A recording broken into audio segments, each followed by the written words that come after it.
cut back to back. Oh, oh, just like that.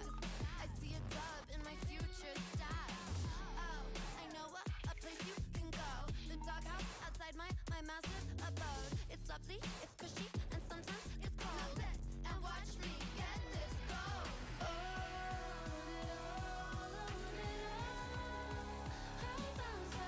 I just want it all. I just want it all. I'm gon' bounce. I'm gon' bounce back. Said you want it all, but you want it all. Said you want it all. Bounce back. Said you want it all, but you want it all. I can have it all. If you knock me down, I will feel the fall. I just got back up. I'll bounce back. I just want it all. I just want it all. I'll keep bouncing. Yeah, I'm bouncing back. Yeah, I'm bouncing back. I keep coming back. I can't hold it back. Yeah, I'm bouncing back. I keep coming back. Yeah, I'm bouncing back. I can't hold it back. Yeah, I'm bouncing back. I keep coming back. Yeah, I'm bouncing back. I can't hold it back. Yeah, I'm bouncing back.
Texas, let the world hear you scream!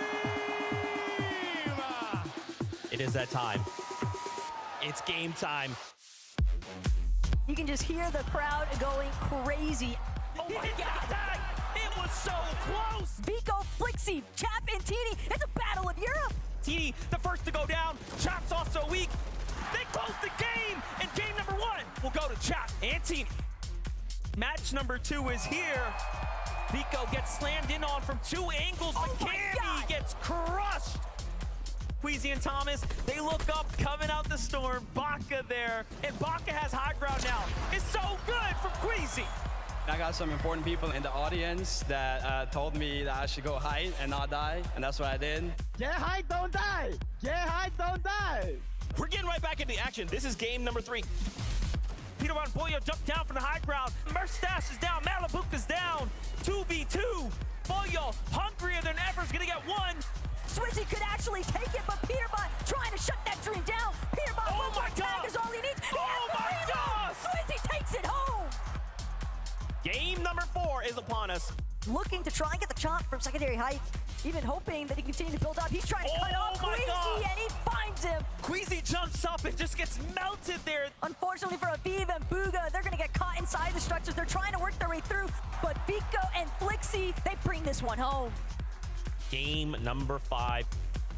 Well played for Australia's Alex and Worthy. Now it's just up to Pollo and Peterbot to see what they can do. Everyone's burning through it, but Pollo strikes first. Bolts has an angle. Can he get it? But no. We're the best, baby! Bro, we're the best! Peterbot and Pollo strike yet again. Clearly the crowd is starting to rally with Peterbot now. Rise and Azer starting to fills it out. Pressure coming in from the low ground. The trade from Peterbot up top, and Pollo takes down Azers.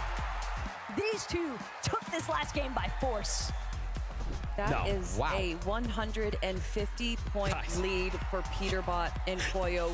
Tomorrow, we look to play another 6 games with a 1.5 times multiplier. So until then, we'll see you on that battle bus.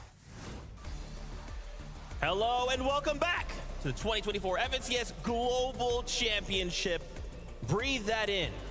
That's right. Today is Championship Sunday. Today, global champions will rise up and claim a title that every other duo in the world is fighting for and wants. Now, only one trophy here with a bunch of prize money available. Global champions. At the end of the day, Vivid and Levin, I don't know how I'm going to contain myself. 6 games, 11. That's all we have left. Global Championship 2024. It got here so fast. It feels like day one absolutely disappeared. Like it's crazy that we're even here already on day number 2. Very, very excited to see kind of what happens today, if there's any changes that can happen, or if the leaderboard kind of stays consistent. I mean, as a Comp Fortnite fan, it's the best time of the year. It doesn't get better than this. Seeing somebody crowned as that global champion, you just know how much effort and how much work these players put in all throughout the year. Seeing that pay off, it's a beautiful feeling. I mean, guys, there's so many things to discuss, right? As we start to kind of prepare, you know, the players have had a day to kind of step back and go, okay, day 1 is done. We either performed well, maybe not up to our expectations. Maybe there's things we want to improve. And we have kind of an evening to take that all in and make some adjustments. How are you feeling coming into the competition? Do you think some of these duos are going to come in and just make some changes we're not ready to see? I think it's going to be really hard to make changes that are going to make that big of an impact, but we saw the effort being put in. We were leaving last night and we saw the players putting that time in. At the end of the day, you got to do whatever you think will move you up in those standards. That's right. That's right. As we take a little quick tour around the venue, why don't we go hang out with our boy Adam Savage, who's hanging out with the players. Hello there, mate. It's great to see you. I mean, do you know what? I can't believe they've invited me back for a day 2. I'm just as baffled as you are. But here we are in the players' lounge here. There's a sense of tension in the air. There's a smell of competitive edge and pretzels. That's right. We're just kind of enjoying ourselves right now.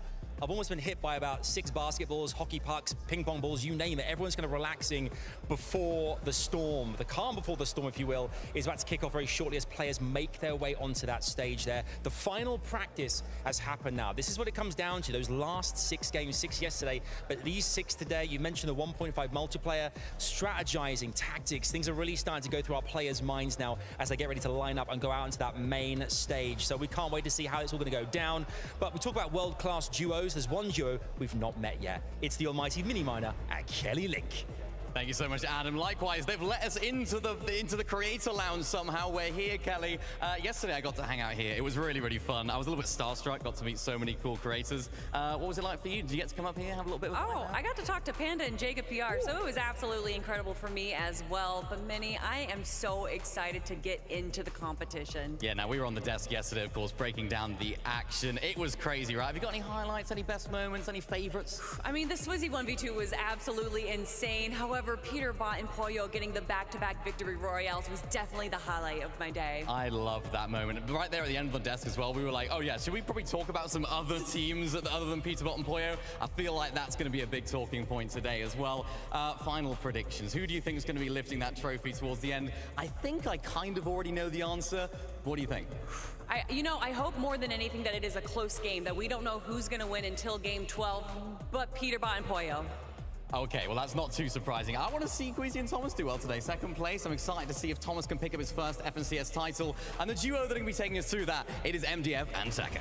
Thank you so much, Minnie, and I couldn't agree more. I can't wait to pick up where we left off, and obviously the doors are just opening up, so we have a long day in front of us. Look, there is still 6 more games with a 1.5 times point multiplier that these players can look to try and take advantage of. We know it's not going to be easy. They knew it was going to be a challenge coming into this weekend, but I want to see how many of them are willing to take up the task. And that multiplier really does start to add up if you, for whatever reason or another, come up short in a game. That is basically giving away almost what will feel like 2 rounds. So although we see a strong lead from our first place team at the moment, it really is anyone's game right now, especially teams that are trying to jump up and finish on a podium stand. And what was really big for me was just getting that vibe off the player bus as well. Everybody just seemed so serious, so solemn, but like somber, but also ready and prepared to fight it out. So big day coming in, but we're gonna head back to Zeke.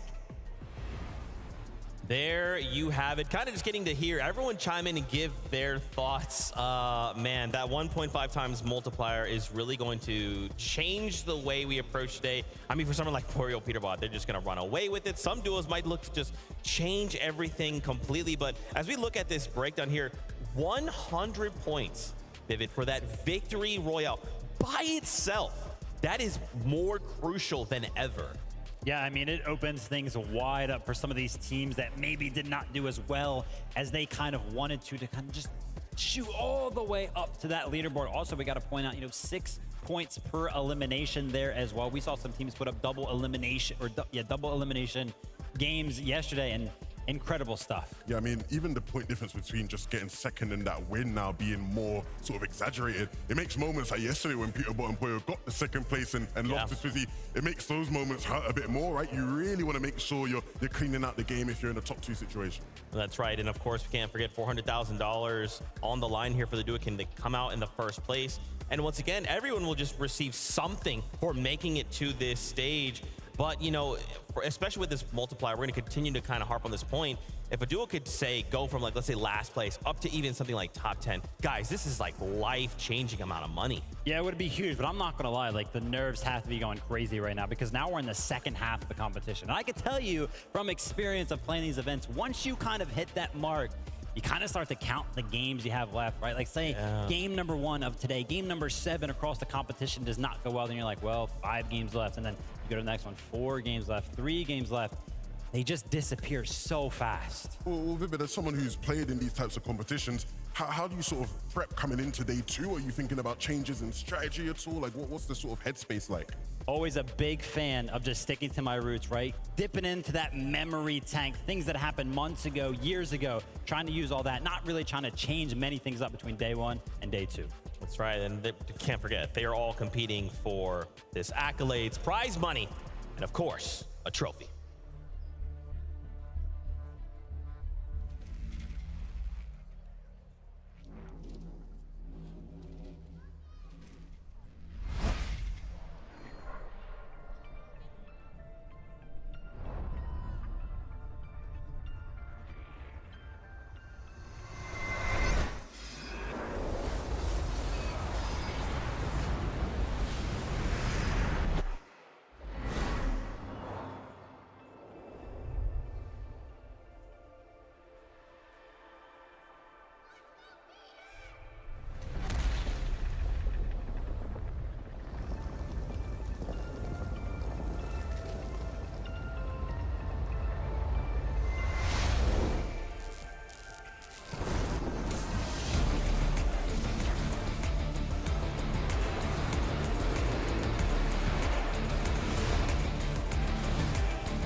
Fort Worth, let the world hear you roar! That is right. Welcome back to the main stage. I am standing beside this incredible trophy. Do not worry, I won't go near it. I am way too irresponsible. But here we are on the main stage. In a few hours' time, one of our duos will be stood next to this, lifting it high in the air as the global champions. Fort Worth, on a count of three, let me hear who you think is gonna win. 1, 2, 3. I think we covered just about every single team, all of them. For you guys at home, you're in for one heck of a ride. We are here too. Players are getting ready. They'll be out very shortly, but it all comes down to this. This is it. The FNCS Global Championships 2024. Fort Worth, one more time, make some noise! Zeke, Levin, Buddy, Vivid, we can't wait to get things started. Over to you. Thank you guys so much. Adam is so great. I mean, you've got these crowd riled up. They're excited. We're excited. So if you're just tuning in and you missed out on kind of where we're at, what's going down, we got a leaderboard for you. Let's start right where we should. Peterbot and Pollo, right? These guys just went absolutely crazy. And, you know, actually, before we get them, because I'm sure we're going to spend so much time talking about these guys, I wanted to highlight here some regional representation in this top 10. Yeah, I mean, we go ahead and take a look at the teams. We got 4NA up there, 5 EU, and shout out to the Asian team there in 10th place, representing. Cool to see when we're talking about an international competition, we have to always keep in mind that regional thing. But of course, yesterday, absolutely dominated by none other than Peterbot and Pollo themselves. I mean, everybody had question marks going in. Were they going to consistently get out of the raft 12 out of 12 games, or at least, but they won 6 out of 6 games, you know, with medallion, with some loot, get that forecast, and they did. And when they let that happen, when the lobby lets that happen, Vivid, you are asking to be playing for second place. We were watching this pretty much the entirety of the year over on NA, second, first, and first in all 3 of the majors throughout the year. But watching this duo kind of evolve, everybody kind of, you know, they see Peterbot, they're like, oh, big ego, always just confidence. But kind of, I like to associate that with just going for high ground and sticking to kind of what they know. But they've actually adapted throughout the year, which I think is huge for a team like this, because it used to be very, very high ground heavy. But we've seen even yesterday, low ground was a favorite for them. I think it speaks to the completeness of them as a duo, right? They feel comfortable in all different stages and phases of the game. And I mean, again, it's the reason why many people are already saying this is the best duo we have ever seen in competitive Fortnite. Been very, very consistent throughout every single one of the games, and that's going to start Peterbot himself getting that mythic rifle to be able to use. And I was looking at the damage dealt yesterday. I was like, you know, I wonder who went ahead and actually dealt the most damage, and it was no surprise. Peterbot himself, 10,800 damage, separation of upwards of 4,000 between first and second there. Yeah, what was this whole thing about how Peterbot can't perform on land? He doesn't do it on land. Give it a rest. I mean, this man is on a different level. And you already sort of highlighted there, the guy talks a lot of smack, right? Yeah.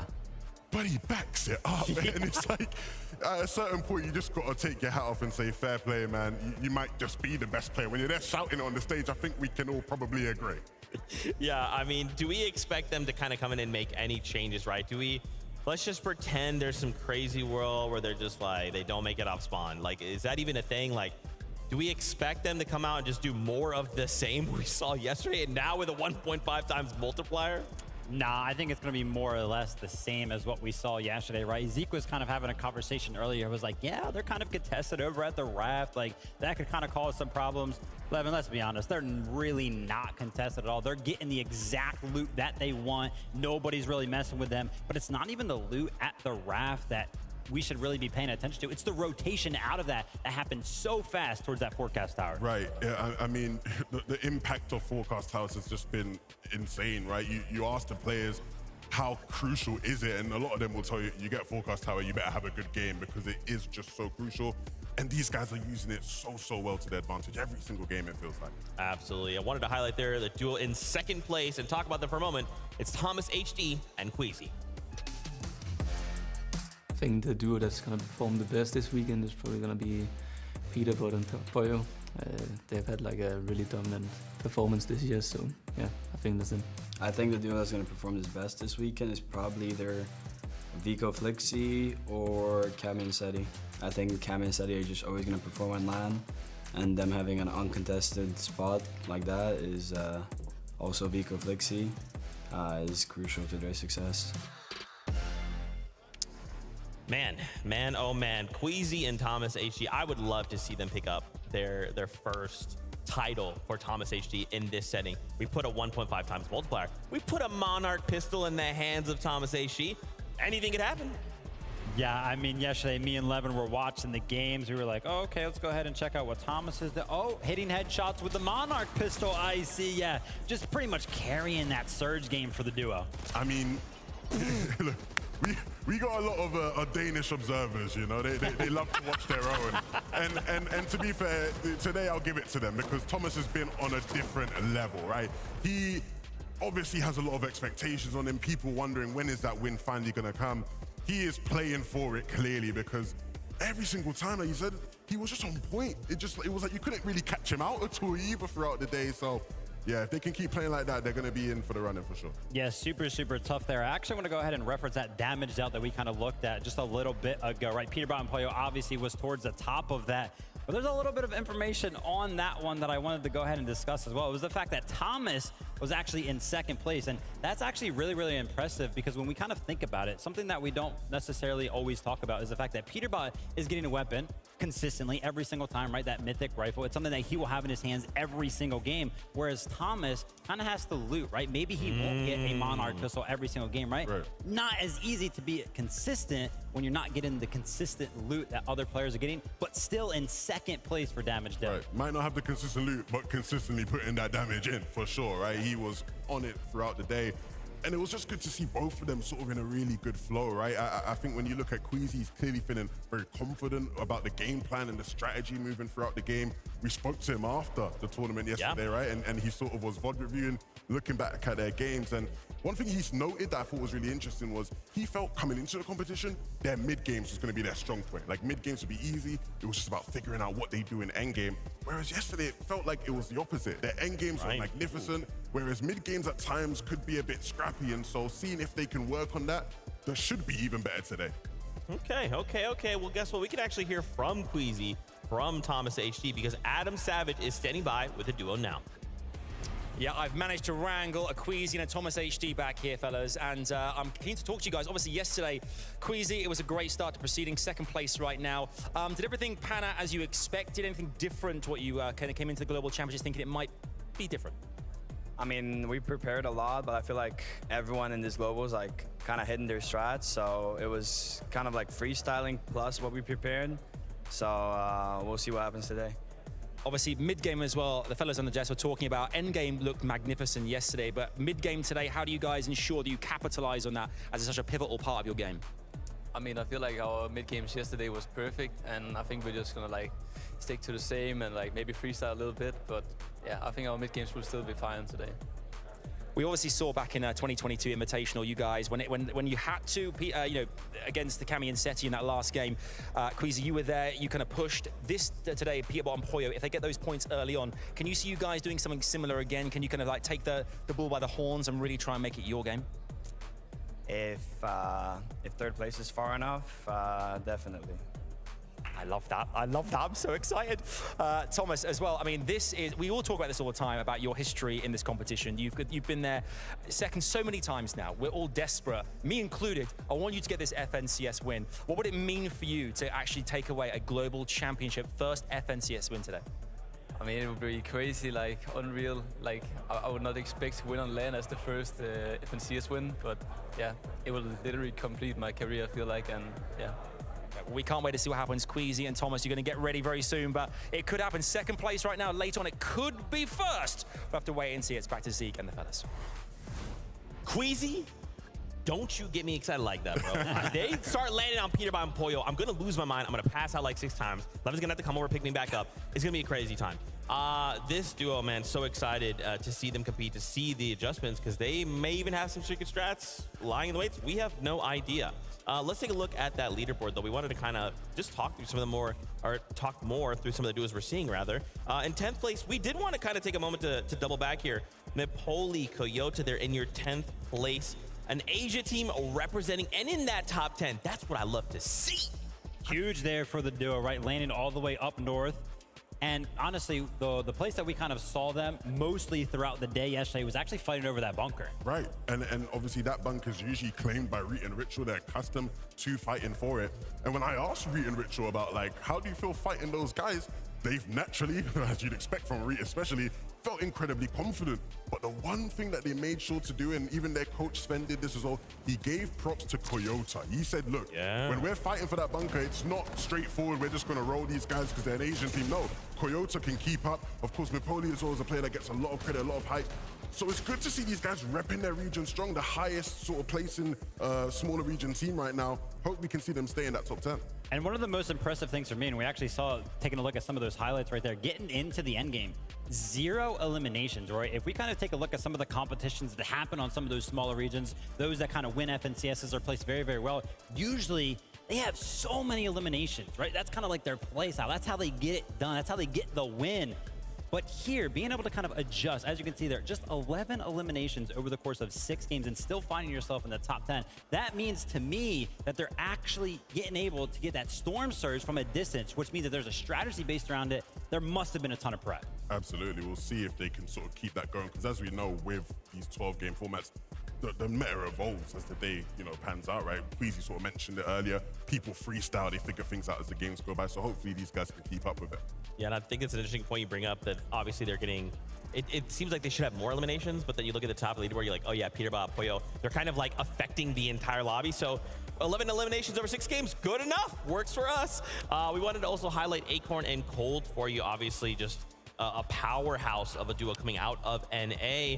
And now once again, we have to look at everything through the lens of the 1.5 times multiplier, right? They played super well yesterday, and I got to give a big shout out to the early game, right? How they actually handled being contested. First and foremost, just taking the fight to the other team and winning it, always there, and just always just so consistent, right? Levin, I got to give a shout out to you. Something that we talked about earlier yesterday was something that you gave a shout out to Acorn and Cold all the way at the beginning of the year. Yeah, I remember we did an episode of the Drop Spot, right? The first one of 2024. And the lovely Adam Savage asked me, who do you think is going to win the Global Championships? This was before Major 1 was even played. And to me, the obvious answer was just Acorn and Cold, right? Because they're a duo you can rely on, you can guarantee they're going to step up, going to perform. To what you said there about, 1.5x multiplier, Zeke, just now, recently in Major 3, day 1 of Grand Finals in NA wasn't the best day for them. Day 2, they were the best team on day 2 with the 1.5x multiplier, right? And it shot them all the way up the standings. So I, hope to see more from that today with these two. I'm a massive Cold fan as well. I think he's probably the only player that you could say really has matched the level or come close to the level of Peterbot over the past year. Cold gets so much love, and for good reason, right? I was like, what, how has Cold really played? Because we always see him towards the top of the leaderboard. And I took a look at it, and I was like, holy, it's like that? So Cold's made it to 13 FNCS finals. That includes Invitational and Globals last year. He has only placed outside of top 7 one time. Gosh. One time. Are you kidding me? So he's gotten top 7 12 times throughout FNCS. That's why those type of predictions are made. I love to hear it. I love to hear it. And what we would love to do is hear from Acorn. Adam Savage is standing by. Over to you. Thank you, guys. Yeah, I'm delighted to be joined by Acorn right now. We're just catching up about all things life in general, really. It's been such a great year for you guys, for you and Cold. Walk us through kind of like what happened yesterday, that first day. I want to talk about off-spawn particularly. Are things going in the right direction right now? Okay, so yesterday was a good day. We ended up 5th. Off-spawn's looking good. We eliminated them 3 times, and the other 3 times we just split it. So depending on our situation, we kind of make a decision, but it's looking good. Overall, I feel like we're in control. Because we were just talking just a second ago, and the confidence, despite the kind of like the big lead that Peterbot and Pollo have got themselves already, 5th place right now, there's still plenty to play for out there. Oh, we're winning. Oh, 100% we're winning. I love that. We're only going for first. The thing about me is I need that trophy. That's what people have to understand. I'm going for that trophy. That's what I want. I got my eyes on it. If we have to land on Peterbot, we're landing on Peterbot. I kind of respect the greediness. I love that. You want that trophy, it's yours. Talking about the rest of the day, I mean, this year you guys won Major 1. You've had an incredible time together as well. This will be the icing on the cake, obviously, but today, the 1.5 multiplier, how does that change things as well for the lobby in general and for you guys as a team? I think it's great. 1.5 times multiplier, it makes everyone still try. Even if you're in 50th place, you could still end up top 5. So I think it's great. Also, me and Cold, we're a day 2 team, so we adapt really well. Once we play first day, we learn from it. Day 2, we come back, we come strong, and we make sure to close it out. And finally, obviously, raising that trophy here in Fort Worth, the Global Championship trophy, to add to your career, the repertoire of stuff you've earned thus far, how great would it be here in this moment to do that in front of all your peers, all the other teams internationally, you and Cold lifting it high above your heads? I mean, that's like one of my biggest goals. Like that, I think that's the only thing that's left in Fortnite for me is just a LAN win. So. Well, there you go. You heard it from Acorn right there. Could Acorn and Cold go all the way? They have everything lined up. They're very close to that top spot. Will it happen? We'll wait and see. Back to Zeke and the gang. I don't know if they got that on camera, but the moment that Acorn said, hey, we'll land on Peterbot, we'll land on Poyo if it has to go that way, the crowd erupted. They were like, yes, that's what we want to see. You can tell we've got some Acorn and Cold fans in the building. Clearly they respect the courage, right? I think that's what this game is all about. But it's so interesting how Acorn sort of echoed a very similar sentiment to Thomas HD and Creasy, where it's like, this is that last thing we want to achieve in our careers, and we are willing to do anything to make that happen. There's a lot of legacy riding on today for a lot of our historic players. I love the acknowledgement there from Acorn, right? Noticing or recognizing that they are a day 2 type of team. So it sounds like to me, they're feeling pretty confident. And how many other duos are feeling the same thing, right? Day number 2. We've had it, and I kind of, again, I think back to the drop spot leading into this, right? Benno saying, hey, day 1, it's about kind of coming out with these strategies. And then day 2, everyone goes, okay, this is what we're kind of having to deal with. How are we going to respond, right? So some of these teams will definitely look to come out strong to just change. I mean, if we start to see people go, Peterbot Poyo, we're not going to give you that medallion. We need to take it back. I mean, how will that go? More to see in the future. With that being said, though, we were kind of curious to hear the players' thoughts on how they felt about each other. So take a listen.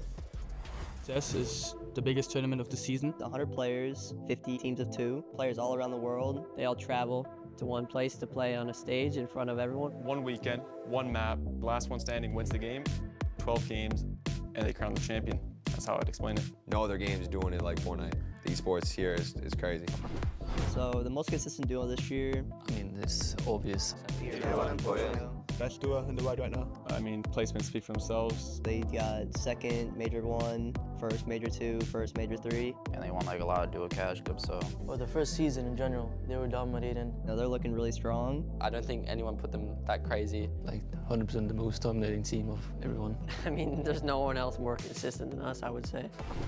I'm not sure that it will surprise anyone, but I'm pretty sure that Kami and Saitsu will do good, as they always do on LANs. They kind of just have everything scripted. They have the entire game scripted and how they're going to play it. They're always just one step ahead of everybody. I'll say Epic Whale and Moz impressed me with their performance. We just stopped playing with them last season to play with Benno, and I was really hoping he quals for Globalist. So them getting, I think, 7th, it was impressive for me.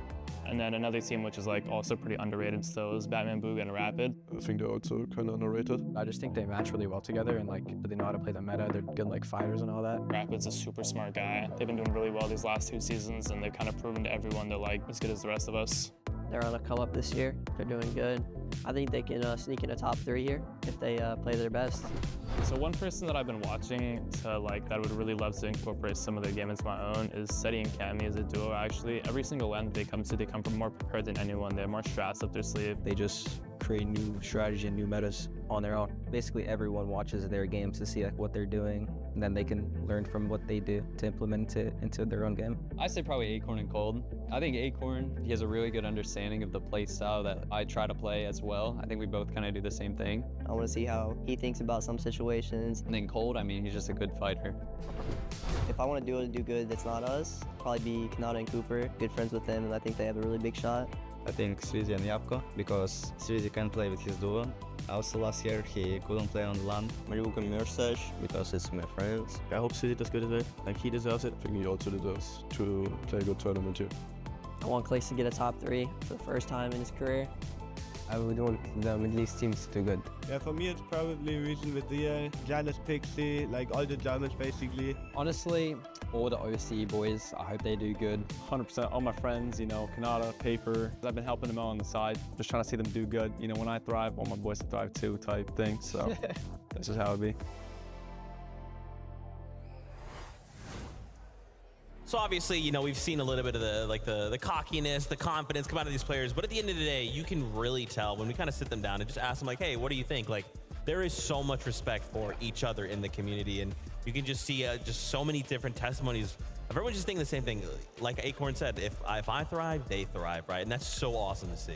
Yeah, I mean, tons of respect, and it's definitely well-deserved. I mean, we got the best players from all around the world. None of these teams are going to be easy pushovers by any means. I mean, I agree with you guys, and I think that's... Oh, God. Here we go. But I'm also a bit tired of these guys doing this whole humble gimmick. What's all this? Because I know if you ask them in private, they're telling you, I don't care about that. I'm gonna win. That's what I want, you know what I'm saying? But it's good to see, though, because I think you see a lot of respect, I think, especially within the regions, right? Because when you play against certain people so consistently over the years, you do just build that respect. Interregionally, things can get spicy sometimes. Sure. Now, speaking of spicy, let's take a look here at mid-match objectives. So we've kind of tossed around a few words, right? Things like forecast. What about Rift Island, right? We wanted to kind of break down how these objectives have really impacted the Global Championship. Yeah, so for anybody that does not know, Forecast Tower's objectives that spawn around the map, you can instantly tell when you hop on that battle bus or when you're flying over it, if it has spawned or if it has not. And you're going to see that tower there. And it's a big thing to fight for because basically what allows these teams to see is one zone further than everybody else. So they'll have an indication of where they can actually rotate to, and it leads to a big advantage in terms of position. Yeah, I think it's very clear from looking at how these games are played out that the mid-game objectives and how people play for them are having a big impact in how well people are doing, right? Of course, the Forecast Tower in particular is just such a crucial one, right? Being able to see into the future where people need to be positioned with zones is crucial. But even the loot that you can get from the bunkers, right? The weapon bunkers, even the islands, right? We talked about it a bit yesterday, the positional advantages you get from playing from the island, being able to pad off of it or maybe use one of the rifts underneath it to get into some of the deeper zones. Like, there's so many advantages to be gained from these mid-game objectives. And there's just something really small that we kind of always talk about as those weapon benches, the upgrade benches. And I was kind of curious, we kind of talk about, oh, like players can get those benches. What does that mean though? So we take a gun, we can kind of customize it.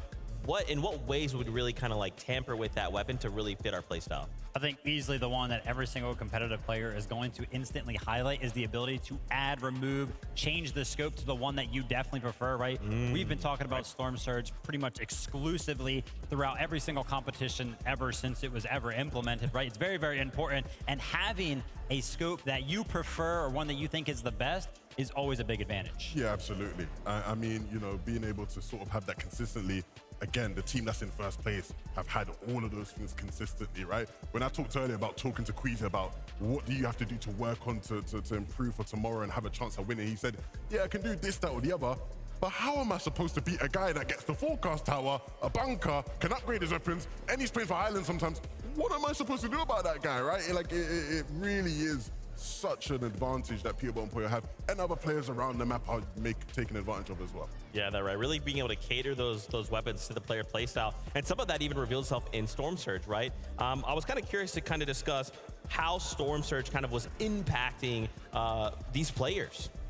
Yeah, exactly. So obviously the top 5 teams throughout the competition, you know, they've been doing very, very well throughout the day. And we were kind of trying to, you know, make some sort of a relation to how much damage they have actually taken from Storm Surge. Are they really getting affected by it, or are they kind of just bypassing it? Are they doing so well? And as you can see, 2 teams in the top 5 right now, Peterborough and Puyo, Vico and Flixie, have not taken any damage from Storm Surge whatsoever. And then the rest of the teams in that top 5, 4 ticks, and 6 ticks, definitely not a lot.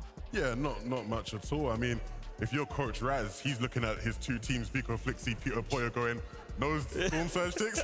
I've done my job. I have done my job. That's what he'll be thinking there. Just an insane stat. Right. Crazy. Yeah. Both of these teams, you know, not like that means like you got your Surge locked down. And that's why when we talk about like teams and being able to carry on what they did in day 1 into day 2, you look at a team like that and go, if they're not struggling with Surge at all, and they're going to keep getting their mid-game objectives and whatnot, like, they're going to keep doing well. Absolutely. Yeah, and we've seen teams all the time struggle with Surge, right? Because remember, you're trying to get above a number. The moment you drop below, you're starting to get hit for 25. I mean, how do we are there quick ways to kind of deal with this? Is it a Monarch pistol, right? Is it a shotgun? Is it just, let's find a box, let's go for the fight? What do you think? I mean, it's going to be preparation. As soon as you kind of fall behind on Storm Surge, the rest of the game is pretty much over. Like, we see teams always try to come back, right? Try to regather their resources and everything after that, but it's just a constant battle because once you're below, you're pretty much below for the rest of the game. Absolutely. I mean, one thing I really wanted to look at, right, was just where the zones. I think we always talk about how zones pulled and where the zones are in when it comes to any major Fortnite tournament. And these were the positions of all the 6 zones we saw throughout these games. This is 6 zone in particular as well, which is really interesting because I think when you look at this season and the meta right now, Vivid, a lot of the players, when you talk to them, have been struggling with 6 zone rotations. It's one of the most difficult zones to navigate through. But when you actually look at the zones and you look at where all the top 5 teams have been landing, even though they're all over, you know, they're not having problems at all, right? You can see it's less about where you're landing and more about taking advantage of the zones you get when you can. All these teams landing in different corners, but yet still consistently doing well in these games. Yeah, definitely. I wanted to give a big shout out to Clix and Venom right now. I saw that Venom made a little bit of a social post that was mentioning, like, man, I really wish we could pull some zones, right? So that's kind of affecting him when it comes to that. But the biggest stat that kind of stuck out to me in particular with Clix and Venom is that they actually led duos in damage dealt in the first 3 zones, right? So that's an amazing stat right there. They're starting the early game very, very cleanly, which is actually impressive because as we know, just 2-3 days ago, they found out they were actually going to be contested. The fact that their early game is still going well in terms of damage dealt is super impressive. But maybe that's kind of the point where, you know, bunkers start to get claimed, those other positions, you know, right? Rift Island, the weapons of like Peterbot, all of these attachments that get added onto weapons, then they start coming to play, and maybe that's where they're kind of falling behind. Absolutely. I think from talking to Venno, I think that comes from their individual brilliance rather than having a consistent game plan, right? I think they are still trying to figure things out in terms of splitting that POI with Resigns and Demo from OCE. Like, how do we get our loot, get out, and get enough damage and be able to play through these games out? I think they're still figuring that out, but the fact that they're still so high on damage just shows how great they are individually as players. In that situation, though, do we just say, like, day 2, 1.5's, we're just going to fight you? Like, what do we have to lose, right? What do we have to lose? So do you know what the problem with that is, Zeke, unfortunately? As soon as they start fighting, right, Clix gets knocked in the feed, or Venno gets knocked in the feed, Peterbot and Poyo coming flying over quickly, right? And so you're in a tough spot there where even if it isn't Peterbot and Poyo, right, Giras and Chari, who land nearby, the Polish duo, they see those guys fighting. Again, they're going to be on that hill nearby thinking we can get some free damage here.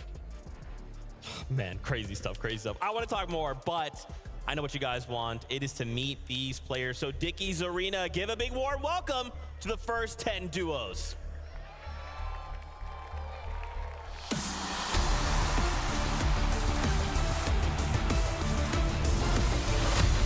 It's Alex and Worthy looking to even the off-spawn score. These guys are ready to start day 2 with a bang.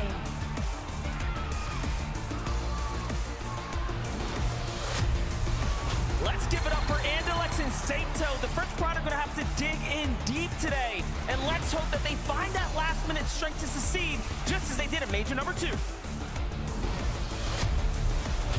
Everybody make some noise for Baka and Pars. 1 match out of 6, we saw their potential, and today's a second chance for Baka and Pars to find success on the global stage. Here's Casper and Prism. They are here, especially after heating up in game number 6. The real question is, can they keep up what they started? Walking in now, you got Job and Michael. It's been a tough day 1. What have they learned, and how have they evolved?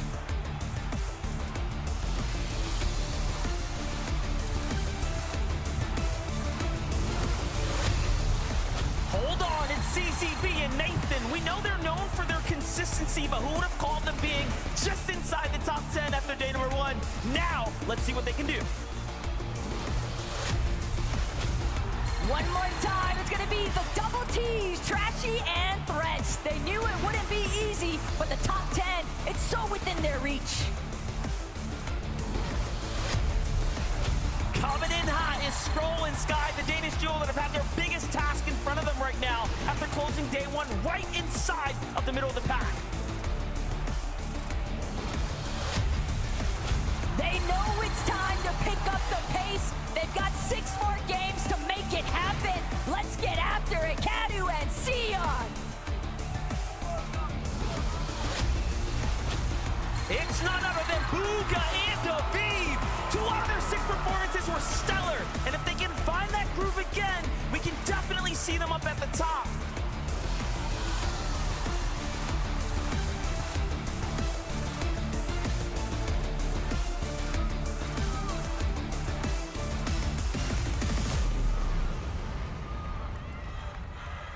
I think that's probably my second favorite part of the show is bringing out the players. The first will be when we lift the trophy. But to just hear the crowd lose and to see kind of the players in that moment really take in, man, there's a crowd. We're here at LAN. Let's go. A duo that didn't budge an inch. Baka and Pars. So locked in right now. It looks like they've got their eyes on the prize. Very consistent duo out of NA. I think a lot of people had high hopes for this duo, even including them into the top 10, just because of how consistent they are. Often, it's like, oh, they're the NA Cammy and Seti. They just play so passive, always playing for the placement. But right now, 11 kind of disappointed in the sense that they are in 23rd. Absolutely. I think part of why maybe things have gone a bit awry for them so far is, as we've seen with a lot of teams, I think a lot of the mid-game strategies people had prepared, the lobby just looks so different, I think, to what people expected, right? We've seen that effect with a couple other teams as well. Queasy talked about when we interviewed him earlier, right? Like, there was a lot of freestyling that had to be done. Hopefully, these guys have been able to use that experience from day one and cook up something a lot more consistent today. That's right, and you guys heard them. I mean, the moment we talk about Bugha in any capacity, crowd goes absolutely crazy. Shout outs to him paired up with Aviv. And of course, shout outs to JP, very special guest there who got to walk out with them. Currently sitting in 24th place, but if Bugha's taught me anything, it's you can't count Bugha out. He can make anything happen. And now we just said, Bugha, I don't know, what about a 1.5 times multiplier? Can you work with that? I think Bugha and Aviv can work with that for sure, right? I mean, like you mentioned, it's really, really hard to count Bugha out. Honestly, he has survived in Fortnite competitive for so long because of how smart he is, because of how much experience he has. Well, now I gotta say, Levin, it's time to put that experience, that knowledge to test. Day 2, can the comeback happen? Yeah, and there's so many people here that love him and are rooting for him, and he's got to do it for them. That's right. Do it for the people. That's what we want to see. But for the people, we will now bring out the next 10 duos.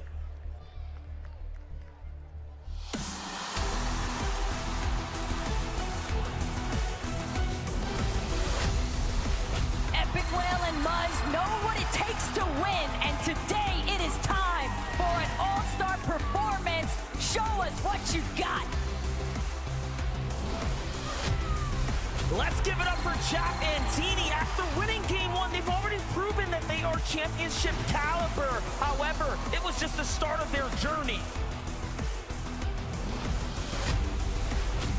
Rise and you must start at day 1 off strong, but can they hone in on the consistency? Because this is where it matters most. Ping and Watts, ladies and gentlemen, they began surging up the rankings here in day number 1. And if anything, the rest of the competition has to continue to go that way for them. It's been a lot of growing pains for Denath and Tinka, but you can't count Oceania out. It's a new day, and it can always be a fresh start.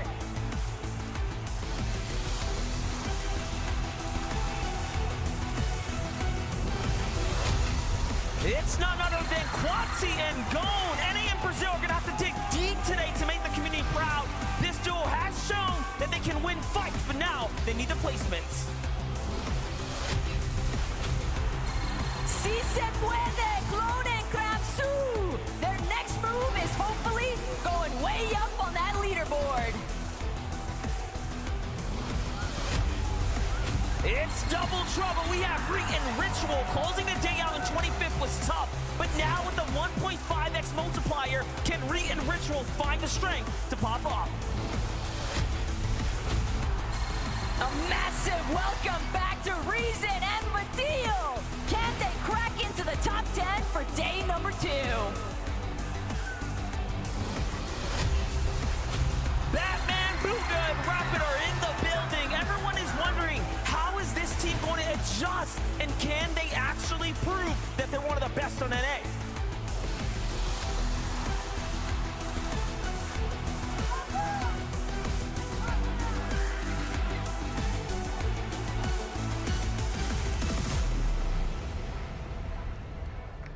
Never gets old. Never gets old. Love to have these players walk in and just kind of, again, feel that energy from the crowd, feel that electricity. So for you guys in the arena, every time these duos come out, make some noise. Let's take a moment here to highlight some NA West teams. Kelly, well, sorry about that. Reet and Ritual, very excited to see this duo. And again, I'm just going to continue to frame everything through that same exact lens, 1.5 times multiplier. What can we expect from the duo coming into the competition for day 2? Something that we touched on a little bit earlier, Levin, right? The fight that's going on all the way up north between Reet and Ritual, Kyoto.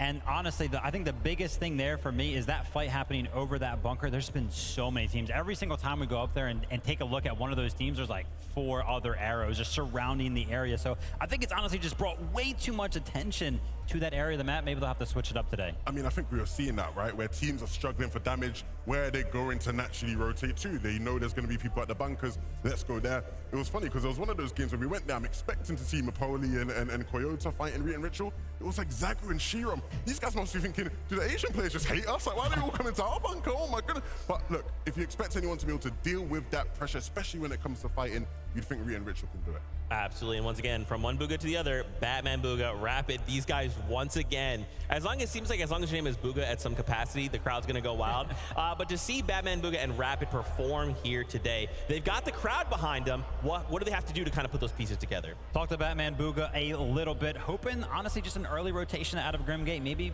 look towards the south, towards that bunker down there that I think Swizzy and Yapko have been getting. I think it has to be that, right? New solutions to get early damage going into the mid game. That's right, that's right. Well, you know what time it is. It's time to bring in the next 10 duos.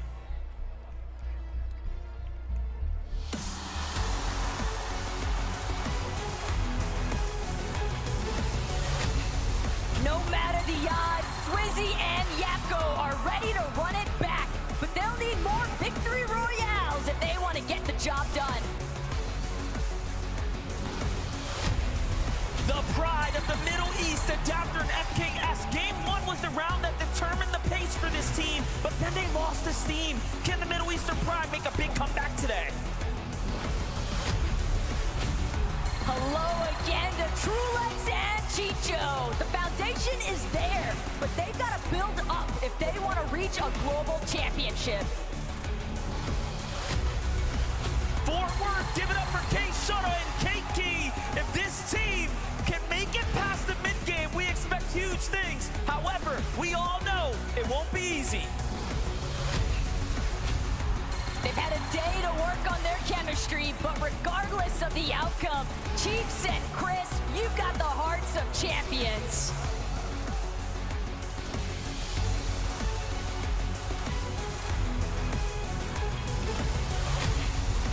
Let's put your hands together for Huddy and Kovacs. This team was contested on day number 1, and after a near-perfect day, they came in sweeping through the competition. Dukes and Spinks found their footing in day number 1, and maintaining their consistency will be a big step in the right direction. All the way from Japan, it's Bobby and Larpax. They have their work cut out for them here today. Will some of Asia's best be able to step up to the challenge? After taking the night to review, Aspect and Kazi have hopefully developed a strategy to turn the tides back in their favor. It's your boys, Acorn and Cold. They had a spectacular day 1 performance, placing in the race for a trophy finish. But let's see if they can close out strong now. Cold, let's go ahead.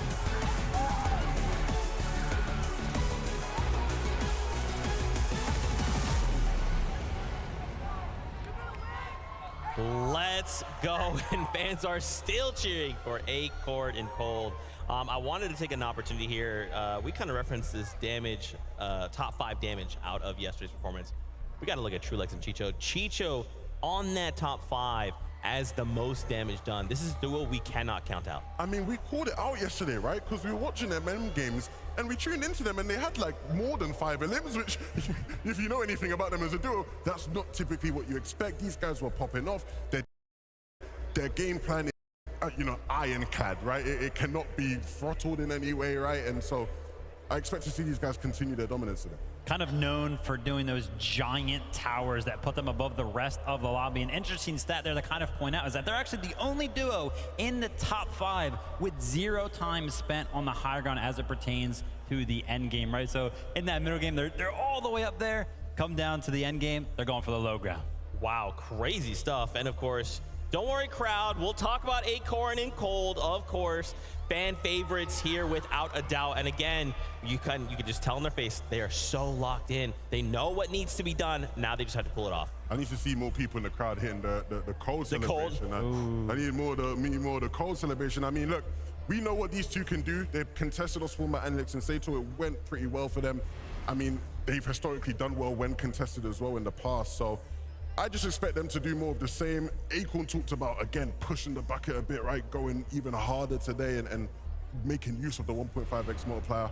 I'm super excited to see what they do. Such a consistent team. Cold is used to putting up big elimination games. Is there anything that I had in terms of requests for day number 2 out of this duo? It's gonna be Cold. One of those games, 10+ eliminations. Let me see one of those pop-offs. That's right. They said they're a day 2 team. So Acorn, I'm gonna hold you to that. With that being said, though, let's bring in our next 10 duos.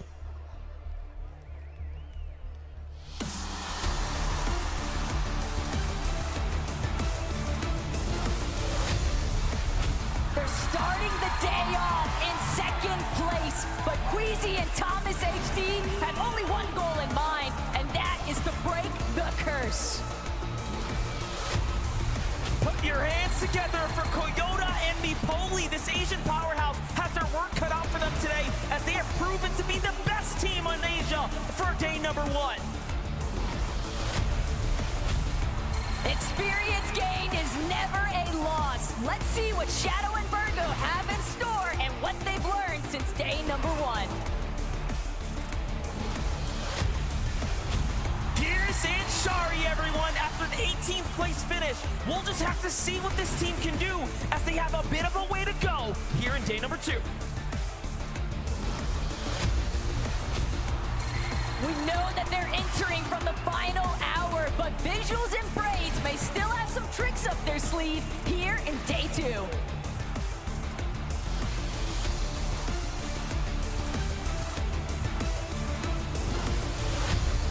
Agers and Rise, after being surprise contested, this duo still managed to find their stride and close out with an impressive 11th place finish. What can they do next?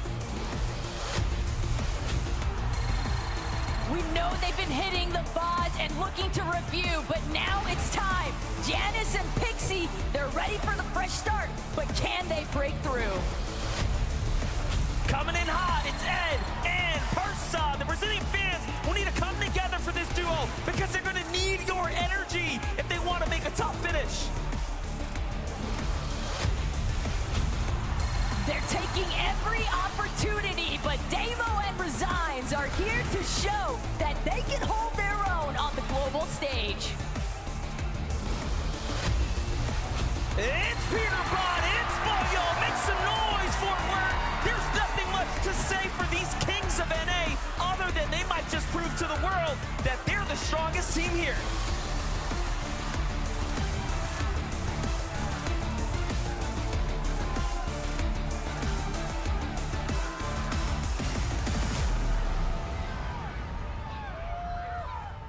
Man, I feel like the Dickies Arena was not making nearly enough noise there for Peter Bot and Poyo. I'm a little bit disappointed by you, crowd, just like a little bit. They're still waking up. It's fine. It's fine. You're still They'll get Peter it. Bot and Poyo? They'll get there. They'll get there. Maybe with the last 10. Maybe with the last 10.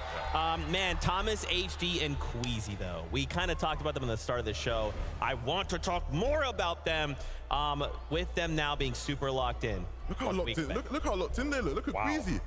You know, there's a 4-letter word to describe what that is, you know? Uh-huh. A-U-R-A. Aura. Straight aura right there. Look, he said all that needs to be said about what they need to do today. I want to see them deliver, man. Queasy's come close in the past. Thomas has come very close many, many a times. I want to see them get the job done today. Yeah, Levin, you mentioned it, right? They did mention what they need to do today, and I think the quote went a little something like, what? Get height? Don't die. You guys are tripping me out here.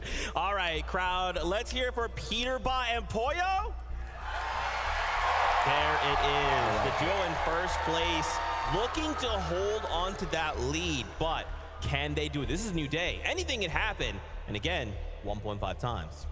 A lot of pressure. I would say a lot of pressure has to be on the shoulders of both of these players right now. Such a big lead. Game in number 7, I think, is going to be telling. Are they going to use it as kind of like a reset game? Are they actually feeling nervous at all? I've got no idea. I would be nervous. I don't think they're feeling any nerves. Okay. I'll be honest. I think it's like when you're Peterbot and you talk as much as you do, but you're seeing the results come through, it's like, why be nervous? Like, I'm saying I'm the best. I believe I'm the best. And the results show I'm the best. So why would I be nervous? Can't argue with that. Yeah, I'm gonna talk in a couple minutes, Mr. O. Mr. O. Serious noise for our last. I'm gonna commentate when the matches start. I'm just cleaning right now.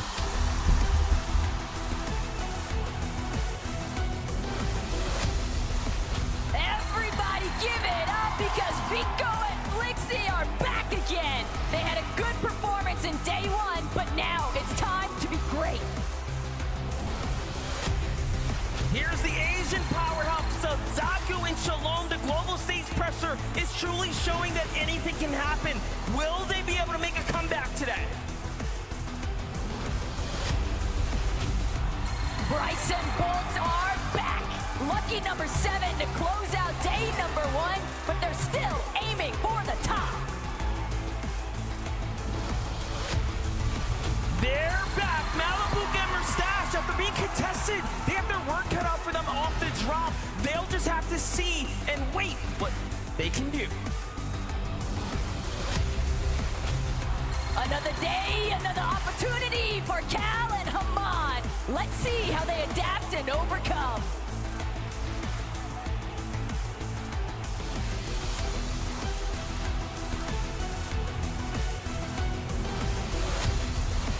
Let's welcome Paper and Victor V. The fans know him, the community loves him, but they need to step it up if they want to have a trophy finish here today. Still here, ready to make Brazil proud. King and Phaser. They'll have to fight their way back into the conversation, but they're ready. You know who this is. It's Kanata and Cooper, and they're right in the middle of the race. We'll need the champ to finish it and find a second win if he wants to succeed today. It's been a rocky start here for Cammy and Seti, but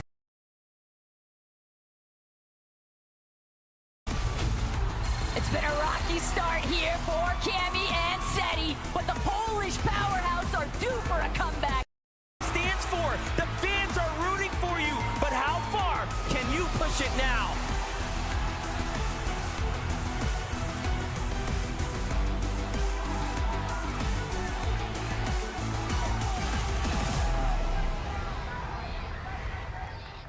That is the kind of audience reaction I want, and that is what I hope we continue to just do that for the rest of the day. Shout outs there to Clix and Ven at the very end. Hanging out with Max from Make-A-Wish. We got to hang out with JP and Max. Excited and thankful that they could hang out with us. Now, we got to start things off. We saw Sammy.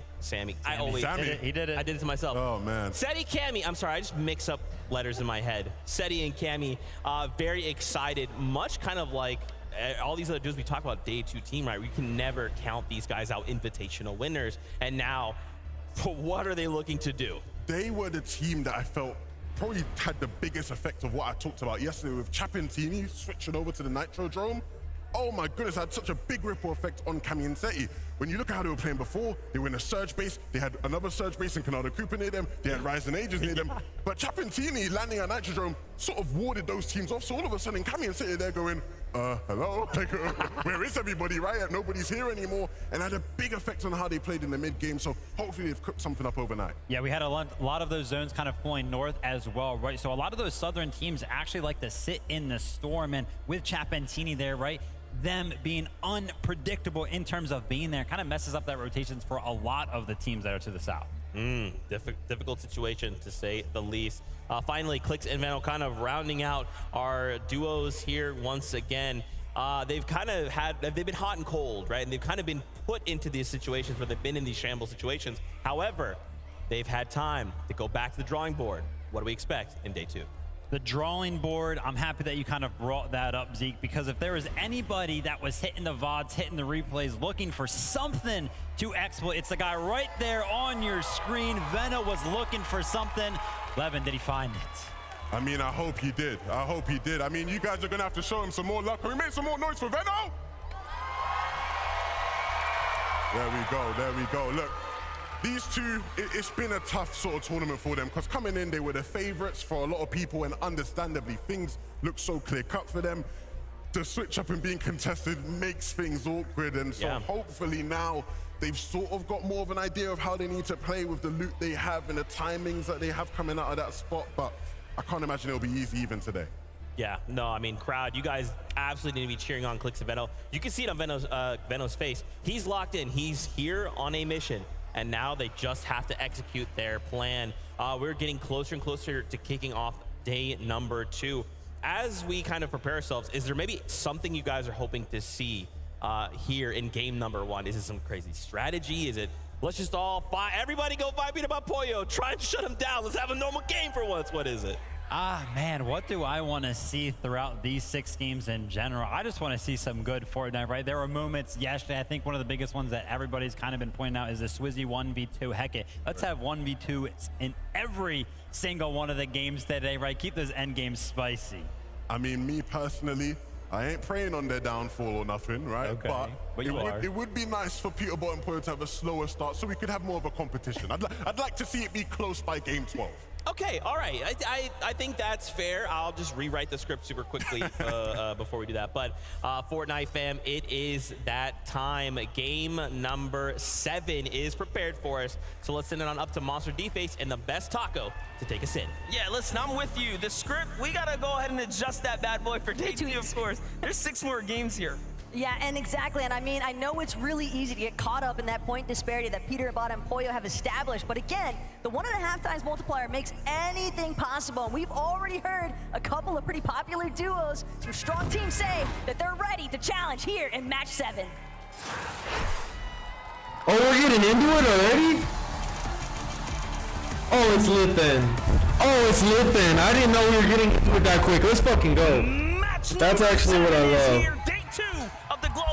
Alright, turn the lights on. Who knew? And this is what Who knew? Who will have the start of the career, really start of their day, go the way that they expected to, as Queasy and Thomas are going to be the first to touch down. We already had the chance to interview this team as well, right? Start to get a feel for what's in store for them. And you can tell there's other players kind of in the vicinity. However, they have the drop fully to themselves, but it's not the same for teams like Malabuca here. Exactly, Restored Reels has definitely been a pretty popular hot contest here between Malabuca, Merstash, and the Power Boys from Oceania, Alex and Worthy. Worthy, though, What the fuck is this? managing to find a shield potion off rip could definitely bode fairly well. Managing to find a shield potion off rip could definitely bode fairly well. And surprisingly calm start for both of these teams. They've got enough distance between them that they'll both have an opportunity here. Peterborough and Pollo got their own side again. That next engagement really goes. Much different than what we saw in days previous. Meanwhile, Peterborough and Pollo also seems like there's a little bit of a different strategy going down here. Yesterday, Peterborough and Pollo would have already probably had 2 eliminations come the drop here. However, they are still at 0, but jumping on over to that conversation of Malabuca and Merstash, game 1 jitters. more like game 7. However, things are Alex, let's go! Start for Power, Alex and Power work. Get him! They get the tags and they find more onto Malabuka. Already, it's looking excellent for the Team Power boys. Alex trying to do what he can, trying to scramble up behind Malabuka. Malabuka managed to throw down a couple of metal walls just in the nick of time. Nice. But he's only delaying the inevitable. Get out! Get out! Why is this shit lagging?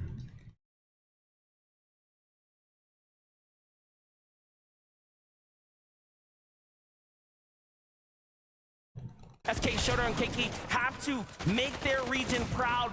All of the Brazilian fans are rooting for any of their teams to step up here. Can they win this first fight?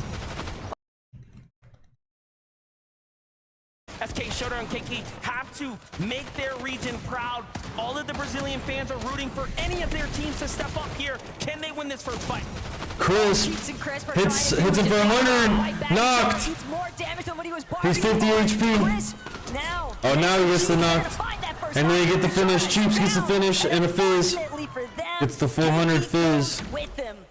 Very, very tough angle to peek there, given he ran out of real estate. But look at this, Swizzy and Yapko try to make a move out of town, and Yuma and Rise, top 10. The best performing team out of Asia from day one is here, ready to meet them in here at match number 7. Something the analyst desk was asking for was a potential Batman Booga and Rapid appearance to maybe try and challenge for this bunker that Swizzy, Yapko already seemingly trying to create space around. They've got plenty of boxes surrounding them. Rise and Yuma actually going to opt to disengage for the Cold and Acorn. Looks like they already got kills. A little bit more action located at Karen's Crossing bunker.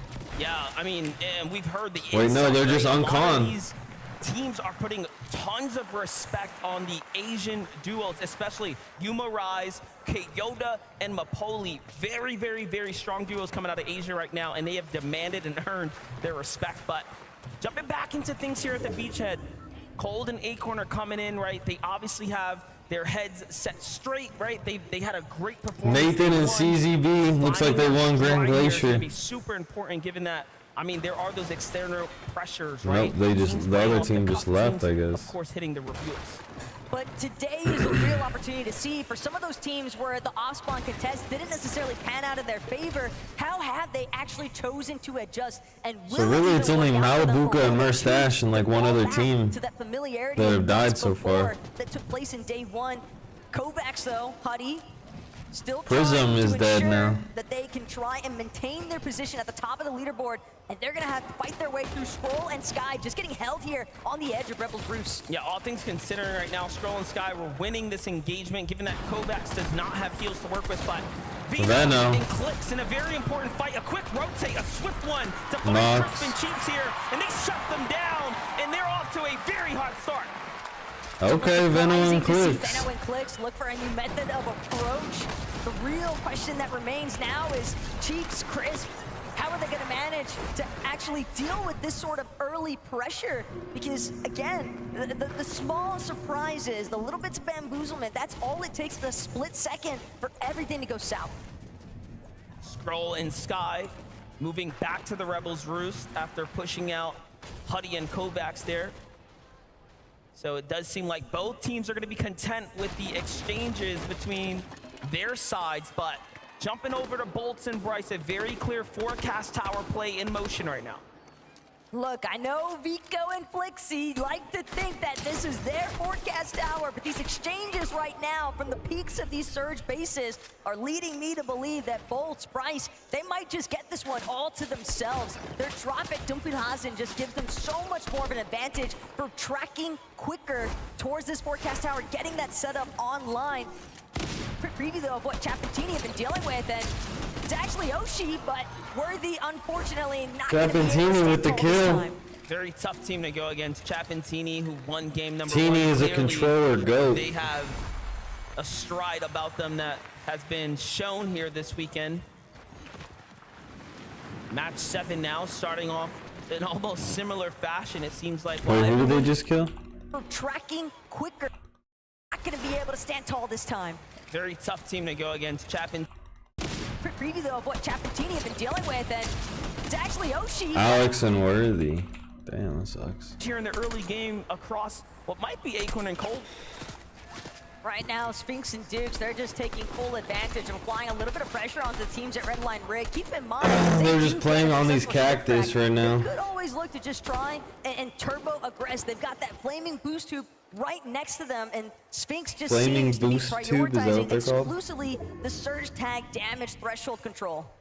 How impressive of Swizzy and Yapko to survive the drop. Trashy threats, Peterbot Boyo. A lot of action down at the raft, so it is, of course, in their best interest to get loot and hit the road, quite honestly. You don't want to stick around there, given what can be in store. Kazi Aspect clearly didn't want any more of that action as well, as they've moved somewhat north here to try to make the best of their strategy. What the fuck am I looking at? It's kind of causing it's a mid-off right now. All right, we got Booga and Rapid. When the storm turns Batman Booga, excuse me. That have created these new adjustments will end up clashing in much different circumstances. And well, that's the thing, because teams can review, teams can try to make those adjustments and implement new strategies, but how much of it is actually going to be structured around what you were engaging with in day one, as opposed to the other adjustments that similar teams, similar mindsets, everybody is looking to try and change things up here, at least if day one wasn't working out in their favor.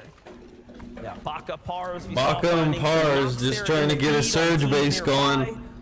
But couldn't confirm their elimination. Yeah, see, this is why Flixie is going to be top 5. Vico and Flixie have a bit of a position here over the opponents. Talk about fights because their Storm Tower is on the freaking Forecast Tower. Hands of Bryce and Bolt. That's how it's done. Just outside of it, so if they want to activate it, they will have to fight their way through this duo.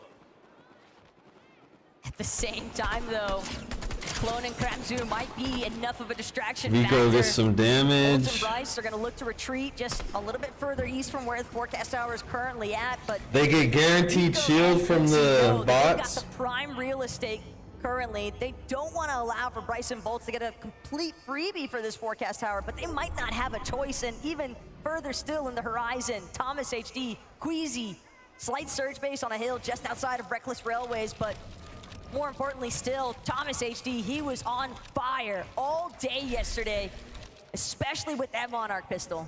And we saw moments where he oh my god, oh my god. Tags. Vigo and Flixie just got fucking dogged on. Taco, and that's the third place. HD is a sniper with anything in his hands that does big damage. If it's got a scope, then Thomas HD is going to be an absolute fiend with that weapon. Booga, Aviv, another one of our team's big fan favorites here, of course, but also just knowing that they need to try and develop some form of a new strategy. Even bumped into Aviv in the elevator earlier on today here at MDF and asked him, hey, we looking at the comeback? And he's like, well, I hope so. Oh no, Tinka's a solo. They've already got one elimination onto Danath. It's just Tinka trying to Aviv and Booga, W King. Booga and Aviv, they struggled a decent bit with their surge damage, so this could be a big opportunity if they're able to pinpoint where Tinka is at. And they don't look like they want to let him go. I'm looking at the map, though. There's a team moving in very fast here from the south now, so other opinions are going to be thrown into the conversation here. It's Asia's Job and Michael, who have now started sliding their way towards the Doom's Courtyard. So anything really can happen. It'd be wise for Booga and Aviv to possibly make a move now, but of course, it's day 2. Strategies are being put to the test. But Job and Michael need to be careful with the way that they're crouch walking around that rooftop. Doom's Courtyard sitting at a slightly lower elevation than some of the POIs surrounding it. And there's a high possibility a team in a surge base happens to be looking around, see some freebie opened up shots. Players not protected from behind because they're too fixated on trying to get this surprise opportunity onto Aviv and Booga. There's Koyota, Mipoli, Kovacs, and Huddy. A lot of teams looking to set up an ambush at the moment. Gotta love this strategy here.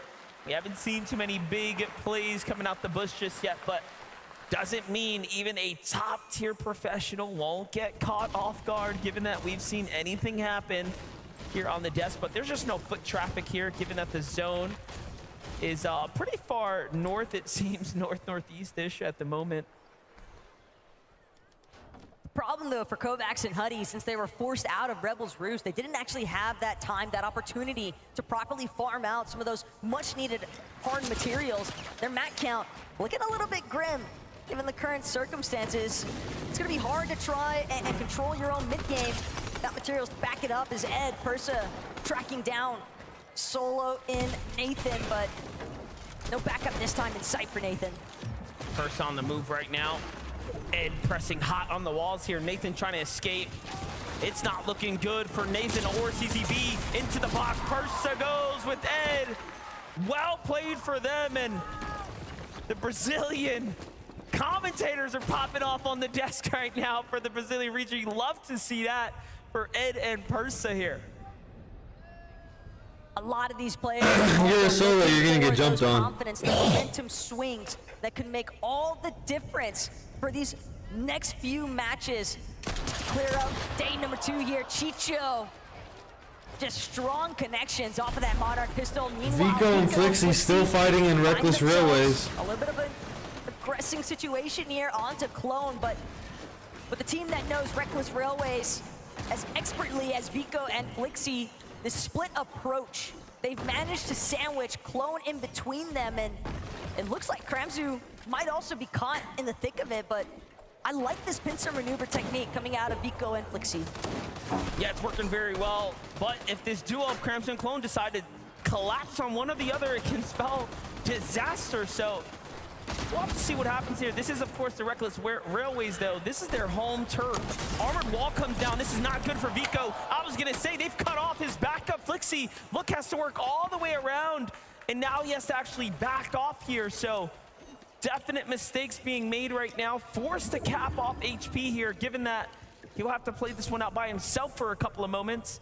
Meanwhile, still a lurking duo nearby in CR's Michael and T1 Job there. Anything can happen, but look at how Vico unfortunately gets caught off and out of position. There's a lot of trust that's implemented into that split technique, but more importantly still, Clone and Kramzu, they're still having to fight their way out of the Reckless Railways. One elimination might not be enough. Our international regions fully understanding they're gonna need more points to make their way up on the leaderboard standings. And Kramzu, Clone, they've still got their eyes on the prize, I believe, but Job and Michael are not making it easy. Instead, they're gonna track down Flixie. Wow. And that's your 3rd place dying right there. Pickup for Job there, It's my 5th place pick. CR Job, T1 Michael. Looks like everything is falling into place. Clearly a new strategy being We just need a Reek to pop off right now. This duo here, given that yesterday was such a struggle for this team to get their feet off the ground, and now we're seeing a much slower approach as opposed to taking full-on head-to-head battles, almost lurking between the major drops, trying to find fights that are in action, working a lot better for them now. But the bigger picture here at DF is that when you've got our 3rd place team going out this early on into the match, no placement points secured, and that is a massive deal because it gives so much opportunity to open up the door for everyone else to try and squeeze their way inside of it. Kramzu back against the wall, trying to see if he can work this way out, but it's not Michael gets a kill on Kramza. And that's going to be 3. Dude, Reckless Railways is just a fucking massacre right now. Peterbot and Pollo have the medallion, have the forecast tower, have the bunker, and they have the strategy. It's one of the best parts about the day 2 format that we don't get to highlight enough. But they don't have shield. Come in and start to adapt is what makes it so They have 0 kills. crucial to really pay attention Very to what is interesting. changing around you. But for Peterbot and Pollo, not much has changed, given that they have continued to key their way into the Rift Island. This time, they'll met with a lot more resistance. It's about the weakest we've seen them coming into mid-game, and I mean, it makes sense. You have Zagu up top here with Shadome and Vidil and Reason here. Very strong teams, very low on the surge here for Pollo and Peterbot. I mean, everyone might just get what they've been looking for, a potential early exit here. Oh, that was a little bit of a whiff there out of Pollo. Was probably hoping to Pollo gets a kill. Pollo, he finishes what he started, gets Reason in the process, but finds himself getting immediately gobbled up by Vidil. And now a serious 1 versus 1 Pollo situation. knocked. Keep in mind, Peterbot so picks many him other up. teams surrounding Rift revive off. Talk about an incredible save here, but Badial's not gonna make it easy here. Armored walls are coming out. Peterbot is desperate and boxed. Let's go, Peter! Zagu is also Peterbot got the res off. Let's a couple go. of shots here, but things are gonna slow down. And just when you thought it was over, they get saved here. Peterbot and Boya are back in. But at the cost of so many of their armored walls, Peterbot had to fully utilize practically everything he had saved up. And keep in mind, they still need heals. There's no shield, at least as only far as 32 above. concerned. Possibly Pollo is carrying. But they do have a kill. I'd have to guess not. So they're doing better than a lot of the lobby. They're just trying to tango once more with Badil, but he will not budge. So yeah, Peterbot is nervous right now. He knows it's still a 2v1, and Peterbot and Boyo are absolutely deadly here. And let's not forget, they have the medallion, right? Yeah, so they Peterbot is nervous. I've never seen him nervous like this. Who's around them, but they need damage. They're only 2 above. They've run out of heals It's not here. showing 62 This people is alive. the best case scenario for every In other 2 seconds, duo it in the starts lobby ticking. If you want to win the globals, which we know very surely they do. Oh wait, no. Boyo, though, not giving up just yet. Still In knows that 1 there's minute, a it job starts to be done ticking. here. They have no shield. At this stage, though, another issue for Peterbot and Pollo. Good damage though. One of their only They options got remaining 30. to exit Rift Island might just be take the Ascender down, but again, if they go for that launch pad, they might encounter even more resistance from the other teams that are a little bit more established, a little bit more healthy as well. But Pollo, Peterbot, they try to mark it off in the first place. They will break through the builds and manage to escape. It's not looking Hopefully good. they don't get targeted while they're flying by. A lot of teams here in the vicinity now. Peterbot going for the But this is like a bad game for them. Where's the best spot? And if they have the medallion, yeah, it's all or nothing now. let's be Peterbot honest. tries to go for Dukes and Sphinx, and they go for it, but Peterbot gets knocked. It's all up to Boyo now. Everything lies on him to keep the train going here. He's gonna find a lot of tags here, just enough to keep his team in the win now. They try to box up Peterbot. They want to finish his duo. He's not trying to give it away for free. He's actually fighting with all of his heart here, and they're running for him, trying to steal his duo away. So close. Almost takes down Dukes as well in an incredible exchange, and first place is out. The runway is open. Respect the meat shield performance there out of Sphinx. He knew that he was already relatively low. He could absorb at least one shot and trust that Dukes would get the job done. But a massive upset here in match 7 as 3 out of our top 5 teams already eliminated. Thomas HD, Acorn and Cold eliminated 2. When did this happen? To surge upwards. Agers is solo at the moment inside the zone, but we gotta Queasy get the and update here Thomas from Queasy HD. and Thomas HD, who have been working their way up slowly, steadily, looking to manifest this global championships victory right before their eyes here. The tags are great from Thomas. Things are really starting to ramp up now, and we know what they're playing for, and that's that victory. We saw it in the interviews. They just want to take height. At this stage, if they've had a chance to witness what's been going down inside of that elimination feed, Thomas HD and Queasy exclusively need to focus on their own game, just playing things out as if it's any other match. Pretend like all these other teams in the top 5 are still in the lobby, because that's what's gonna give them in the mindset to stay for their best performance. There's a lot going on right now, given that the zone's starting to develop here. It's not just high ground being held. There's also big names clashing all around us here. Take a look at how Veno jumps in. Veno kills Paper. In the highlight. Veno gets Victor V. Victor V back to back, but And then Veno goes down. He gets met with a crushing defeat to the hands of Quanti and Gone. The overhead view. Kovacs and Huddy also dead. Highlighting. There's practically nowhere left to hide. Everybody is stuck on even ground. Just Top 25, we're getting placement points now. MDF is whether or not Queasy and Thomas are going to be able to successfully make their stake on height. Truelex and Chicho box on the low ground directly underneath them. And if these Titans clash, one or the other could potentially fold. Well, here's the thing, Thomas HD and Queasy are two of the, again, only players left in this lobby that will notably challenge height every single time. Most of the competition that would otherwise do that is not in this lobby.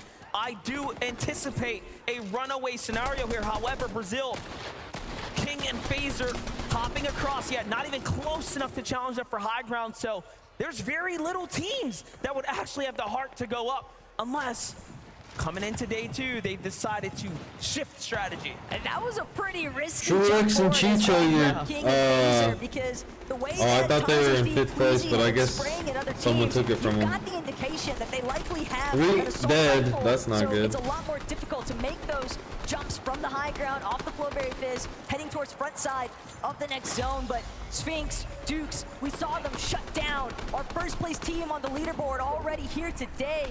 They're hoping to see if they can transition this into a victory royale of their own. Sphinx and Dukes through Elims.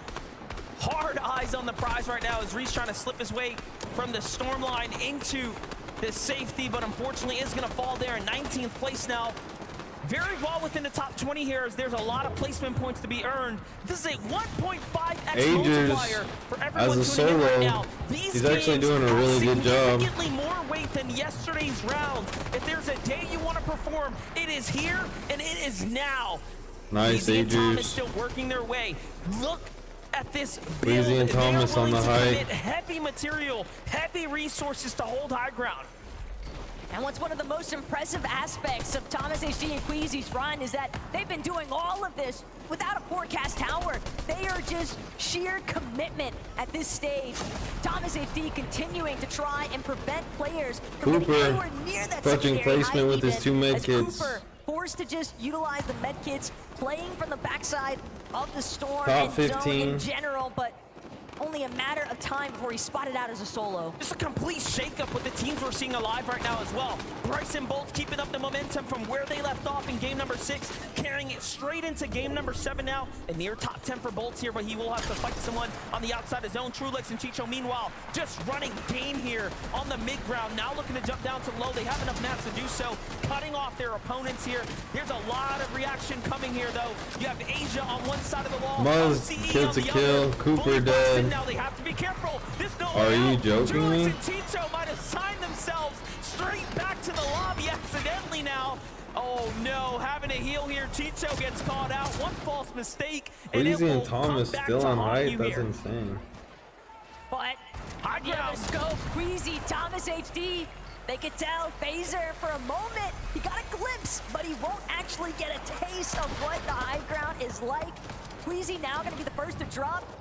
He's continuing. He knows he needs a refresh. He wants more material. If he can find an elimination, if he can play the disturbance factor, he can prevent anyone from having the potential to threaten Thomas HD's current position. Thomas HD, in fact, alongside Queasy, just going to continue to try and secure as many eliminations as possible. We are witnessing greatness right now as Thomas HD and Queasy are putting on a masterclass from the high ground here. Doing a very good job now securing eliminations, starting to rack up. Queasy will have to get those mats there. Has to jump to the tree. He sends Thomas HB down. The Soren to start cutting off the teams here. Completely new duos in the conversation as well. It's Zagu and King and Phaser now. That's all that's All right, Queasy and Thomas HD get the first win. The zone pull, Thomas HD and Queasy, they made it to the top of the hill. What up, Charleezy? Oh, they tie it up. They're gonna be right next to Peter Von Pollo. We expect it. Fuck. And now they're performing from the interview section all the way in to the first match here of the day.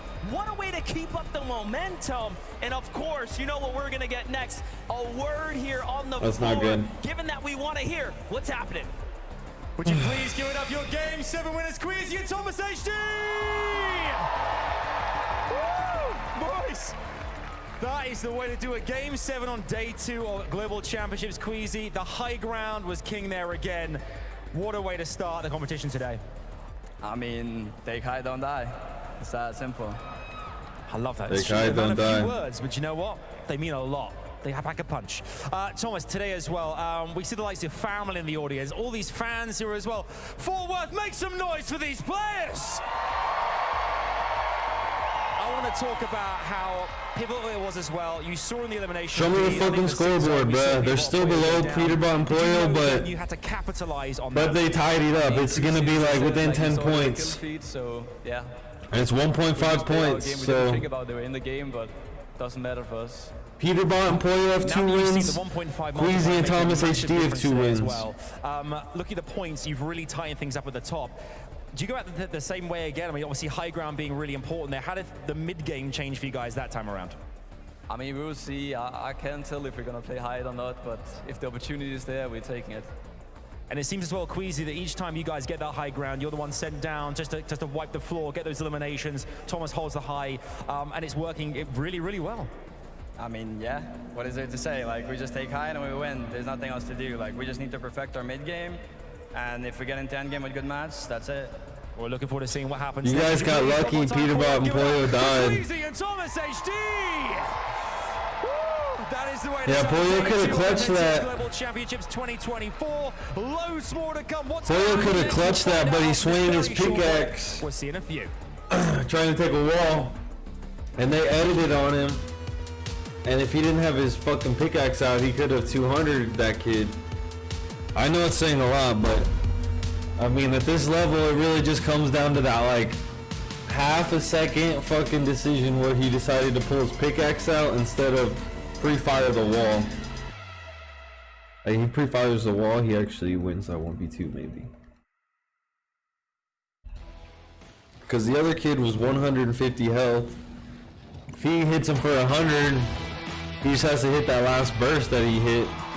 I don't know if I think he missed those last bursts, that last burst shot, but still. Makes it way closer.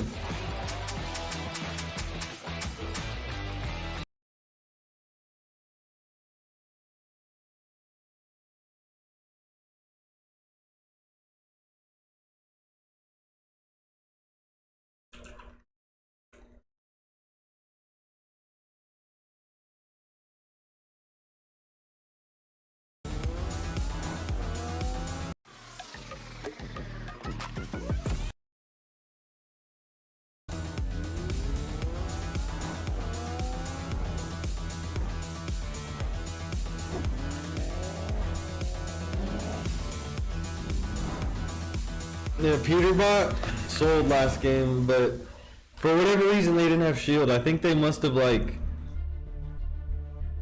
I don't know how that happens. They had no shield. Peterbot did get the res. That was a really good res.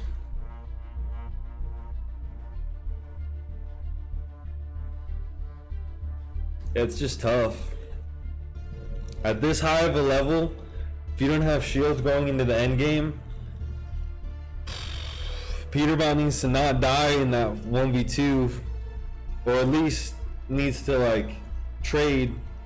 That way it's a 1v1 for Pollo.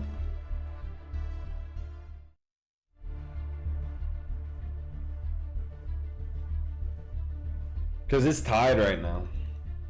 Like, Peterbot has like 450 points, and after that game, Thomas HD and Queasy probably have like 430 to 440, something like that. So we have a tournament on our hands now. I honestly, this morning I woke up thinking, oh, Peterbot just runs away with it today. I was like, you know what? It's 1.5 times multiplier. He's 150 points up. He just runs away with it.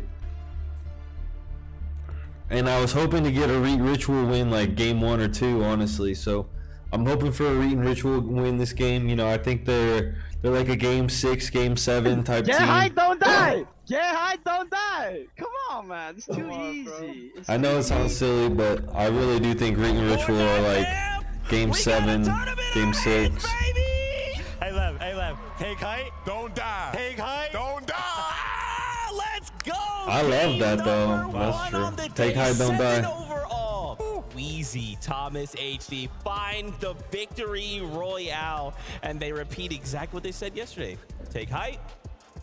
Don't die, Levin. Or yeah, Levin. Listen, Queasy and Thomas. I mean, the high ground, right? It was working yesterday. They were getting a little bit of pressure, in my opinion, from the likes of Vico and Flixie primarily. But Vico and Flixie go down very, very early on this game. Queasy and Thomas maybe noticed that. Dude, high ground next season is going to be AIDS because everyone's just going to be saying that. I guarantee high ground is going to be AIDS next season. On height in the first 6 games. Vico Flixie up there, Peterbot Poyo up there. Both of those guys down and out of this end game. Because everyone's watching this shit. So many people just heard that shit and was like, oh, I never thought about taking the high ground before. This is what I've been wanting to see from them all year. Right, we've always known Queasy to be this dominant high ground IGL. This year, he took a step back from that when it matters the most, though, relying on what he knows best. I'll give it to him, though. That was a good game. I just cannot believe, and as well, when we kind of saw, I love the way that Queasy kind of. It's kind of got to be like that, where if Peterbot and Poyo die, you have to just win those games. Floors, maybe 2 if you want to win the world championship. This is mine. Or even get second place. There's not many players looking up at it anyway. Yeah. But if you did, and you just saw 300 metal just I called it 430 and 450. Vivid, are you seeing this? Do quick math for me, Vivid. 20-point difference. 23-point difference. 23 points now separate Peterbot and Poyo and Queasy and Thomas. The question was, how is anybody going to? We got Cooper in the background just fucking into full effect. A bad game for Peterbot and Poyo. Shambles up on Rift Cooper's Island, nervous. goes down early after trying to land and fight to get back into the game. Queasy and Thomas, they mentioned it in that little bit of an interview right there. They saw it happen in the feed. They played their game to it, and now we've got a tournament on our hands. Yeah, absolutely, man. Uncharacteristic game from Peterbot and Poyo. They look like they were working with scraps at times. But Thomas and Queasy, not at all. Still exactly what we saw from them yesterday, where they're looking strong, in good positions to get surge. Thomas in particular, the Monarch pistol again, it is just relentless, the amount of damage this guy is putting in with that. That's right, and guess what? We actually have a moment from that last game. Let's listen into that game-winning moment. I'm not gonna. We should remember their skins. We should remember their skins. Yeah. They're dashing. 30 on them. Okay, we know their skins though. Yeah, Catwoman. I got a kill. Disconnected them on the right. Yeah. They have dashes to the Catwoman on the right. Yeah, I see. Here, drop him, I'm going across. I'm armored wall, I'm armored here. Yeah, okay. Armor yourself as well. Armor. Yeah, I am. I did.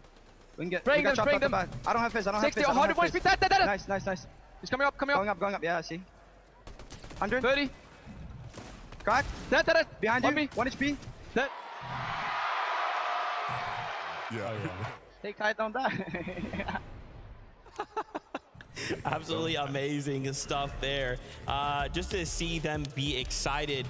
Levin, I want to double back. You talk about that and we joked about it at the start of the day. What kind of damage are we actually putting in with this? Let's take a look at the numbers. Who do you think is going to be leading with the Monarch pistol? Surprise, surprise. No surprise at all. Thomas HD by far and away. Cold with the pistol. Again, if you know anything about Thomas HD and metas of previous years, it would have been the sniper rifle where you would have probably seen him be the leader. He's replaced the Monarch in that sense and is doing the big damage with it, and it's a big part of their success this weekend. Love that from you, Levin. Honestly, I saw a little bit of a shot that we were getting on the stage. It was Thomas and Queasy, right? If they actually turn around in their chairs, guess who's right across from them? Peterbot and Poyo. They were actually staring each other down up there, probably sharing some emotions right there. That's awesome. They're like, hey, listen, it's game on. That's right. Let's talk about Peterbot and Poyo here for just a moment. Very uncharacteristic out of the duo, right? They obviously had Medallion. They had mythic items in hand, but we kind of go up to Rift Island and they are just in shambles at one point. No materials, no shield. Well, the big thing for me was that Peterbot and Poyo, they're kind of used to getting the Rift Island uncontested. Yeah, Peterbot got shit on. That was up there yesterday. Sometimes that was kind of just based on the side of it. But we actually saw 2 other teams up there that were interested in. Yo, Walmart Shack is crazy. And once we tuned in with them when they were actually up there on the Rift Island, I think they were only like, what, 60 damage above? And usually that's like 400. That's literally what I was about to say, right? Where it's like, they shouldn't even have to rely on going to Rift Island to be getting their damage. Usually they are much higher before that. I think we're already seeing some changes in the way people... Peter and Pollo have so many more fucking elims. They're clearly struggling with it. They're gonna have to figure things out and fast. That's right, third place. That's scary. Chicho, just rising up the standings there, holding that third place. And to think here, Trulex had to do this as a solo player. He has to play heals, but in those moments with this multiplier, those placement points make a difference. Absolutely. Fuck, man. Exactly what we expect Trulex and Chicho to do. To be honest with it, a bit unfortunate with how that game sort of panned out. Peterbot and Pollo are still in first place, though, if you think about it. They get cut off, right, on low ground, and usually if you get cut off on low ground, it's, you know, it's possible to reclaim it. The problem was the team that cut them off used armored walls. So they're pickaxing through armored walls to try to get out of the storm, and again they just lose too much time. It forces Trulex to use those medkits earlier than they probably would have wanted to,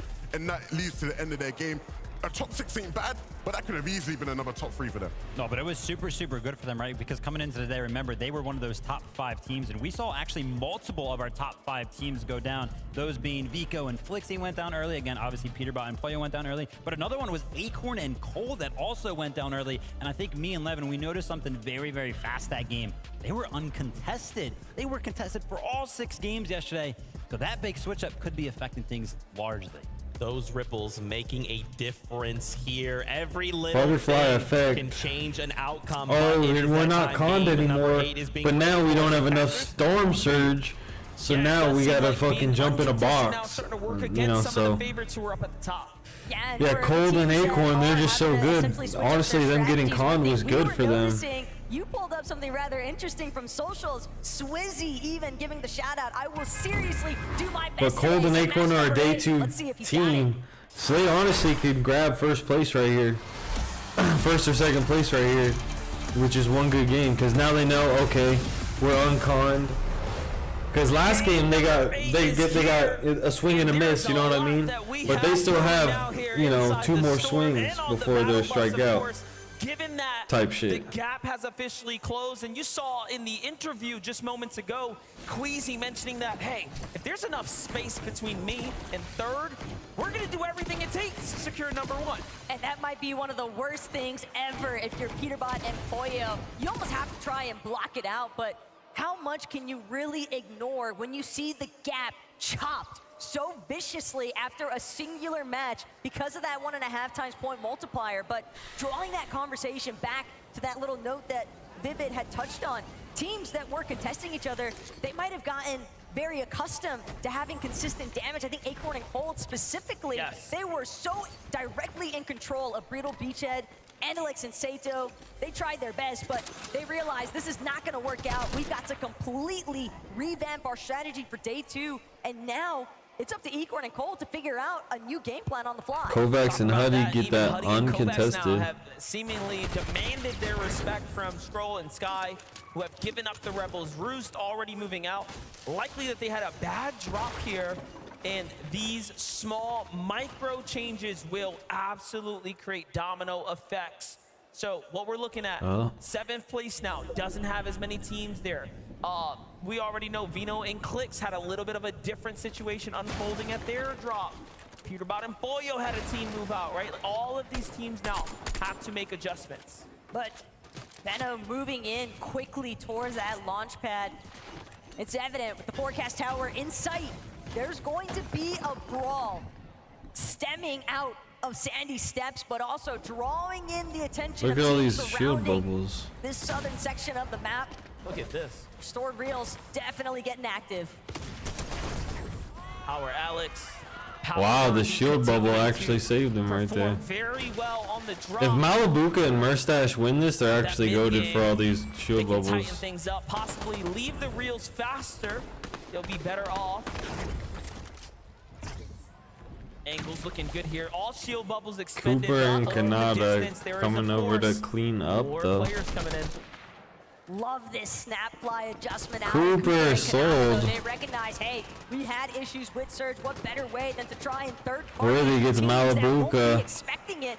Alex and Worthy gets Murstache. trying to chase down Murstache. They find the second elimination. Malabuka and Murstache fall. Kanada push Alex. But now Kanada, Cooper, they're not gonna let them relish relish in the moment for even a second. Oh, it's over for Alex. Breathing down the neck of Alex. He's trying to get a scramble out. Yeah, you got a world champion on your back, brother. He's just hoping. And his teammates running. Trying to provide some relief, but Kanata and Cooper, they finally find Alex, and that's going to be the end of one half of the Oshi Power Boys. And you can see Alex's only concern there was, let me buy time for my teammate to get out. We can still play this game. So that's a good teammate right there. Secure as much loot as possible and then rotate out. Meanwhile, yeah, sorry, Charlize. They literally just griefed your fucking second place pick and then die. Like, come on. So good for Parz and Baku. Have a defensive hold inside. Like, that's why getting contested is so ass. Teeny and Chap likely feeling like it's a little dangerous to step especially at the higher level. They're gonna take what they can and move on out, it seems. Teeny possibly reverting back to his old ways. There's Chap next to him. Seems like they want everybody needs Surge, so everyone kind of WQs like that. Looking for some easy fishing strats over by the dock next to the ship it station. Yapko and Swizzy on the other hand, popping up at the raft. They're gonna manage to find threats in the process. And this triple contest situation just continues to heat up. What is going on over here? This is a very different Brutal Beachhead vision in comparison to what we've been used to seeing. Yeah, we got Cow Gamer, Haman here now. Up against Andy. Looks like Cold might be dead right now. Nicely done for Haman. Finding Sato with a big elimination. Cold and Acorn might be dead. Who knows? Going toe-to-toe. Well, already 14 people for the dead. shot there. Andelek's extremely weak, but instead causing the oh my god, what is that guy doing? That is the worst place to hit a mini ever. The deal here for Middle East. And they're going to find themselves a wonderful set of eliminations. Now the drop Where's is my there. goats? No Acorn and Cold. So clearly a rotate must have happened and a lot sooner. They're not the only ones countering some slight adjustments to the loop path and rotation strategies early on. Vico, Blixie next to Bugha and Aviv, but at the same time, some damage was clearly applied. Whether that came from Bugha and Aviv, didn't necessarily get the chance to see, but Vico and Flixie are now inside of the cemetery, and there's a very Peterbot Poyo, Thomas HD, Trulex, Vico, and Dukes all alive. A quick highlight here as we walk away. Unfortunately, King and Phaser gonna be some of the duos called One good game separates top 5 from first place. Risky play about 200 points. A win is 100 points. Can you do? And if you get a 10 kill win, like how we saw Huddy it's like 160 points. So in match 7, if you have a good win, you put yourself back in the top 2. Messy, you don't want to cut any corners. You've got to make sure that you are checking every angle, proceeding with caution every step of the way. That pretty much goes for top 10 actually. Anyone in the top 10, if they have like a 14 kill win, they grab that first or second place. Plenty of gas in the tank here for Huddy. He slides out. Visual and Braids put up a great fight so far. Huddy.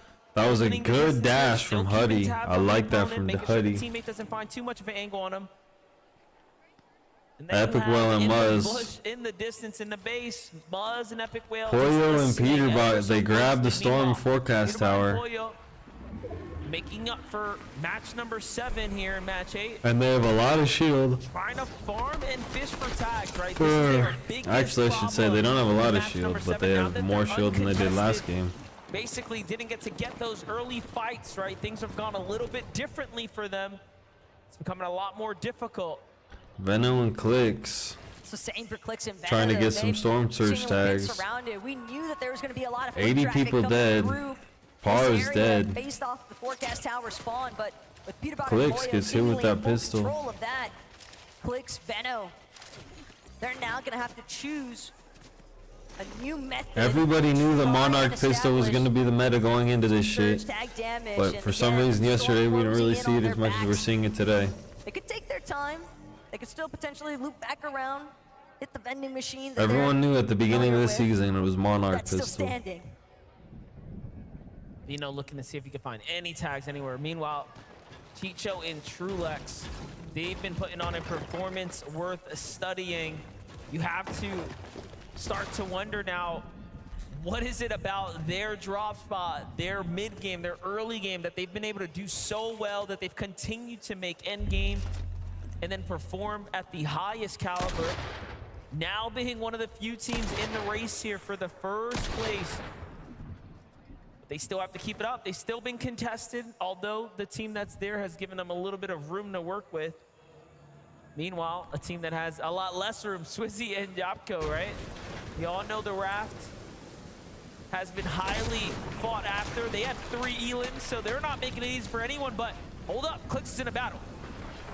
It's Crisp on the other side of this box, but Clix, Benno definitely looking a lot more healthy than their counterpart, and sure enough, Benno is gonna close this one out. That's another elimination, 12 points already. Keep in mind, that point multiplier doesn't just come into effect for the placements, but eliminations. Venom and Clix with multiple medkits in Storm. Gotta be careful, sneaking up when they least expect. Aspect and Kazi trying to creep up. Resigns. Oh my god, this is not a good idea. Bad to worse in a moment. Yeah, and Clix sees them. Coming out here, so they're not slick by any means. Yeah, these kids are not slick at all. Being able to get their HP up is not going to be too much of a problem. Meanwhile, Vino looking to alpha up some positioning over Kazi and Aspect here. Trying to see what this team wants to do. Vino clearly doesn't want to stick around for too much longer. It's a lot of risk involved here. He does have a couple of med kits. I like what he's doing, though. He's inching his way across here, saying if you really want to do this, we're going to do it box to box, mano a mano. And there's the loot that he was trying to secure. Now nice. Now he's 555. There isn't much more for him to worry about here. However, if they stick around, there's another team. Hey, what are we looking at? At the same time, they've got to be really careful on how they choose to disembark and rotate out of here, because with so many eyes on, there is a high likelihood they could get tagged up in the process. And it's very nice that Benno was able to secure those max mats, because Clix having to build the entire way as they maneuver. What a bunch of weirdos, jeez. Take a look at the teaming, controller go, let's go. Strong EU duo, very consistent and for good reason. They take down FKS and Adapter there. Oh, Adapter's still alive. Adapter's still standing, actually. I take that back. Oh, Chap dead though. But unfortunate now, as they get fully finished. Trap goes down. The save's gonna come in. More shots from the distance here. It's Nico and Flixie hearing what's happening. Bobby and Larpex inside the base nearby as well. In come Muzz and Epic Whale. They hear the action. They're gonna need some surge. So it's a melting pot of regions and competition coming together now. It's just the way that we're seeing all of these teams essentially conglomerate on top of each other. We didn't get a whole lot of this in day one, but the adjustments that everyone is trying to adapt to last second here, causing so many hiccups for everyone else. Peterbot and Pollo. Countering across the way. I don't know. Peterbot even working their way through the storm. Got eyes on Yapko and Swizzy. They clearly want the fight, but way off in the distance. Teams a little bit closer to that edge of zone, putting even more pressure still onto Peterbot and Pollo. They are not getting the same clean rotations that they had all day yesterday. And this is Swizzy, a fucking This is a young team that girl. has landed on each other, right, coming into the season. So Peterbot and Pollo now forcing to back out because tags are coming in from the distance is definitely not ideal by any means. However, if they found the tags that they need, they won't have the problem they had in match number 7, right? They were so far below the surge. This lobby's starting to cut down pretty quick, so we are just gonna have to see what happens when the zone closes here. Problem though, Peterbot, he's the only one with the medkit. Pollo, he's got to hope that he can find some bandages, a medkit, any form of white heals along the way. But that moment doesn't seem like it's going to come. A lone couple of bananas, and Peterbot knows he's just gonna have to let his duo fall. He'll make the play for the revive after he expends this medkit, but they've still got so much ground to cover, and a team already choosing to close in. Sky, Scroll, they have the immediate collapse. Peterbot can he get Pollo up? They've been watching. They saw what happened, and then they saw. No, bro. Peterbot fully armors himself up. Every wall is covered here. They will have to literally break him out and then fight. And he is ready. Rifle in hand, shotgun in the backup kit. All right, let's see it. He tries to go for the wall replace first. Very smart done. However, starting to run out of Who material. looks? Peterbot is one of the best in the world, and for good reason. You just cannot stop him if he does not want it to be done. Look at how well he's putting up a fight. In Come on, a Pete! 2v1 situation right now. The fact that he's even delayed Sky and Scroll for this long is phenomenal, as is Peterbot continuing to split them apart. He will not let them challenge him 1 versus 1. Anything else is not going to go their way, but Peterbot, he's still managing to scramble. He's on the escape. He's got the reveal marks as well. He knows exactly how he needs to move. But again, Sky Scroll, they realize we got to reconvene. We got to re-aggress. Peterbot from below. He's on his last little ticks of HP. And I don't think he's going to make it out. Finds a bandage, has to hit it, but unfortunately will fall now. And that is back-to-back games of trouble on the horizon now for Peterbot and Pollo. And it is just starting to slip away now. If there was ever a moment for the competition to really find their They needed to lose 2 so they could really lock in. A critical moment that just unfolded in match number 8.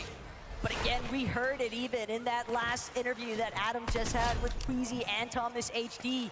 They choose to still play the game as if nothing's gone wrong. There's been no spoiler in effect for the first place team. Someone push Queasy right now. Is going to come. Push those guys right I now. think that if the OCE team didn't rotate in at that time, he would have gotten the bandage off, and we would have still seen something potentially unfold. But the reality is now, top 5 is going to shake up.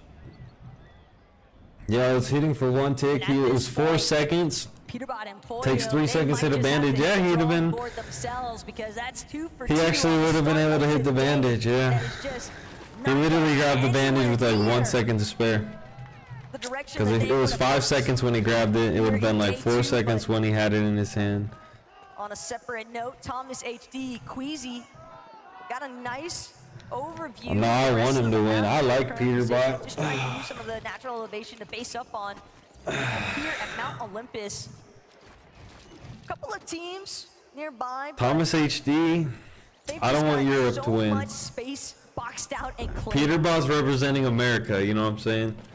And I'm an American. Chicho and Trulix And it's not looking like. Still sitting pretty in Because we got Peterbot and Pollo, American. Thomas HD and Queasy, European. Trulix and Chicho, European. I might have said, wait, Thomas HD and Queasy, European. Vigo and Flixie, European. Dukes and Sphinx, American. So right now it's looking like Europe's on top.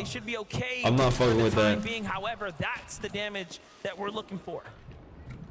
Another little bit of a shock, though, as far as our top 5 is concerned. Sphinx and Dukes have also been eliminated. They jumped up a few placements after their match 7 performance. They were sitting inside of top 10, 9th, I believe, to start day 2.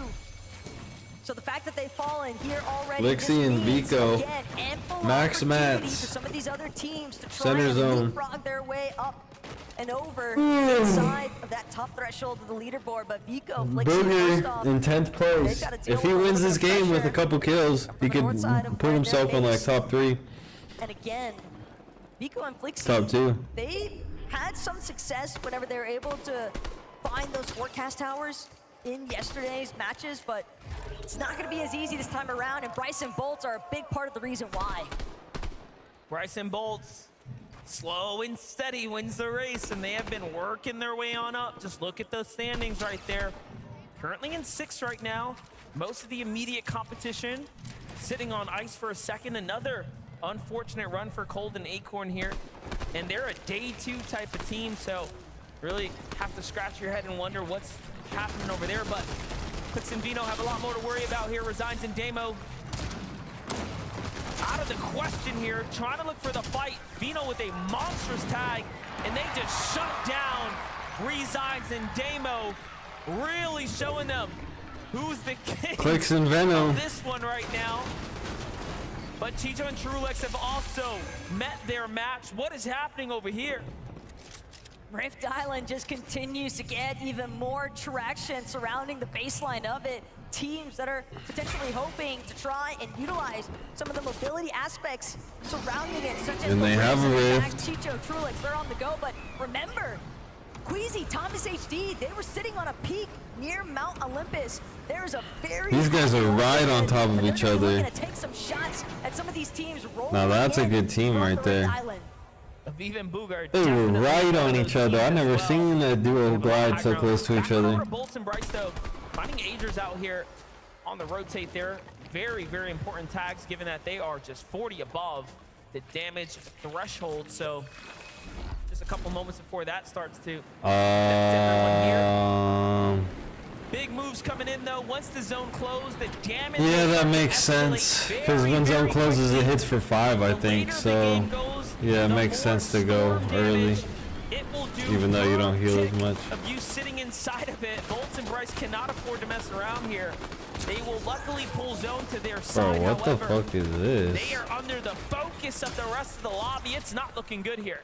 And not only that, but they're also getting battered by these Storm Surge ticks. They need to connect at least one more shot, but they're losing the time to do so because they're having to heal instead.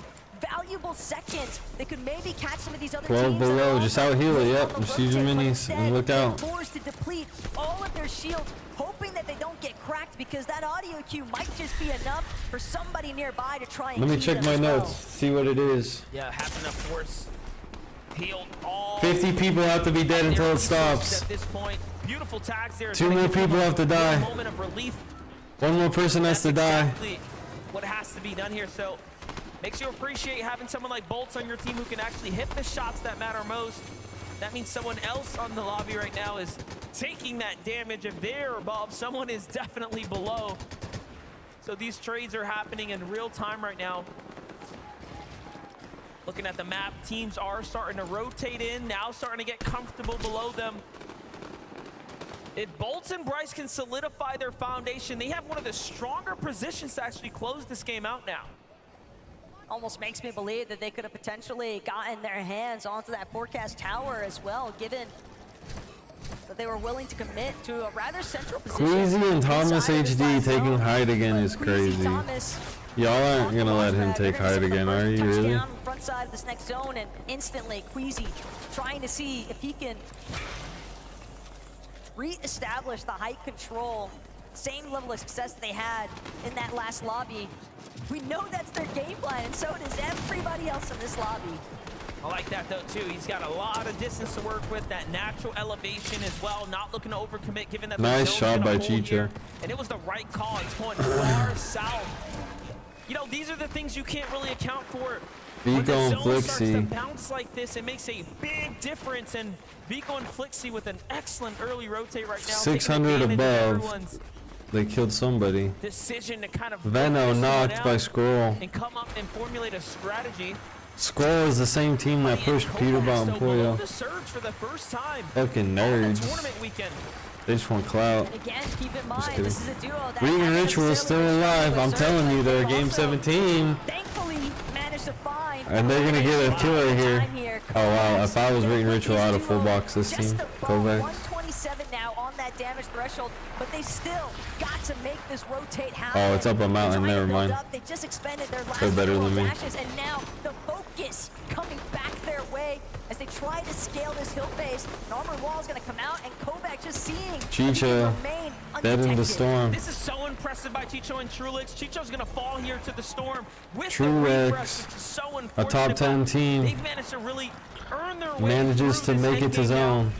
Can Trulex get to safety? They're still a long way in front of them, Oh wait, never mind. and it's almost bait that there's a zip line there. Don't take that, Trulex. He knows it. He's gonna avoid that at all costs here, going around the sides now. He's safe, but for how long? Top 20 in sight. Meanwhile, on high ground, other Oh, teams now starting to dead. set up the zone. Booby dead. Click's still popping off though. Thomas HD takes first place. Cammy and Sedley on height. Thomas HD in the mid ground. The day 2 comeback. But they might not even recognize the fact that Flixie, Vico, they've managed to get this wraparound flank coming from a much less congested side of the zone, but still, Seti, Cammy, they are due for a comeback, and they've got so many teams are about to die because it pulls all the way up the mountain. Overcome a lot of those shortcomings that happened in day one. Huddy, Kovacs now getting health at the base of this mountain. You can't be hitting big pots. You actually have to go up the mountain right now. Yes. Go. Go. Nice. Vico, Flixie still alive as well right now.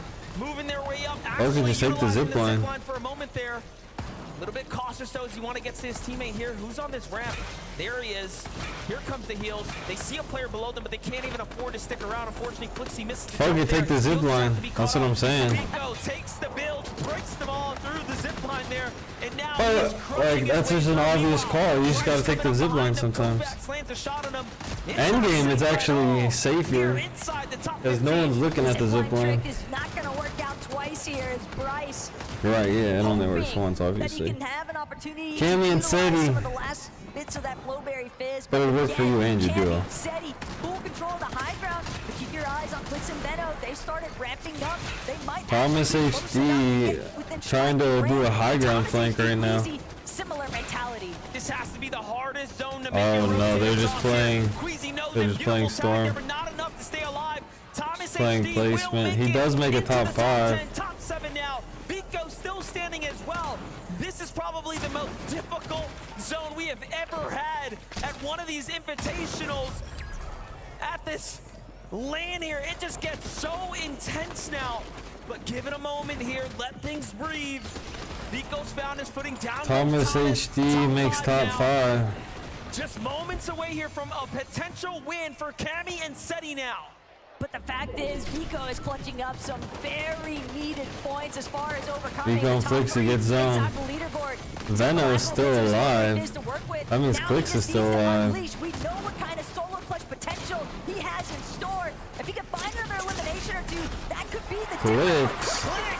Gonna bring that one home. Comes out of nowhere with a huge shot in the Clix gets a top 3. Right back into things here. It's Pixie who's still Cammy and Seti. It's a 2v2. They have enough took high and didn't die. Material to make this one very interesting. Armored walls now starting to come out. Cammy doing the same here to try to conserve some material. Seti's got a lot to work with, but surely armored walls are gonna buy them time, buy them room. Right, there's still the clock running here. Nice counterfire now coming up to the high ground. Jonas is exceptionally well in these situations. Yeah, it's over. Good. Cammy and Seti are just chopping away now. Seti even it's just chip damage, yeah. But it might not even be necessary. The Polish Pantheon looking to try and take over here. Pixie, Giannis scrambling around the low ground, but Pixie falls. Only one remains. Seti's gonna look to find it. Nice. Seti takes it with the victory royale. 7 eliminations for Cammy and Seti. Seriousness on their face, given that they know there is a long tournament in front of them. Match number 8 is gonna close out. And it's incredible to think that this is a team that is always so prepared, right? So it's a new day. Would you please give it up? Your game 8 winners is Cammy and Seti! Should I hop up for me there, fellas? I'll come down, I'll come down. What a day, what a start to the day. Second game, a victory royale. You guys have been in this position before. I'm To pissed. the end game there, it seemed that the high ground once again reigned supreme. Yeah, I mean, we were at that side, so we just took the high ground because it was very free. And I think this is the first game that we really had Surge. And yeah, we're just gonna try to do our best to have Surge in other games and then try to win more. Well, you guys as well, you've been in this position before, our 2022 Invitational winners. What kind of experience does that, guys, give you in moments like this, having been through the likes of that? I don't even know, we just played high and we won, like, I don't know. We just need to focus on the next games, maybe we win some more, and yeah, we will see. You seem very locked in as well here. As we can see, the 1.5 multiplier really changing things up on the leaderboard. A few more games like that, and who knows, you could be lifting the trophy again, Seti. Who knows? For you guys, how do you push through now? What do you do next? I think we just have to stay calm, get Surge, and try to win more games. That's it. And lastly, I want to say, it's a big day as well for Seti here, folks. It's someone's birthday today, okay? On a count of 3, can we all say happy birthday? 1, 2, 3! Happy birthday! Big you go. Whatever happens, thousands of people chanting your name. One more time, give it up for Camion City! Ooh, it's his birthday. Getting a victory royale on his birthday. As you can see, things are really changing on the leaderboard now. What will happen next? We're going to find out. Once again, a short break from us. Do not go anywhere. Don't be silly. There's loads more global championships coming your way right after this.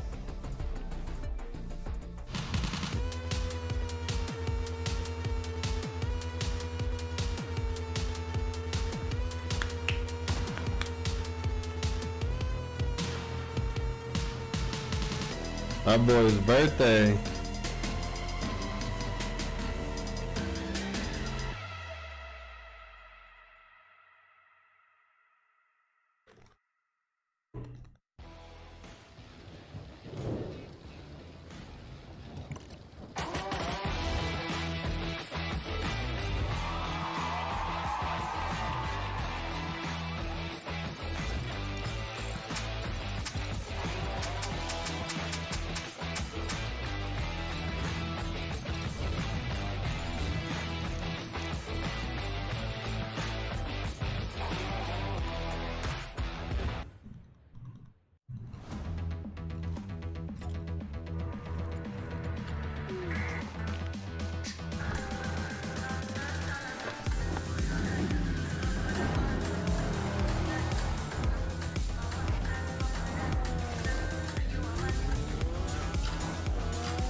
Just like that. You ready? Exactly. Good deal, everybody. Be Kendrick Lamar. I'll be performing at Super Bowl 59. Will you be pulling up? I hope so. You know it's only one opportunity to win the championship. No round twos. Let's get it. Boom! I want you to miss it. Meet me in New Orleans, February 9th, 2025. Wear your best dress too, if you're watching from home. Let's go. Yay! That's what I'm talking about, man. Now we can get to it for real. Come on, you gotta make sure you catch it with the hands open like that. Running real routes, you're gonna be messing up. Hello and welcome back to the FNCS game number 2 on the day, 8 overall. Seti, Cammy find themselves the victory royale as well. Fortnite fan, please give a big welcome. Kelly Link and Mini Miner as they join us here to break down this game. I cannot believe how insane this game went for the duo. I mean, when we saw kind of the new season, we thought, wow, low mobility. This really seems like this could be Cammy and Seti's season, especially when we had the lackluster performance from Major 3. And then day 1, it was a bit of a disappointment, but they are here to show up now from the high ground, taking absolutely crazy shots onto some of the biggest names on the low. Yeah, and it's something that we spoke about on the desk yesterday. This team have the potential to take high. I think if you're a traditional Fortnite viewer, maybe you haven't watched for the last few years, you might think, oh, this is a sort of low ground consistent duo, right? That never play high. No, that's not the case. These guys have learned how to play high these last few years, and of course they can pull it out when they need it. The zone really worked in their favor for them this game. We saw them setting up. Of course, it went all the way back over the Mount Olympus mountain. We saw Queasy and Thomas as well on the front side trying to set up for height, but with the way that zone pulled back, there was only one team that could take height. I love there after that when they just sat back down, just leaned back in the chair. That's right, everybody. We're going to take that in. You watched it right. We got ourselves a victory royale. I would love as well him just calling out, you know, hey, we got dead side. We had our surge in check. A lot of these duos are still having those issues, right? Trying to manage Storm Surge. Yeah, I mean, honestly, taking advantage of kind of that early high ground where they were able to kind of get those tags that they need from around the lobby, and then using it, seeing where the zone is pulling on that mountain, like the south side mountain, where obviously if you get the high ground, you pretty much control the rest of the lobby. Yeah, 100%. And what's most surprising to me about this is actually their first win of the entire chapter. So it's like, how have Cammy and Seti not managed to get wins? It hasn't been their most. We're already into game 3. This is going to give them that huge boost. Wait, there's 6 minutes? They have to wait in that lobby for 6 minutes? That's crazy. I think it was like sort of top 40 area. So this is going to boost them up in the stand. This is going to boost their confidence as well. And I hope to see more from this duo like that. Also, what better birthday gift than to get a victory royale? Not bad. On the global stage. Why not? Happy birthday to you, Seti. We got to talk about a couple things here, like Peterbot and Pollo. Now 2 games that they've had a really difficult start, which is, again, damn, you see that 3 above my head? Yo, that's crazy. Many at the top of the show asked, it's kind of crazy. Shout out to Jax for that, yo. I want it to be a close game when we get to game 12. Pollo using your skin. Meant this. I don't know if I meant our top team to go down twice without any points except for a few elimination points. And honestly, I'm wondering if it's just due to these rotations that they were dealing with, the over-aggression that we see from Peterbot and Pollo a lot. Also, getting kind of third-party time and time again has just been such a struggle for them. Yeah, they're struggling with their heals, I think. They're getting into a lot of these fights, not necessarily finishing them off, getting to use their own heals, to use their own heals. And we saw it right there. Pollo went down first, and it was actually Sky that got the knock credit for that. So he was actually dipping off. Sky and Score were saying, right, let's go into the storm, but then they saw that little knock. That kid wanted Pollo to lose so bad. Peterbot and Pollo, you see that? A little 10-year-old, he was like, yeah, he's dead! It's worth a fight there, but of course, they didn't quite close out the fight. Shit. Speaking of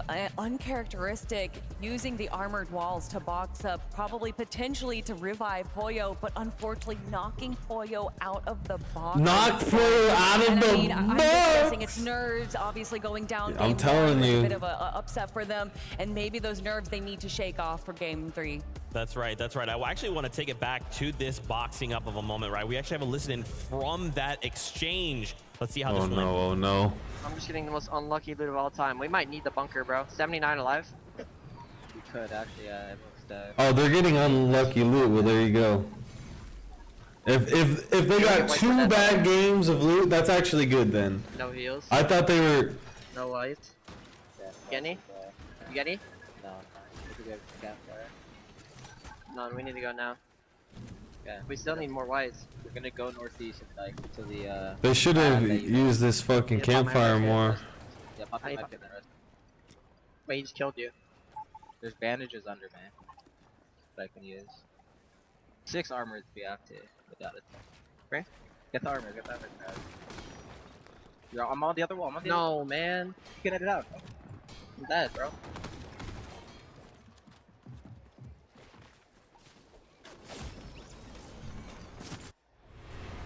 Definitely a difficult situation. It's good to hear that they had no loot. Different opportunities there was for any heal available at all and did not receive a single one. Sometimes it just goes that way, you know. That is a little bit of that RNG factor we're kind of used to seeing. That's good. No, that was actually really good to see. RNG when it comes to Fortnite, and that does mean what you're going to get out of those chests, what you're going to find as floor loot, and unfortunately finding barely any white heals going as far as into the storm to get that bunker. But now they're only 50 points down. Peterbot and Pollo, and they had 2 bad games, and they're only 50 points below. Are in first place. Yeah, they are. I mean, what a turn of events right here. That's the first time this entire chapter that Peterbot and Pollo have placed outside of the top 25 in back-to-back games. And who's taking advantage of that? It's Thomas HD. They just need to stick with their plan and they'll win. Going down in the feed. And you can see I truly believe that. Game, they weren't necessarily taking too many risks. You saw Thomas HD playing out those medkits towards the end. We saw them sort of poised for height as well just before that sort of 9 stone started to pull.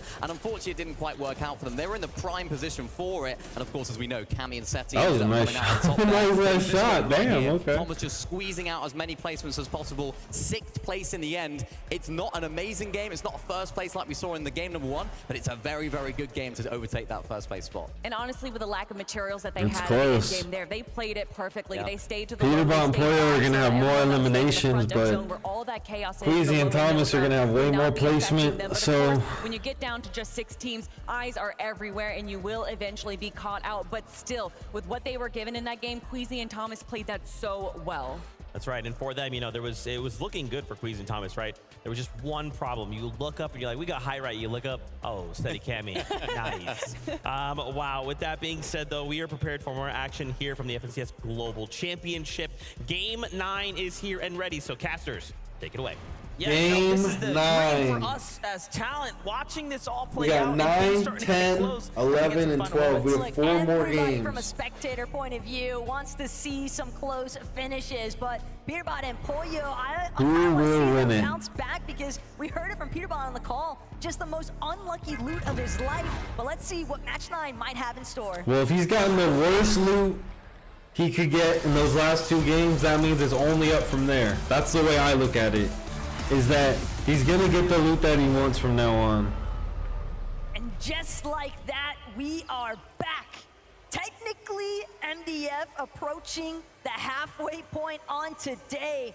And with that in mind, this is where the pressure is really gonna start to surmount onto so many of these players. Queasy and Thomas, they have made it to the top of the leaderboard, but now it's all about maintaining that position. Yeah, the truth is that it's only going to get more and more difficult from here on out. You start to see the reality of the situation, and that's you actually Malabuka Merstash. We're watching this fight every fucking day. Moment, it's going to come with that little bit of hesitation, right? That second.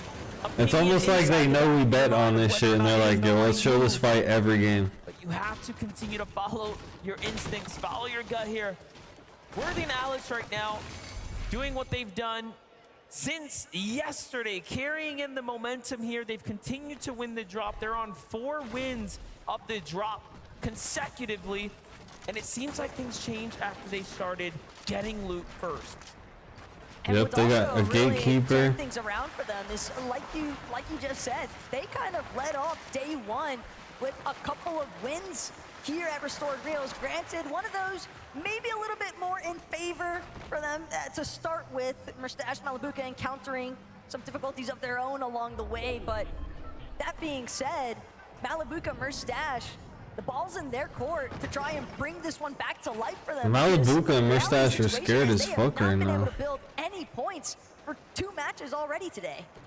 Yeah, Malabuka, Merstash, clearly amazing players, right, from the European region that we know and love. Skrull and Huddy. With Huddy and Kovacs, talking about EU juggernauts right now on the move up against Atlantic, Skrull and Sky. Skrull and Sky rotated very early in match 8. Come match 9, though, they're looking to stick around and see this fight all the way through to the end, most likely. Kovacs and Huddy have a lot to lose here. They are in 5th place. Sky and Skrull have a lot to gain as they can fight their way up to the top 5 potentially with one good game, given the multiplier. Sky and Skrull, they're definitely familiar with these early contest fights off spawn, but couldn't help but notice what looked to be either King or Phaser kind of lurking just a ways further north from Rebel's Roost in the distance. So some possibilities of a third party to take place. It all depends on just how noisy this exchange actually manages to get. And in fact, it is King lurking nearby, potentially hoping for a moment to just stroll through, clean up some easy eliminations, get those points online, because we've already seen King and Phaser make a deep run into the end game in match 7, and they're definitely hoping to try and replicate some of that. Also looking to just scrap this building. Bro, this is the most fucking boring ass game I've seen all day. Down to the basement, Sky. Okay, we get it. Everyone's just gonna hide in their room like they're grounded. We get it. Okay. Can we watch somebody else? And eyes on them just yet. It's official. It's a mid-off, bro. Like, can we watch something else? For a moment, I don't even like playing this shit, let alone watching it. Like, they know where one player is. And look, we're familiar with these battles, these early exchanges. This is way more exciting. But everything that I've noticed so far here today, MDF, is that it's very evident so many competitors are just freestyling every single part of their strategy here today. No one is on the same loop paths, the same rotations that they were making all throughout the course of yesterday, and that has made it incredibly difficult for some of these teams that I think just got a little comfortable with what to expect, now having to completely switch things up on the fly. Yeah, even this battle is going to hit the brakes for a moment, but here we get a little update with Clix and Vino in the early game. What's happening here is that they're just trying to get situated for the first time. Clix in 6th place. Sandy Steps is in the zone. That's going to change the dynamic quite a bit, actually, given that Clix is one good game away from first place. Fighting other players, and other teams won't be just rotating in, expecting them to be there. And again, Clix and Veno definitely like to I play should say one great game. that's nearby, so they Like can a 10-kill win. expend that little bit of extra time inside of the Storm, tanking those early Storm ticks without having to necessarily worry about it, because they'll have that ample amount of white heals. Just depending on how well the Sky first place currently team recognizing does. the fact that there's more than just one other team nearby. And Phaser and King, they've actually got the cutoff route. Malabuka knocked. Any of these other two Malabuka finished. Merstash dead. Alex and Worthy get the dub. They're gonna get held on the edge of zone. Aviv kills Shadow. Booga gets his finish. Teeny kills Alex. Alex and Worthy are done for. Getting early search tags. Take a look at what's happened here. Aviv already has an elimination, and Booga is right behind Booga didn't him get right his now. finish. Alex and Worthy dead. Just a little further north, so Yeah, I mean, that's a grief off. If you guys are landing center zone. Okay, let's be honest. Malabuka and Merstash landed center zone against Alex and Worthy, and they thought that they could have a long, drawn-out grief sesh. Aviv comes in, finds Shadow, cleaning up what's left of Virgo, and then T1 Michael takes the punish. Last game, Kanata cleaned it up. This game, it was, I forgot. Someone else cleaned it up, Peter though. Bot and Poyo definitely looking a little bit more set up this time around, but Peter Bot gonna find himself momentarily chopped. The only intention from this duo currently looking like they have better loot this game. Tower, and with nobody else in sight, Poyo and Peter Bot. I'm looking for a Poyo and Peter Bot win this game. Every future zone this game, but now they have to make sure that they can actually transition this into a solid late game run, because they've been cut short 2 times here today already. And again, no one looking to make it easy for this team. Talk about Michael and Job. We're making that rotate out. Seems like an equally as dangerous duo's got sights on him. Vico and Flixie now making a move here, pushing into the wall. Job protecting his teammate like that is actually nice. But he gets knocked. Good for Flixie. And now up from top. Nice, and Vico blocks his opponent. Oh my god, that was Vico's actually so nasty. Yeah, cuts him off. Doesn't find it. Backs off now. Because his teammate has to heal, and he knows the solo's gonna jump on his teammate because he wants to make it a 1v1. But he cuts him off. I love that from Vico. That's why Vico's one of the goats. I just have to, I was gonna say, give all respects here, of course, to the EU duo and back up. That just seemed like such a stubborn battle there for Job, though. I mean, he could have looked to try and throw up another wall, maybe try and buy himself a little bit more time. Potentially, maybe I'm gonna write that one run down. out of materials, I'd have to assume. Michael down to wood build, so this duo definitely looking to be a little bit of shambles here. And Flixie, Vico know that they've got an extra 6 points waiting for them the moment that they secure this elimination onto Michael. And finally, another 12 points will be secured. And not only that, but opening up the opportunity to continue trying to control other teams that are stuck just on the outside, the edge of zone, closer to where some of the new POIs are located. That was 3rd place. This is 4th. Trulex and Chicho, as we're bending into the late half of the tournament now. Much more of a difficult game for Chicho and Trulex here, who again, clearly have a bit of a problem at the drop being held out. What a shot. It's almost as if every time we tune in, that Monarch pistol damage is incredible.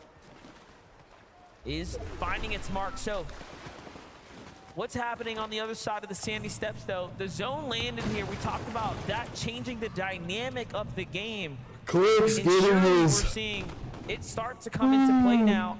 As Resides and Dama have made it getting a Storm Surge in. Shari and Giras, the same team. Veno hiding behind a tree trying to get some Storm Surge. But if you think about it, they're really at risk of taking damage. Concealed just enough. Got the chop onto Resigns' It's a floor. 30 tag. Gets a few tags in, but still not enough for Veno to want to key him just yet. Instead, he's going to regroup with Clix. Nice. And continue to hold down the Good station. movement from Veno. But I probably would have built one more it's just cone, a but very all the difficult same. time to try and break away when you know that there's two other teams duking it out just above you on the hill. Kovacs almost missed the train there, but he gets it just in time. To fuck join no, Huddy. he didn't miss the train. It Pretty only looked desperate. close. They're trying to secure a lead More here. bandages, you can grab those real And quick. that's Oh, the results again. not of if you're sitting getting in the shot at. storm, being contested, being held a little too long for a moment there. Huddy not even going to choose to stick around. They wanted the train. They nearly had it. But the fact is, MBF, they're going to have to they leave didn't this one even want the train, bruh. What are you talking about? full of bandages in tow. Huddy and Kovacs They're opening the potentially chest. staring down Yeah. the barrel of their own downfall. It was I a mean, risky sure play they trying to wanted open the it, train. I but respect the call, the though. odds of them getting that Commitment, was though, very just low impossible to for the find very with so beginning. many eyes on. They were just using it for movement. Bunker play right now for Ping. No teammate, unfortunately. They were lost not here grabbing the just gold outside the scar. Underworld, so We're not grabbing a even gold for Huddy scar? and Like, Kovacs, come there's on no now. danger nearby. You never know who's sitting in the storm. Just really shows you that anything can happen. Meanwhile, Bryson Bolts, this is one of the few times he's actually caught up with them kind of in the early / mid game here as things are starting to develop. This time it's up against Body Out and Reason. The floor tick here for Bolt. Bryce playing the other angles. Bad damage though coming in first. Padilla has just been on fire today. He is not willing to budge. The moment that he sees an opening, he is immediately shooting back and typically winning out on some of those exchanges. And now he's able to overtake the high ground because of the damage that he applied onto Bolts just now. But Reason, the moment he starts to crank up, another team in the distance, a solo even, potentially threatening his position. Got a few shots in, but Bryce Bolts potentially not fully aware of the damage that Reason just absorbed. And they're gonna choose to actually sit into the low ground and wait for a new opportunity to see if they can engage yet again with the Germans. Reason and Vidal playing a dangerous game here though. Bolts hiding in a cone. Walls are not Still there. They're 83 people sneaking. alive. All this Bolts and Bryce territory. Surely Storm Surge is going to They activate have soon. Let's see successfully here. infiltrated, if you will, this base here and taken over a good portion of it. Bryce is looking like he might be going for the edit out. If I've ever seen one, it's definitely getting set up. They recognize what's happening. Storm 4, 74 people. Down. So yeah, when this one closes, there needs to This is a be lot of time Storm Surge being will spent from activate. both sides, and we've already seen a lot of teams here today struggling with some of these surge thresholds and maintaining damage that puts them in a position Yeah, if where you they don't can have be Surge, you need it comfortable right on their now. rotates. And the longer these This is fights going to go be on, the most stacked easier it lobby is you've for probably other played duos to all allow year. you to look back, take shots, Everyone's alive right now. entering a solid position inside of the zone. The only person that's dead is fucking Malibuka and Merstash and Alex and Worthy because they fucking just have a grief off every fucking game. A couple of white heals collected at the top of their base. The whole top 12 is alive, put it that way. Finally getting a little peek into what Cold and Acorn have been Which up is to. good for Peter Bon Pollo, I would say. That's when Peter Bon Pollo do their best, is when they're alive. Day 2 team still yet to show us it today. Couple of points slipping down here from Acorn and Cold. Aircorn and Cold, 13th You know, these place. things do happen. That's okay. The adjustments being made by the other opponents have surely affected their They're 2 strategy. games away from, you know, But they top will 2. have to continue to adjust their continue. The thing didn't work. Do you guys see that? The ring didn't work for Cold. He didn't fucking fly. See what's going on here. So from one fight to a potential other. Clicks and Veno at 300 They points. found their home for now. Slight gift as well. An extra bottle of Flowberry Fizz now to work with. Beeve and Booga just want to make sure that they establish as much of a foundation as possible. Got a decent Anyone in the position top inside 12 have proven that they You don't can need to make probably any win a risky plays game. when you're sitting with as much surge damage as they were, 333 above, but Acorn Cold tapping back in. It's Sato, they managed to find him yet again, but it's actually Clix and Veno, third partying Acorn and Cold though. A lot of traction picking up here. Just outside of Sandy steps nice. in. Acorn Cold, they're looking to collect. Cold still nice. down onto behind you. Nice. Cold's mechanics are insane. Oh, he's the goat. On out of nowhere here, diving across, trying to get into this fight. They got a kill. They got some Storm Surge. They just need to get out of this box now. Come on now. Get out of here alive, please. Y'all are my goats. Come on now. Everything went downhill for a moment there. Oh my god. Are my goats about to go for another kill right now? No, my goats are freaking... They're below the surge, so they're honestly they don't give a fuck. This is why they're the goat. Oh my god, and they just got killed. Yeah. Oh, you knew there was a third party from that direction, Acorn. And Amon doing what they can, but again, Cold. Clix and Veno have been third party from that angle all fucking game, bro. His position firm. He doesn't have his duo any longer, but Clix, Veno, they got the shots that they needed to. Nah, they needed to get out of there alive. Cold, he's so weakened as is. Cal just below. Two separate solos that Veno and Clix could look to collect on. Yeah, they've definitely started to change their focus in purely onto Cold now as they send him running. Now looking to see if they can pick up the spoils of the loot from Acorn, but nothing just yet as they're kind of lost in this mix. And little do they know there is an Antilex and Sato here, right? So that team hasn't made any noise now. Yeah, he didn't get the card. Secure the gear here. Very nice pickup for them. Veno and Clix. It was damage and new loot. Against Cold right now. Cold is the GOAT. If you don't know, you won't know. He's the best solo player besides Peterbot. And that's why he got him 1 HP. Cal, 23 health. Oh my gosh. If Cal didn't have 45 medkits, he'd have died. Veno versus Cal. Because Veno and Clix, they've got an idea. They heard those shots go off. They're waiting for Cal to surface. Cal has more medkits though. But at the same time, they also kind of want to get a move on because yeah, you don't want to get stuck in the storm. Exactly. Yeah, it seems like Veno's going to give the call out here. Let's just get out. Play smart. Clix is going to have to stop. Clix, it's a med, of course. You don't want to hit the pad without hitting a med kit because they'll die in the air. Very, very close engagement there. And maybe even get finished by fall damage. That's a real thing. Thomas HD and Queasy still alive. Decent shield. 400 above. Like they have so much surge, and for good reason, but somebody who wishes they had a little bit of backup at this point. Yo, can we show Peterbot? It's the Peterbot show after all. Come on now. And this exchange has been trailing them ever since the Rebels roost.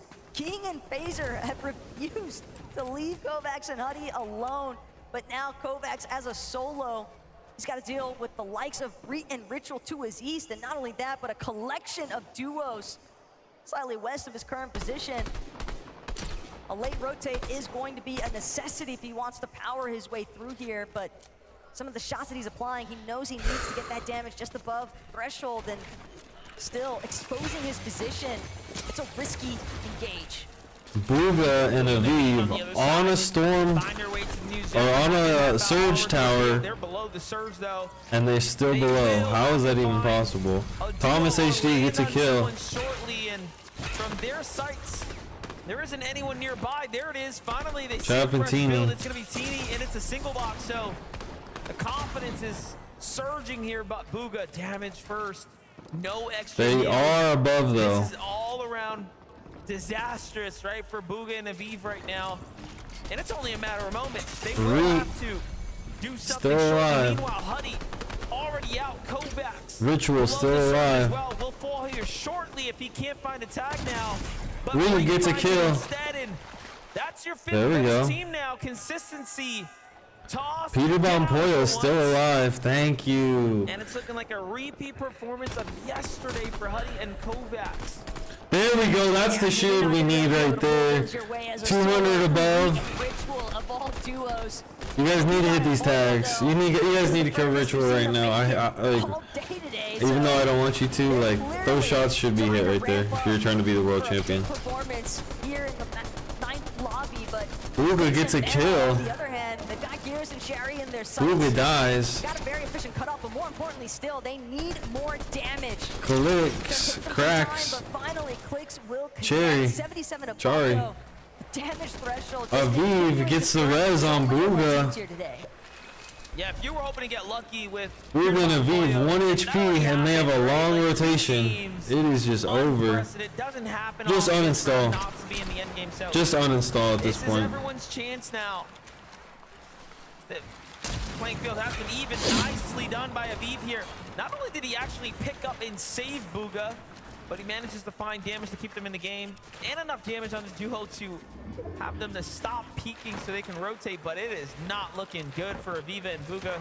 You guys have to hold this team. No, they're going to be full health. Expect of them, but there are a lot of duos Oh, there. it's so raps right now. Toyota and Mapoli, the Just back out. Just back out. They just got placement points. So they came in today with a lot to. We're getting placement points now. Storm Surge is 80 above. Jeez, everyone just loves those armored walls this tournament. They're still above, but they're about to just get dinked. But he has plenty of targets surrounding him. Booga, though, just too low for the count. Sato's gonna find him. Aviv trying to go massive now to Reed. A little bit of Gets him. getting some tags and cracking those Thomas shields. HD The fact of the matter is, Aviv and Booga, gets a kill. They squeeze their way into the top 10, but they still go down for it. Peterbomb Poyo alive right next to Vico and Flixie. Racking up elimination. Thomas HD and Queasy. High ground. Getting knocked. Onto K Shoto outside of the zone here, trying to make their late rotates. Clicks 1 HP hitting a med kit. He's dead. 3, 2, 1 dead. Wait, no, he's actually out healing it, I guess. Vito is down. Okay. This is just a desperate spot to be in. Clicks, if anything, was just hoping to play for maybe another elimination at the end of the day, though. He's only got a little bit of He can't go for those mats. He literally cannot take his damage. Can't take it to the storm. At least 1 or 2 more placements. Hopefully a team dies in the next 2 seconds. Fully concealed from the rest of the lobby. He's playing friggin' Agent Cody Banks right now. He's got 3 builds, 8 health, looking really close Storm on his back. 8 HP for Clicks. 3 mats. He's got 21. On the rotate here. Barely above the 21 points. Let's see if he can get 23. But he's staying alive here. He is staying little alive. bits of placement, right? All this does start to add up here. Finds Mapoli, very weak. Almost gets an elimination there. Someone else ends up stealing it, but still, he's in the game right now, holding on.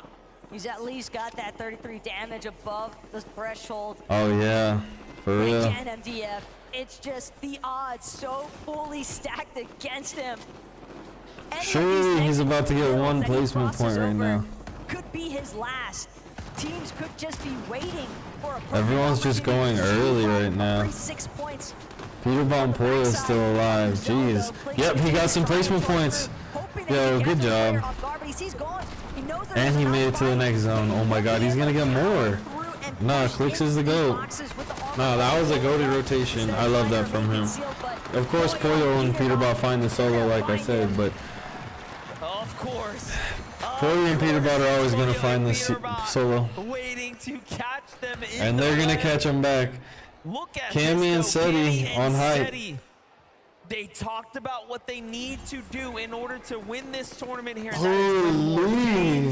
They got the last round, and then they didn't even sit down and celebrate. They know that Oh my god. Hopefully Queasy and Thomas HD get murked right now. Queasy and Thomas HD are Show me them get murked right now, please.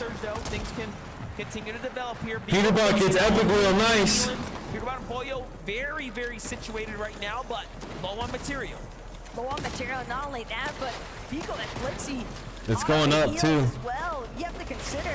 Nice, they have dashes. A lot of lost ground just off the eliminations alone, and Peterbot and Poyo know it. Poyo's still 200 health. To play it out and control the low ground for the time being, but with that reveal medallion scanner having just gone out, it's a fresh opportunity for them to see if they can close it. Everybody's still alive though. Peterbot gets another kill. That's going to be the knock, and Peterbot instead finding Badil in the bottom layers. That's going to be a Oh my gosh, yes, this is a great angle, thank you. Look like a 4-way race This, unless Dukes and Sphinx can get a win, they're another top 10 team, of course. But Peterbot and Poyo are cooking right now. And also, they picked up material. Peterbot and Poyo are literally fighting Queasy and Thomas HD kind of right now. They're all on low ground. Thomas HD and Queasy are They're about to come across each other right now. But not so hot looking for them at the moment, as they are running out of material. So very different start situations happening here. They're at least healthy though, and with that Gatekeeper shotgun primed, it only takes one good shot for Thomas HD to find the refresh necessary. They're going to continue to sink in from behind the rest of the foot traffic. They're playing from the backside of zone. Peterbot, Poyo, meanwhile, staying ahead of the pack. Queasy and Thomas HD dead. They're going to try to get some placement. Instead, and with 0 builds remaining, it's all going to boil down to whether or not he can even make it into the zone. And oh no, he's still alive. Peterbot and Poyo low ground now. There it is. He's going to break through the sidewall hunt. This has all been edited. Baka's very weak. White HP, the armor wall comes through. Not worth, of course, pursuing at this moment. He has to focus in on staying in the front side here. No build to work with. Enemy around the back side. Dead. One more points for him. This is Poyo gets a kill. Queasy popping off. Earning eliminations. He has to stay ahead. Poyo knocked. Who is on the low ground with a down teammate. Peterbot, so much more to work with. However, it's still so close for everyone else. Another Queasy playing medkits. Peterbot gets the kill. Peterbot better win this. Queasy gets a kill.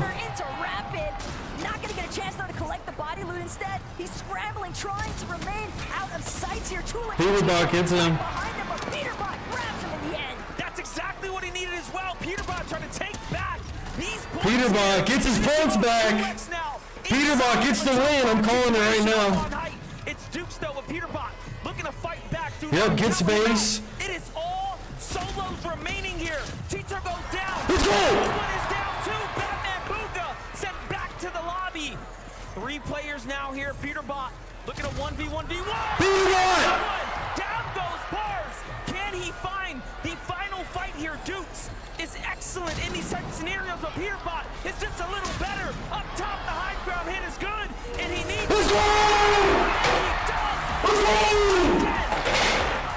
Why are you running your team? Oh, you're running your team!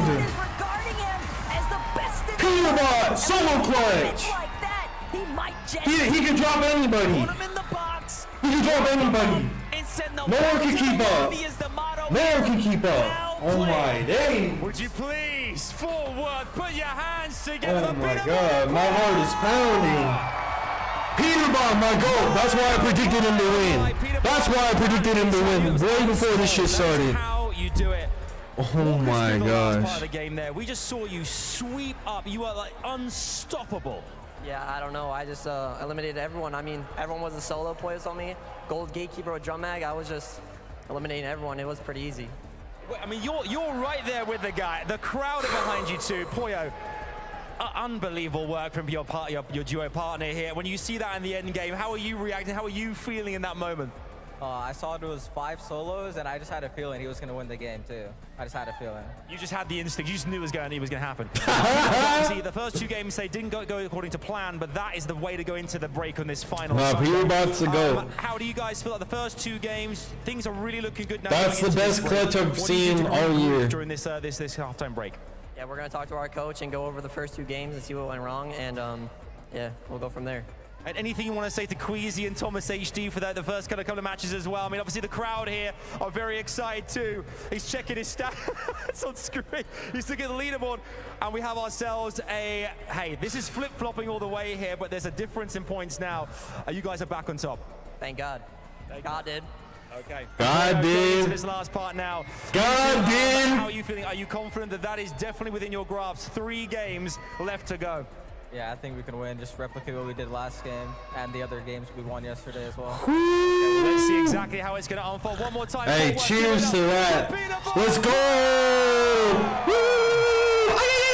This is one serious Global Championships final. 3 games left to play today. We can't wait to see what happens next. Zeke, what do you guys think? This is blowing my mind. My hands are up. My hands are up. I don't know what's happening anymore. I cannot even believe this. First off, how did this game end as a solos? This is a duos competition. Solos running around, and just the fact that Peterbot. If it's a solos competition, Peterbot's just gonna win. Punches, right? I mean, Pollo goes down in 11. Yeah, and then Peterbot one by one systematically takes out the rest of the lobby, and you can see it in his load up right there, and he called it out, the gatekeeper with that drum mag. So no longer does he just have 3 shots. Oh, is there 5 solos? Oh, perfect. That's exactly what I have in my gatekeeper. I am going to take down everyone, and it was such a good run from them on the low ground. Even though they did have a little bit of a rough start with these first 2 games of the day, they did not let that knock them down, and now they're knocking everyone else out. I mean, this is what you need to do to win a global championship. Yep, this is what you got to do to win a global championship. These final moments right here, every single elimination, every single refresh he was able to get was just compounding. Look at all these builds that he was able to get. Double elimination right there was absolutely crazy. And I noticed when I looked at the Duke's POV, Duke's had no materials, so Peterbot had the advantage. This elimination on low ground was crazy as well. Peterbot had so many more materials than him, so he took high perfectly. And I thought for a moment there was a moment last Globals where Dukes had an insane solo clutch from the low ground. I thought, are we going to see a similar sort of thing again? But then, of course, it's Peterbot. He was only going to win that. You know, they like to say that sometimes people like to put people into a false sense of security. Oh, Peterbot and Pollo, day 2, they're washed. Everyone else, this is when they put them into that sense of, maybe we have a chance. Oh no, Peterbot and Pollo, they're still there to fight. They're still there to show that they are the best in the world and at the top of the leaderboard. Oh no. Let's go! God, dude! Just a moment, Thomas HD. God, dude! And for a moment, it was like, okay, the reign's over. Could this be the moment? And then Peterbot and Pollo answered that question. No! Nice! How are Re and Ritual not in the top 10? I feel like I see them in every game now. And 10 eliminations. Remember, the victory round is worth 100 points by itself. You slap 60 points on top of that. Here we are. Here we are. 56 eliminations. Look at that column 1 in from the 56 right. eliminations. That's crazy. The second place team, Thomas and Queasy, 29 eliminations. I mean, we saw them do it online. We saw them W King. We saw them being such a menace to the lobby. I think a lot of people, myself included, were like, are they really going to be able to do that on this global stage in front of the best teams in the world, in front of this amazing audience in person? Yes is the answer. They can do it. They can still do it. And I mean, that's a great response after the first 2 games. Wasn't the best for them, but that's a response of winners right there. However, there are still 3 more games to go. We have already seen the leaderboard in first place change between 2 teams, and we do see that there are other duos on that leaderboard that are within reach. And we now know that Peterbot and Pollo are not invulnerable. We did see them go down in games 7 and 8. There is a possibility that that happens again. However, I love what they're saying. They're going to go back to their coach. They're going to go review specifically what went wrong in those games, and hopefully they never replicate it again. That's right, and you saw them there on screen. They're right at it, right? They are really quickly trying to identify those issues. On the flip side, Thomas HD and Queasy, right? How they must be feeling. For a moment, it was ours, and now the rug pulled out from underneath them. We have a listen-in from this last game. Take a look. God, stay down there! On me, I'm probably dead. On me. I'm dying right here, and this 2 splashes. Nice. It's hella solo, bro. Nice, bro. You have 5 metal walls. Body. Also, bro, all solos. 5 solos. Nice. Get 2 bodies there. 2 more solos. You need to reload. One's on height. I think you go up. Nice, bro. Except 20 builds, but you can fizz. Nice. The best player in the world, baby! Oh my god. Let's go! You're actually crazy. Holy, bro, let's go! That's more fucking so remember like a moment, like a lot of yesterday, we had that like super cocky Peterbot, and then like for the first 2 games he was there. He's back, he never left again. He was just like, it was like the dangling the carrot, like, yeah, everything's cool, everything's fine. These guys are beatable. Just kidding. That's not the case. I do want to mention, though, yes, Peterbot and Pollo did absolutely well there, but Queasy, a solo on the low ground with no mats, able to get back-to-back eliminations as well, just making sure that they are still collecting those points because they don't want to see the 150-point deficit that they saw from yesterday. Yeah, they really don't. Really well-played game from these guys. I mean, it's unfortunate that Peterbot and Pollo had such a good game from their perspective because this was another solid performance from them. You saw how Thomas HD went down right there. Really unfortunate situation. Queasy was actually able to pick up Thomas HD's materials once he was finally eliminated in the storm, so that just kept him going and allowed him to make this solo clutch. Some really, really nice eliminations. This one in particular, unfortunate that he couldn't get those builds, because I think if he could have got those builds, he would have had a little bit of a better placement in the end, but solo clutching 6 is so, so good, and particularly for Queasy, who I feel like people don't often give him the credit as a really great mechanical player. It's all about Thomas HD. He's the fragger, he's the best player in this duo, but no, Queasy has what it takes as well. He's proved it previously, he's proved it today. He is one that can perform as a solo. And think just off that performance, right? That was enough to kind of, because Peterbot and Pollo could have run off, right? Yeah. And that was enough to just hold them on and just say, like, look, you're going to pull ahead, but I'm going to make sure that lead is not as big as it could have been. Props to Queasy after that, my goodness. Also as well, just a couple highlights from that last game, Dukes and Sphinx. Dukes making into that second place, they burned so much for that high ground, though. Still second place, placement and eliminations, that's huge. Yeah, and Dukes and Sphinx had a pretty good day 1 as well, so to keep that rolling into day number 2, to control high ground there as well was very smart. Cammy and Seti for a moment there had high ground, but then they saw that they had low mats. That's when Dukes and Sphinx went up, and Cammy and Seti very smartly dropping down, not even trying to fight for it, because when you have no mats, what's the point there? Dukes and Sphinx capitalizing on that awareness, did a great job in that game. Yeah, they did, and as you mentioned, Zeke, it's always tough to sort of keep those materials going when you're a high ground team like that. We saw at the end, Dukes didn't quite have the materials to try and win that final 1v1. I expect to see this team making more end games, though. It's nice to see them getting that second place, as you mentioned, a really solid day for them yesterday. So building on that, not crumbling under the pressure of having that good performance in day 1. I'm excited to see what they can do. That's right. Ladies and gentlemen, Fortnite fam, we are now at the halfway point of the competition. Only 3 games left to go. Our players have left the stage. Now they'll have a moment here of respite. They'll be able to eat, talk to their coaches. So when we return from this next break, we'll have more for you here from the FNCS.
Fortnite's fun. We all know that. But how do we make it even funner?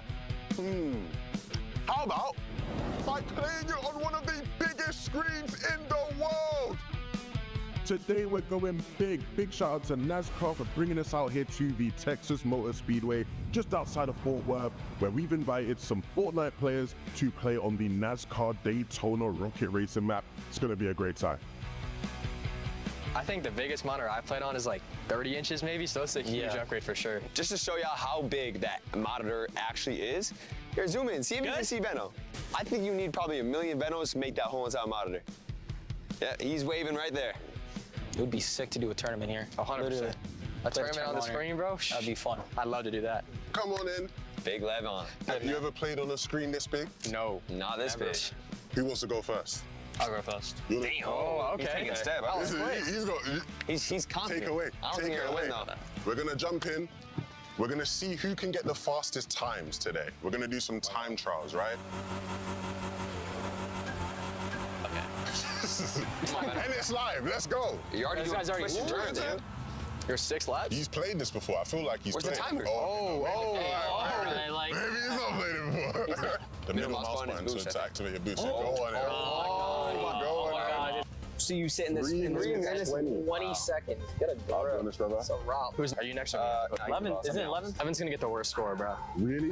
Don't get nervous, Clicks. And it's live. Let's go. 320 to beat. No pressure at all. But if you don't beat the score, it will be pretty embarrassing for you. Can you see where the kilometers is? Like with the numbers? Yeah, I see. Oh my God. We bugged them now. What did I say? You had to be too techy. You had to be too techy. You've lost a lot of seconds there, bro. Let's see. Clicks is rocking in with a 3:11. That's what I said. That's what I said. That's what I said. It was much. That's not great. By 9 seconds. So Cooper's stepping up next. Bit of a slow start there, lad. Yeah. Wait, how am I slow though? I think you'll hit sub 3 minutes at the moment, yeah.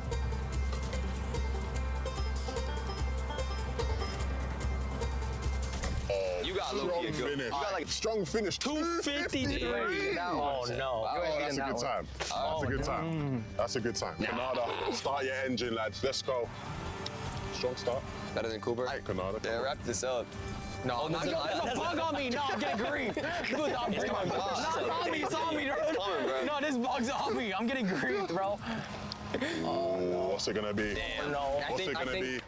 Ooh, 3 minutes on the 7 clock. seconds. 8 seconds short, out. bro. Hey, at least I beat. Minutes. Do you think he beats the timer? If I beat these two. Who the worst is? Who's the worst? Oh yeah, your turn. Let me step up, bro. Now, crazy. Now it's time for the tutorial. No, it's an overcut. Oh, no. Tutorial? Oh, no, He's man. He's drifting. He's techie with it. This is a guarantee. I got it. I hit it. Oh, no. Come on, give me a good time, please. Under 250. Under 250. 3. Oh my God, you got slower than me. He got slower than me. Commiserations. Commiserations. Commiserations. Commiserations. Nice try. Nice try, next time. Nice try, bro. You guys got next. Let's go. To the winners. To the winners. Place. Well done. Second place. Yes, sir. First place. Third place right here as well. And that was some rocket racing on the big horse. 218 feet wide, 97 feet tall. The biggest screen you guys will probably ever play on. What'd you make of that? That was crazy. Some fun? It was fun. It was a lot of fun. Especially playing the racing game. Yeah. That hit. It was good. Hey, shout out to Rocket Racing. We're gonna see you guys on the next one. Peace out.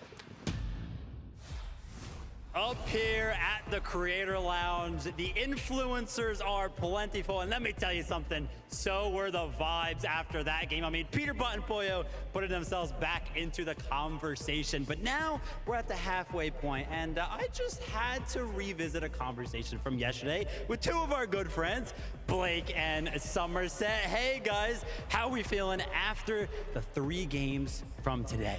I'm feeling good, man. Like, we got a tournament on our hands. Peterbot got a bad first 2 games. Thomas HT, Queasy popped off. We thought like maybe Peterbot was gonna choke a little bit, but then he comes out with a crazy solo clutch. It was all solos at the end, a crazy game. All I'm gonna say is Blake has been in support from Peterbot since the beginning. I may or may not have, but now I'm definitely turning my cheek onto them because they have been going absolutely crazy the last 2 days. Awesome stuff. There's been a lot of surprises in the competition so far today. And Blake Heckett, why don't we throw a surprise your way as well? Why don't you go ahead and turn your head that way real quick? Everybody, it is Blake's birthday! On 3, I need one giant happy birthday for Blake himself. 1, 2, 3, happy birthday! Go ahead, Blake, go ahead and make a wish right there. There it is. How you feeling? I just wish to qualify for Global Championship next year. That's how you know he's a competitor. Somerset, you are always by Blake's side. Any words of affirmation for him? Happy birthday. You're getting old. Everyone's making these accusations that you're washed now, so next year for Global, you gotta prove them wrong. Let's go. There we go. Listen, we have some cake to celebrate with up here. There's gonna be a celebration at the end of the day, and Queasy and Thomas are hoping to be a part of that. Yeah, they really are. Can you make sure that you save us all 3 here some birthday cake? I would be devastated if you didn't, all right? I'm joined by Queasy and Thomas HD here. We have got ourselves a serious championship Sunday. Queasy, the first 3 games, I mean, we had ourselves a lot of points scored early on, and Peterbot Puyo going down gave you guys a real advantage to get up that leaderboard, and you were the top spot for a while. Walk us through those first kind of couple of games and how that went really well for you guys, ensuring that you are definitely in contention for that trophy. I mean, we're just trying to be consistent, but it's hard to compete with Thanos himself, you know, so we'll see. Thanos himself. I mean, Thomas as well. I mean, you obviously in that 3rd game watching Queasy there, who managed to clutch up and just carry on going. You need those kind of plays in final. And he clutched from top 12 till top 6, I think, or something. Yeah, I'm proud of him. Well, I mean, there's only like, what, 40 or 50 points between you guys and top spot right now, which is absolutely doable with the 1.5 multiplier. The last 3 games, does anything change for you guys? Is there any kind of strat coming into this you think this is how we go for it, or is the consistency and the complacency of where you are right now going to get you through and up to that main stage to lift that trophy? I mean, I don't think we can change much. Don't really have time to make adjustments, but we just keep doing what we're doing, and we hope it's enough. I want to hear about one for a second here, you guys as a partnership. What is it like playing alongside Thomas HD? I guess a lot of people at home right now wishing they could be next to you guys, competing with you. What's this guy like playing next to? It's amazing, and it's pretty easy to play, you know? That's about it. Same question for you. I mean, this guy, he's done it all as well. Queasy is the man. Same thing, what is it like this season playing next to Queasy? I mean, it's great playing with Queasy. Like, I don't think there's anyone else that I want to play like a LAN like this with than Queasy. I think he's like the best ideal by far. Okay, we're going to see exactly what happens. Will they manage to go all the way and lift that trophy on behalf of the EU? I hope so. Let's head our way back over to the rest of the gang and see what they have to say. On behalf of NA, I also hope so.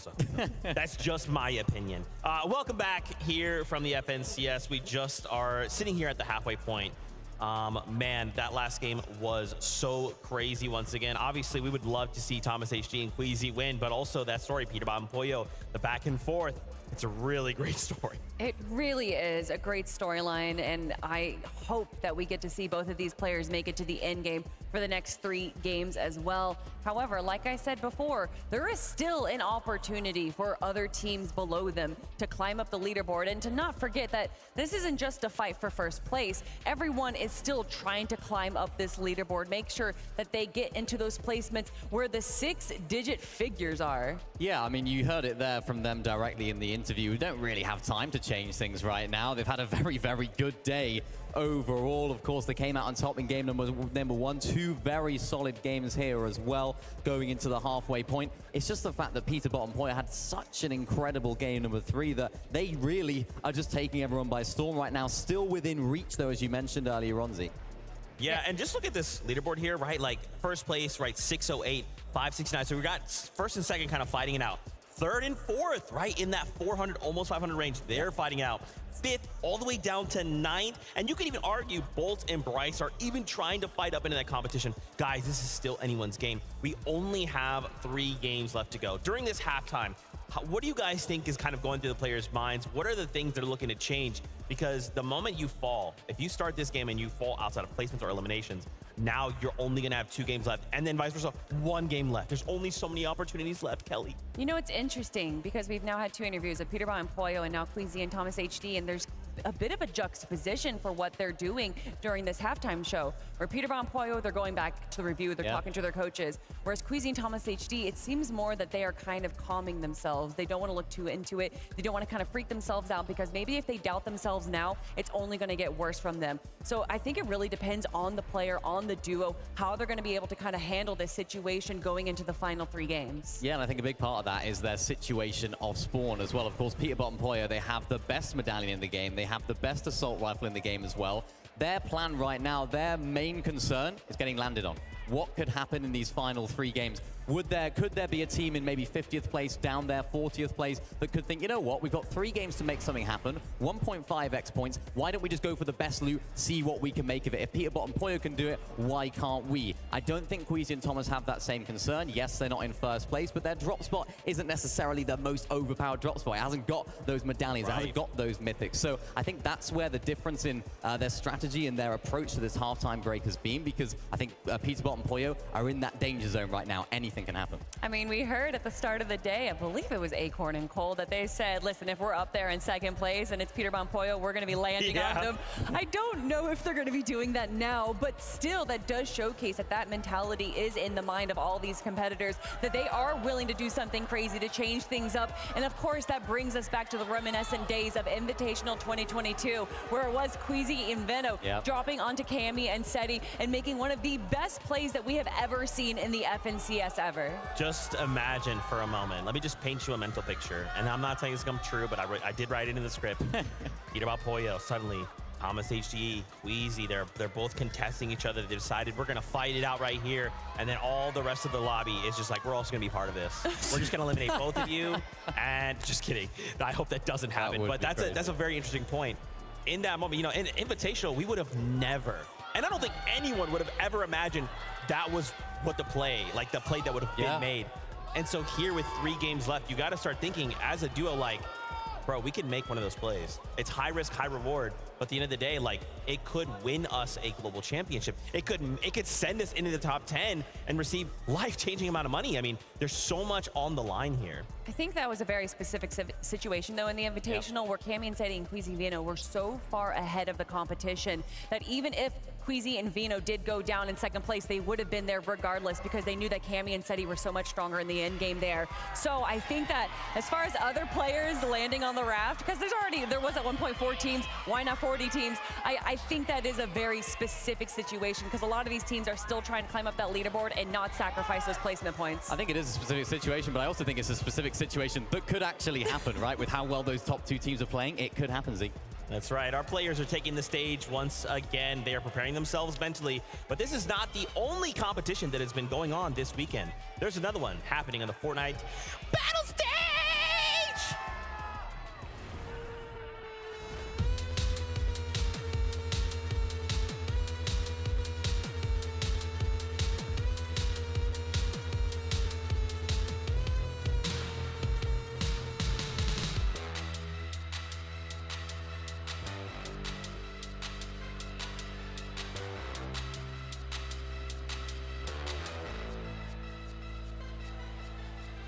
So we're here, Fortnite Festival Battle Stage Dallas.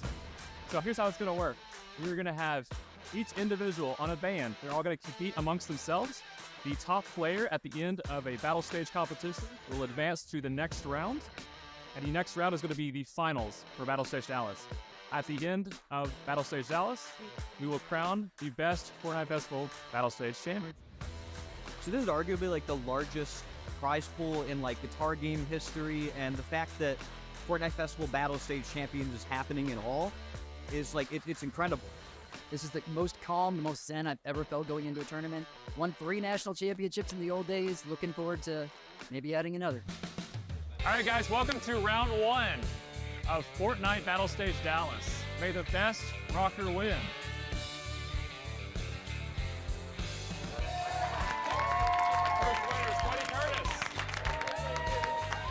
Tell you right now, I'm gonna win the whole thing.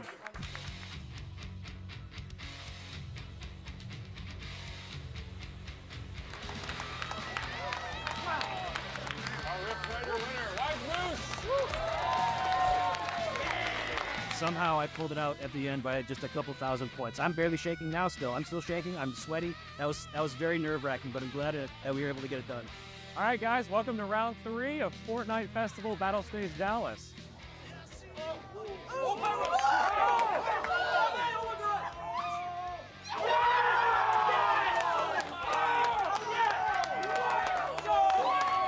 Nerves being up here is just insane. Like, you are not prepared until you get up here. Battle stage is completely different from main stage. Like, it's truly competition at its finest.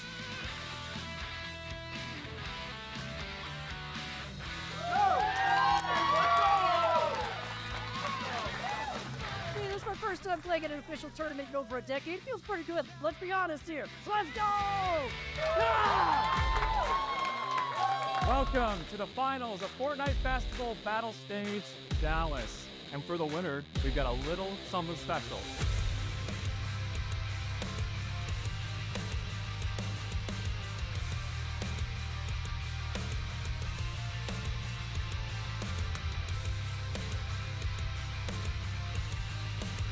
Where's my D-pad? I dropped activating!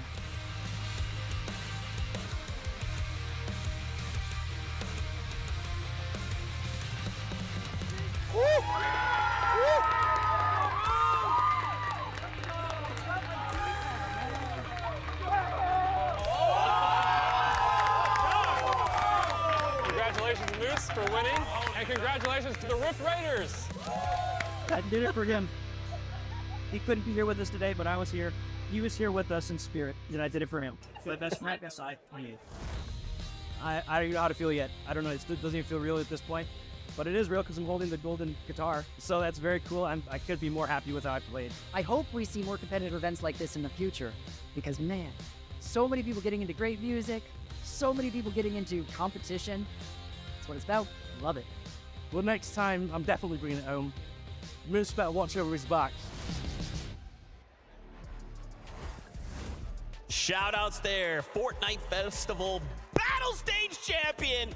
That's what I'm gonna be doing after this. I know this has been super fun. I'm just gonna go. I'm terrible at that. let's just. Yeah, anyway. Here we are though, back once again. We are almost ready to jump back into the action, as we kind of talked about. Only 3 games left to go, and then we are looking to crown global champions. Kelly.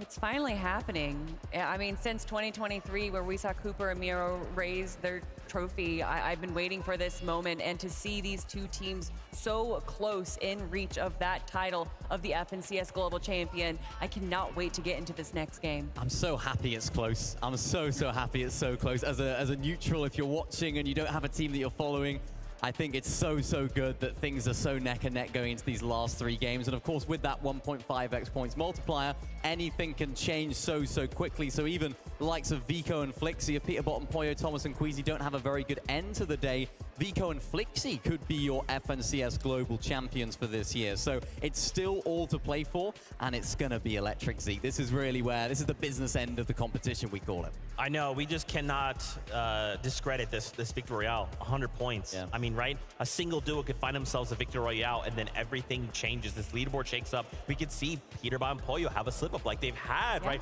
The same thing for Thomas HG. Any of these teams could. Now, we don't want that. No. But it could happen with 3 games remaining. Yeah, and I love the way that these end games have been going. We've had wins from the high ground, we've had wins from the low ground, we've had solo competitions, we've had 2v2v2s. It has just been an all-encompassing experience of what Fortnite has to offer. Yeah, we've had a little bit of everything, haven't we? Solo clutches went crazy. Of course, there's that one game today where we had like 5 or 6 solos just in the game alone. So yeah, we've kind of had a little taste of everything. Now this is where things get really serious. I expect to see a little bit of change of strategy from some of our teams that maybe aren't doing so great. Some of the teams at the top, I think I'm expecting more nerves from, because this is really where it's make or break. I think this is also where we're going to see a lot of issues with Storm Surge. A lot of players playing as safe as they can possibly be because they don't want to get eliminated. Regardless of going for those eliminations, they want those placement points. So I think that it's going to be a bit of a struggle for a lot of the teams that don't have kind of those off-spawn fights or other duos near them. They're going to have to make some big rotations to get those tags, or at least have some strategy in their back pocket. Yeah, I mean, I'm just curious to start diving into what has changed, right? These players have had this time to kind of just wash away. Those first 9 games don't matter. We just have to show up for the next 3. These next 3 games will define our legacy, the legacy we leave here at the FNCS Global Championship. It is time. This is game number 10. Let's load right back on that battle bus with MDF and the best taco. Thank you guys so much. And yes, MDF, we have officially crossed the halfway point. Match number 10 is in sight. And what's even more crazy to even consider currently was that performance out of Peterbot to close things off, because so many of these teams, they just had to sit and ice out for 20 minutes watching that. But we're ready to see what match 10 has in store for us. Here we go.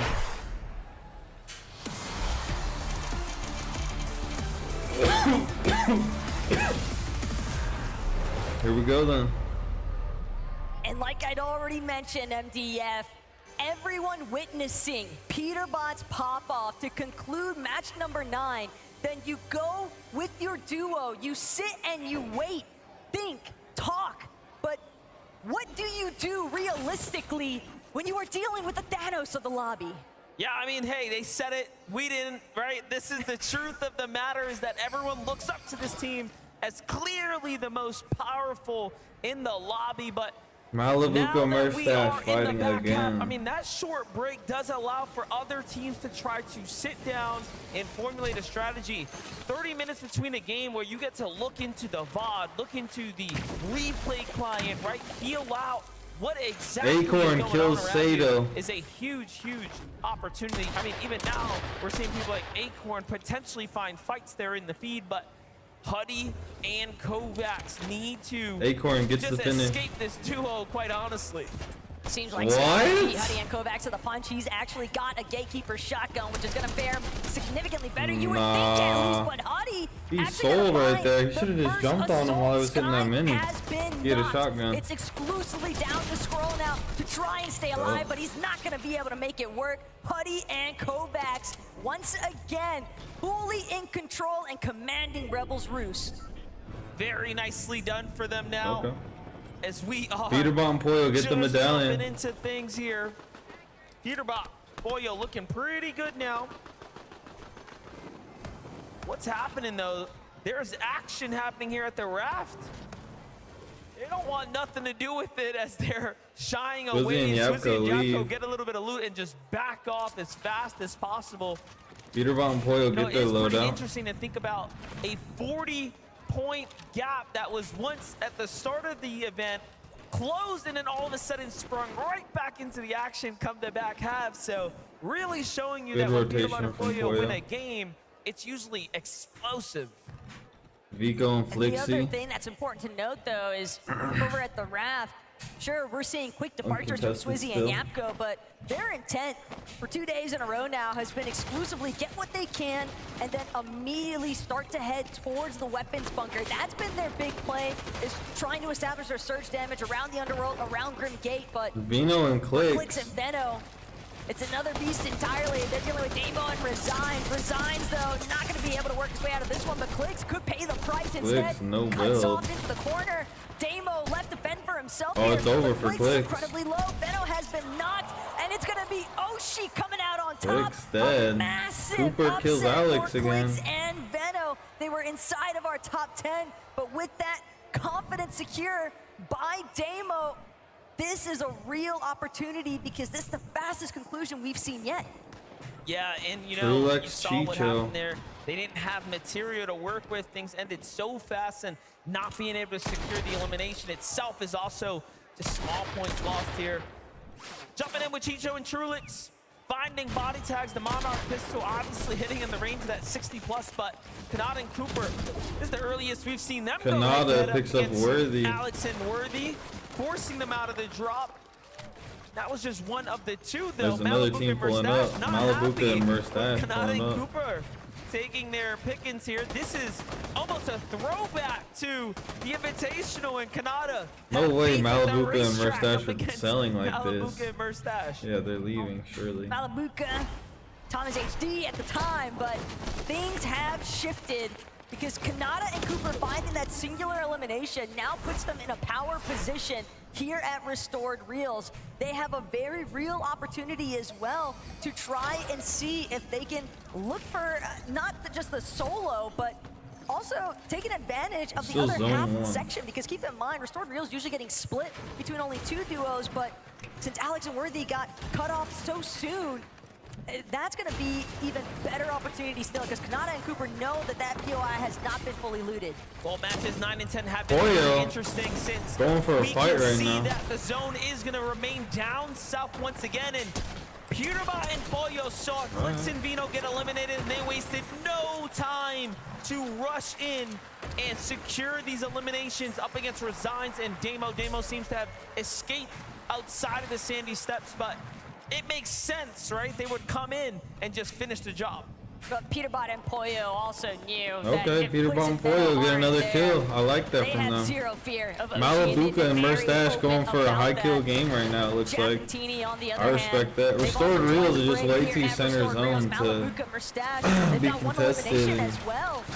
Teeny and leave Jack it as a find close themselves fight. box in the center. It has to be They're trying like to see if they can escape, but they're decisive. both gonna pressure on You're Malabuka's walls. contested Malabuka like hasn't this. had his shield fully cracked just yet, but he's definitely low enough. Same could be said though for Chap and Teeny. Armored Wall gonna cut off that aggressive path from Murstache, and they'll have a moment to regenerate their shields. Chap and Teeny have fallen down to 12th here, but still are very much in the running here. Let's not forget 1.5x points to be earned. Everyone's so going for every high game kill games having now. that much more significance on the standing. Look at Teeny slide up behind Malabuka and find an elimination right there. Very nicely Malabuka done. and Murstache finished. And in quick fashion there. picks up Teeny, the lead. controller Desperately go. needed that. I'm telling He's only you. got 200 material even now. Tap on the other side though, getting tagged off in the distance. Teeny Teeny looking to going finish for off another kill. Giras and Shari, who seems to have rotated north from the south after seeing Yeah, look how Clixavino go comfortable down. and They're good his like, oh, posture okay. is. There's no He's one a in third controller party. player. Let's go the opposite way. Everyone's adjusting. And I think that adjustment was so unexpected for Malabuka and Murstache. Malabuka was trying to stay hidden because he recognized the fact that there was Giras and Shari on the other side, but Full again, box, Teeny, Malabuka. Chap, wasting absolutely no time. Full box, Just Malabuka. caught in the center of the action. I just want to say how interesting that Pewterbot and Pollo see Clix and Vino fall and they push in. Giras and Shari see it and like, let's get out. Very different philosophy, very different strategies at play there, but nonetheless, we progress here onto Bryson Bolts now, who have a little bit of this high ground spot here. Bryson Bolts continue to kind of remain inside this top 10 conversation. However, still shy of a Victory Royale to really propel them up to the top. For sure, but for Baka and Pars, this is a site that they haven't had a chance to really take too much advantage of in a while. Their drop by the ship-it station usually leaves them in contention to be able to look at a forecast tower or two, but because of the action that's been taking place between Vico, Flixie, Pewterbot, Pollo, all these other duos trying to establish their dominance over these forecast towers, it's been difficult for Pars and Baka to work their way Murstache into dead. that I thought he died a conversation. But long time again, ago, but this is okay. also Guess he partially Domino's effect because Pewterbot Finally and Pollo died. rotated so early DT on to push Rise. Resigns off of the Clix Veno eliminations that now it's left an opening for Baka and Pars to set up home base around the forecast tower that would typically be contested by Pewterbot and Pollo. Rise and Agers looking to see it.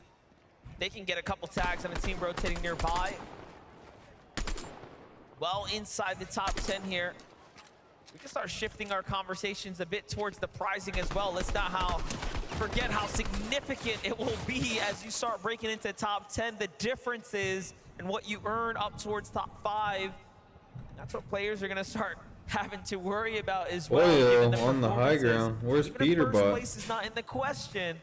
You want So to be up as far. high as possible. Okay, And still that's alive also somewhere. an interesting dynamic to consider Where the because fuck is some of these Pewterbot? teams that are outside of that top 25 in the leaderboard, this might just be a prime opportunity for them to be as reckless as they want because realistically, 6 points per elimination, if they're able to stack 3, 4, possibly even 5, It doesn't look like Forecast Tower spawned. Yeah, Forecast Tower didn't spawn this game, so they're going to be at a You disadvantage. know that everybody gets money, and when you see such distinct gaps between the prize pooling just for 1 or 2 more placements higher, it's That's definitely worth unlucky. trying to key after. Yeah, Vico and Flixie thinking about keying Shadow and Virgo on that note. Shadow and Virgo very much aware that this bunker's going to open here. Now looking to back off. Seems like they've sort of met their match.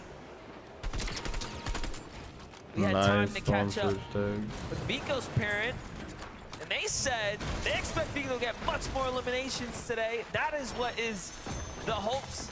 And look, he has done just that. He is in 3rd place right now. Vico and Flixie absolutely have proven to the world that they are a scary team and someone to be respected. Sphinx and Duke. Just seeing the way that Vico's mom is so invested, though. I mean, granted, I would imagine that any parent would be, but it's just the emotional display. I can only imagine what it's like, because even for us watching, the anxiety is bound to hit. Nerves definitely starting to build here, but the shots have to stay clean as ever for all of these players involved, because you might not have as many opportunities as you would hope for, and Sphinx managing to connect some very optimal shots with that striker burst assault rifle. I like how he puts his face up against the monitor when he goes for like those long range shots. It's actually like haven't seen smart. much of the early game from Duke. Vive and Booga versus Flixie and Vico. I like this. Just a silent, 2 goats going at it right now. Team at the moment. On the other side, Booga and Aviv looking to make some noise here at the Reckless Railways. I was just gonna say, but you gotta be careful, because here comes Flixie and Vico coming back to home territory. First tag's gonna come out onto Aviv by Flixie from the low ground. A great peek, and Aviv's gonna respect the damage coming in from Vico now and back off. But both of these teams need to be wary of the fact that they don't want to get caught outside of the zone for a little bit too long. Teams inside of the zone already managing to build up more primary positioning, and when you're trying to break through some of these surge bases that are in more of that central map position, it can be very difficult to work around and still retain as many resources. All of these splashes, a little bit of Flowberry Fizz that Vico has left over. It seems right now he can definitely buy himself more time than what Booga and Aviv had to offer, but because of that factor, Booga, Aviv, everyone is trying to get that storm surge right now. Kanata Cooper's still alive. How much ammunition it serves out to the players that secure it. You saw there, Vico and Flixie had 300 ammunition apiece, where you start jumping into other teams who are literally dwindling down on resources. So I'm gonna write that down. That's actually a really good point no one talks about. It's a big part of the reason why Kovacs seemingly wants to see if he can find another refresh if possible, but again, teams next to the Nitrodrome fully aware of the fact that these last little bits of metal are probably gonna have to be the hard mats that carry them through the rest of this mid game. Some nice connections though. Rapid, that is a big knock. A huge knock there. And look at this, we jump back in and Flixie's actually down. What went wrong? And now it's up to Vico to try to play this one out. We saw Flixie lurking, trying to get a weird angle onto Aviv and Booga, and they might have actually caught him off guard. Aviv and Booga may have even falsely alluded to Vico and Flixie as if they were, trying to just escape, but in actuality, they were really just setting the trap all along. Flixie was playing rather separate in the first place, and yeah, here, you can already tell, shields cracked, low and exposed, and too easy for the big cheese to take care of. Aviv and Booga on the move now. Wait, who died? Shields cracked, low and exposed. Aviv. Okay. This is match number 10. Aviv kills the back half of the Flixie. tournament is very much underway here. Aviv and Booga have a long way to go if they want to break into that top 10, but they are knocking on the door now. As several eliminations in a good placed game here will put them inside the conversation. And this is after having such a struggle day one, right? Completely almost unheard of for Booga and Aviv, but this day two performance is one to be impressed with. Meanwhile, Huddy and Kovacs from one bad game the previous round, seems like they're carrying that bad vibe into this one here as well. It's not looking good. From the frying pan straight into the fire is what it feels like currently for Huddy, but he's hoping he can continue to try and make his escape. Chap, though, intent on looking for the confirmation of this next elimination. He wants the I think that might be the first person in the top 5 dead. Poyo gets a kill on Cal. With his loadout as well. Keep in mind the splashes. Oh, you love that. That's Surge right there. We love that. Let's go. Vico with the reboot. Vico. That's why Reckless Railway was so good. Is because there's 2 reboot bans. If you don't know, you won't know. You gotta land there to know that. Just kidding. Everyone knows that. But I think it's the time lost, right? And the resources handed over to the opponents who, of course, secure it. It's like the only spot central zone where you can reboot a lot of the very time. behind on time now, which obviously is so valuable. Because there's two vans, so you can pick which one is safer. They were still a couple hundred damage above the threshold. Despite this setback, they are still in an okay position to And try there's other roll their vans way around the out of area hole also that you can go to. that Aviv and Bugha essentially placed them into, but top of Rift Island So definitely I like starting to that heat from up here. Vico and Muzz, Flixie, Epic but Whale, they just after gotta some play very for essential material, a they top have 5. zero You can't really gold, win with and reboots could like be that a at this massive level. detriment as the But mid you to late can't get game a top transition 5. begins to unfold, because they're gonna have to play exclusively off of brick walls if they enter any engagements at the top of Rift Island here. Still very, very difficult spot to be in for Huddy I don't know if Poyo got that They have the finish. damage. Not much more than that. That's really the Jeez, look truth how of many it. Look at people are how up many there. teams have also began to kind of house up here on the Rift Island. You have the likes of Muzz and Epic Whale, amongst others. Huddy here just trying to figure out what he can scrap together. This dude's leaning to the right like this, like he takes right hand peek to a whole nother level. Even now, he's playing with fire here as he's trying to inch his way into the structure above. Getting I'm glad I don't see Peterbot up there. I'm glad I see Peterbot up here. Peterbot and Poyo making a move here from the outside of the zone now. Yep, And Poyo they did are get his not finish. looking too hot. No, they are looking hot. Don't worry. This could actually be a big spot of trouble here if Peterbot and Poyo aren't careful. They They're had fine. teams on both sides of them as they continue to try and work their way into Brawler's Battleground. Just They have look at so the much amount brick of and wood materials around they've them. had to expend No. already.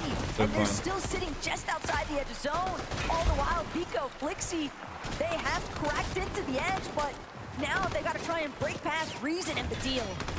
This is a fight they've seen before. No strangers to one another on the European region. However, there's still Michael and Job also firing in on this fight, so it's not just a clean 2v2.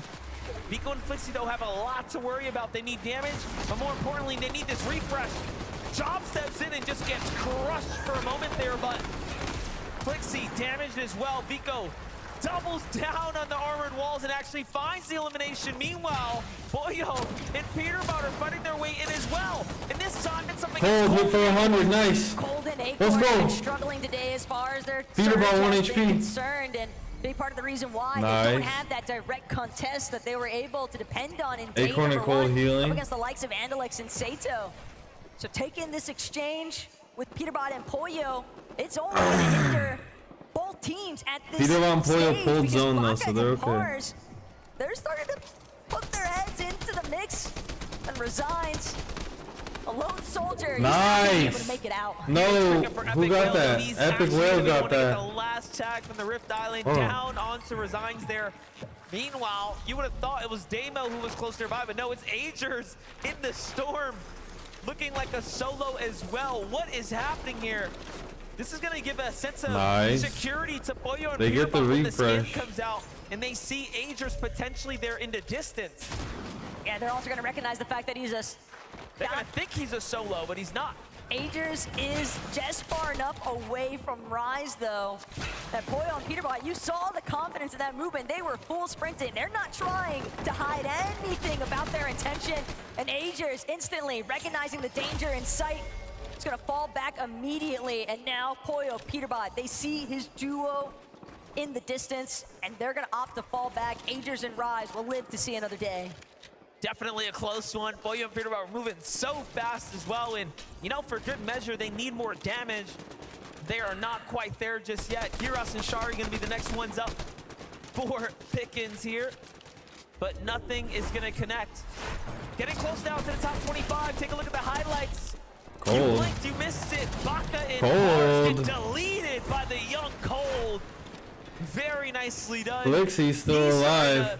to heat up, it seems now. in the back half. That short break probably much needed.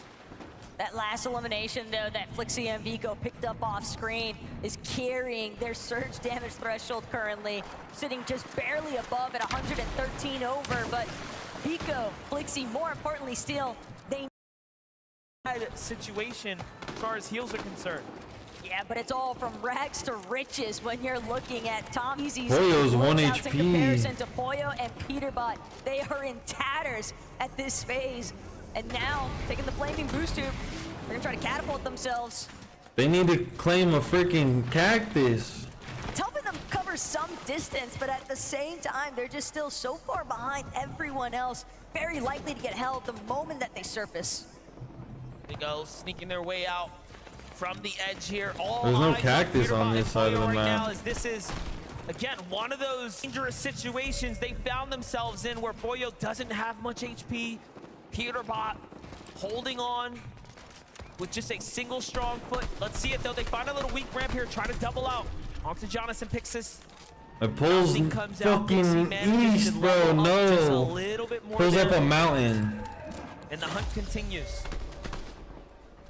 Peterbot and Pollo, though, they're going to send out their next scan off that reveal medallion. It's Siyun and Kadu. But Siyun and Kadu, they might even be caught in a different exchange of their own. Yeah, they're gonna be good on surge because they have enough ammo. Buzz, who are sitting on the low ground just underneath them, Chiefs as well. So incredibly hurt, but Peterbot, Pollo, they are just praying for any sort of refresh, but nobody is coming near them. Keep in mind that reveal medallion also marking their position on the map. People know Peterbot and Pollo are on the approach. Yeah, Kato is trying his best to see if he can swing around this dead side for the rotate, but Peterbot and Pollo not having anything to do with it. In fact, finding more tags now into Kadu. They're gonna recognize we just shield cracked here, push in, take the wall. They didn't have heavy material before, so what did they have to work with? Armored wall comes out, give them a little bit of room, but different duos now looking to collapse in. Yeah, it goes up a mountain, not looking good for Peterbot. Otherwise, it will be rats here. Great Monarch tags, but they are literally operating on fumes right now. 5 builds, 4 Peterbot down to his builds. final 4 builds. Wow. Make that 3. He's still got 6 armored walls though, but he'll have to be so meticulous with how he actually places them. But needed just that. in time, Pollo needs to get has that. been found. It's not much. It's not much, but it's something. And down they go in 17th place. They just couldn't get a footing. Look at who it is. Vico on the other side here. Falls. Vico dies before them. No. Goes some of the immediate threat. And things Queasy begin and to Thomas open up for HD Kenny and made it. Seti. Once Made again it up the hill. No. Queasy and Thomas also who are just on a day 2 performance of their careers right now. Surely they're gonna go for that. No, they don't. Okay. The opportunity has arisen though. Thomas HD and Queasy know if they can just close this one out in any sort of fashion, like some of the successful matches it they've pulls had back earlier down. here today, that could be all the difference They were necessary. in the Only zone. 54 points currently separates first and second Yo, what place. up? Spinks from the low ground, trying to take some Cam and shots. City on the height. Success as well. Seti and Cammy will be forced to try and pave their way forward. Dukes Still takes gonna the maintain height. Front side position of this next zone, but Dukes, Spinks right behind Dukes them. and Seti representing America. Have to push forward as well, though. It's only a matter of time before the two have to clash. Someone kill Thomas HD right now. To high ground here. They want to be up on that podium before the weekend's over, and there's just 3 games to do it. Here we are. Oh my gosh, there's so many heals. No. Thomas HD and Queasy. Material running low. They have to find the refresh here. Desperation. Hopefully they get fried on this rotate. No. They're fully committed. Armored Oh my god, Thomas HD sells. Gets trapped and put down. Thomas HD sells. Let's go. We've seen Queasy sells. He will have to figure out how to clutch up for the team now. At least for a moment, he's going to opt to play his He's final marked. med kit. It'll buy him a little bit of time. He's hoping that it'll buy him even a placement or 2. But now, pushing in late from the backside of zone, hoping that he can drop in overhead, sees bodies, here's the shots connecting all around. Prism sells. And he dies to Storm. Why would he run the Storm? You can't do that. But at what cost? wasn't enough Dukes to and Sphinx overthrow on height. the gap between him Queasy and does not Peterbot. take first place. Small chance Let's that he go. had the crack in the window that Thomas was open, HD he could not fit sells. through, and it remains as close as ever as we are bending into game 11 and 12 of the tournament. This is Bryce's and Bolt's chance to secure a victory. This is Sphinx and Duke's chance to secure a victory. Or can Cammy and Seti Why would he pull a just jump in that trick box out of the like hat that? at this point and come back with another win today? Seti is already out. Cammy may have been right next to him. Swizzy and Yapko, on the other hand, they're looking to be the ones Looking to try prove and that overtake he the low is ground not and carried by find some space, Vaniac. but working through these pre-existing builds and even the buildings themselves here at Playing with the Powers fill Battleground and is still making it to a top so 7 much situation. of an issue because Bryce Bolt's in the mid-ground. Pixie as a Pixie solo, just gonna he's clutch hop up the on top play 4 as well. Teams falling left with the and med right, kits and the Storm. solos left behind, just hoping that the duos clash into So each many other. duos alive though. Very solid team doing what they need to. Beautiful Solo time to gear dies. up, puts them down quickly. Yep. Teammate falls behind it. And Pixie does grab that top 4 right after his med kits. It's Bryce and Bolts on low ground versus Yapko, Swizzy, Dukes, and Sphinx. To what's happening down low, the medallions in full Dukes and effect for the Sphinx just took high ground and didn't die. That's the best strategy I've ever heard. Bryce here to find one, now two. Now Bryce and Bolts do take the low ground, but Dukes and Sphinx are 200 health. They're a very weakened duo down here. Duke's feeling good about this one, though. He knows that these players have got to be low. Final 3 Duke's builds letting them remain. heal. Sphinx right up above the back. Dukes gets one knock. One last shot. Dukes waiting to see which hole Bolts tries to scramble. This out kid from is under. playing heal off. To surround himself for the time Oh, I love that for him. He's got something to heal with. He actually is trying to survive it, but Sphinx was also ready on the Oh no, Bolts wins the game! Oh my gosh, Bolts wins the game! Sphinx has run out of heals, and Bolts has one in 3, 2, 1. Bolts wins the heal off with the freaking armor walls. Oh my goodness. Bryce and Bolts showing why zero ping matters. These guys moved to zero ping and they started popping off. Oh my gosh. Oh my gosh. What a clutch. Would you please put your hands together? If he didn't have the armored walls there, he loses that heal off 100%. Or at least it's a lot closer. Came into play, but what a way. The crowd absolutely loving that too. We finally got a south pole for the first time. It went to the sand. We also got surge guns this game, so we decided to just stay our spot, get surge. After that, we made it to end game pretty easily. Once we were there, it was just refreshes, you know, it was just clockwork. What did you do? I don't know. What's Bryce up, is G? one of the best Just IGLs in the commentating game, this one of the best World fraggers, Championships. and put that together, we're one of the best players ever. I mean, Bryce, you know, we hear that from their bolts. It was an incredible way to round things up here. Obviously, you guys want to get as far up the leaderboard as possible now. Walk us through this competition thus far. How has it been for you both as a duo? It's been pretty challenging, but like we're the best duo, so it's nothing like different than NA East, pretty much, or NA Central. And I got to ask as well, we heard it from these guys, Fort Worth. I mean, Fort Worth, let them hear you one more time. You've got the crowd on your side too here. That must give you a lot of wind in your wings as well. Bryce X adrenaline running is definitely dropping but I'm also excited. his teammate after You heard it this. there. Bryce and Bolts, one more time, give it up for you. Oh, I mean, Bolts is definitely dropping Bryce X. Lots more. Oh, there's his parents right there. Securing the victory, but we got 2 more games. There's his parents. Oh, how wholesome. You have a front row seat. Do not go anywhere. This They got T-shirts that say his name. How sweet. Plenty more right after this break. Okay, I want them to do well now.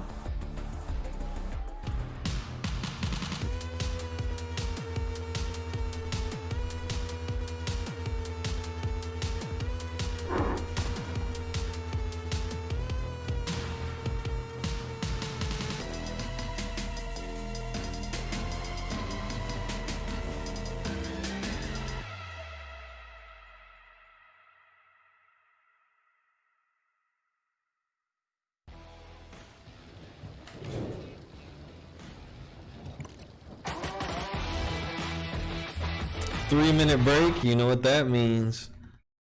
Perfect amount of time to watch this video.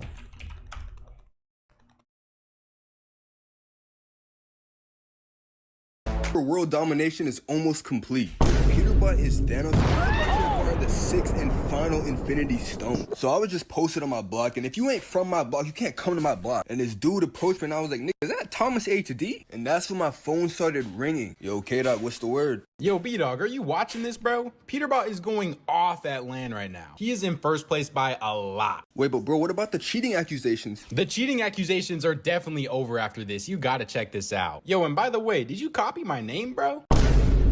So I checked the leaderboard, and y'all can see Peterbot is in first by a long shot. And I felt like Lil Durk. I couldn't believe my eyes. So I had to ask the smartest man I know what he thought about this. Yo, you seen that Peterbot? Yo, what the f? Bro, don't worry about that. What's your question? Bro, you seen that Peterbot shit?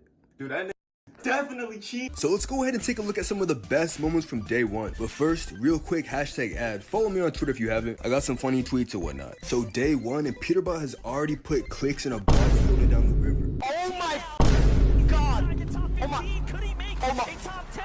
It's so close, and down he goes to the hands of. And the other day, Clicks also got killed by the Oceania kids in scrims.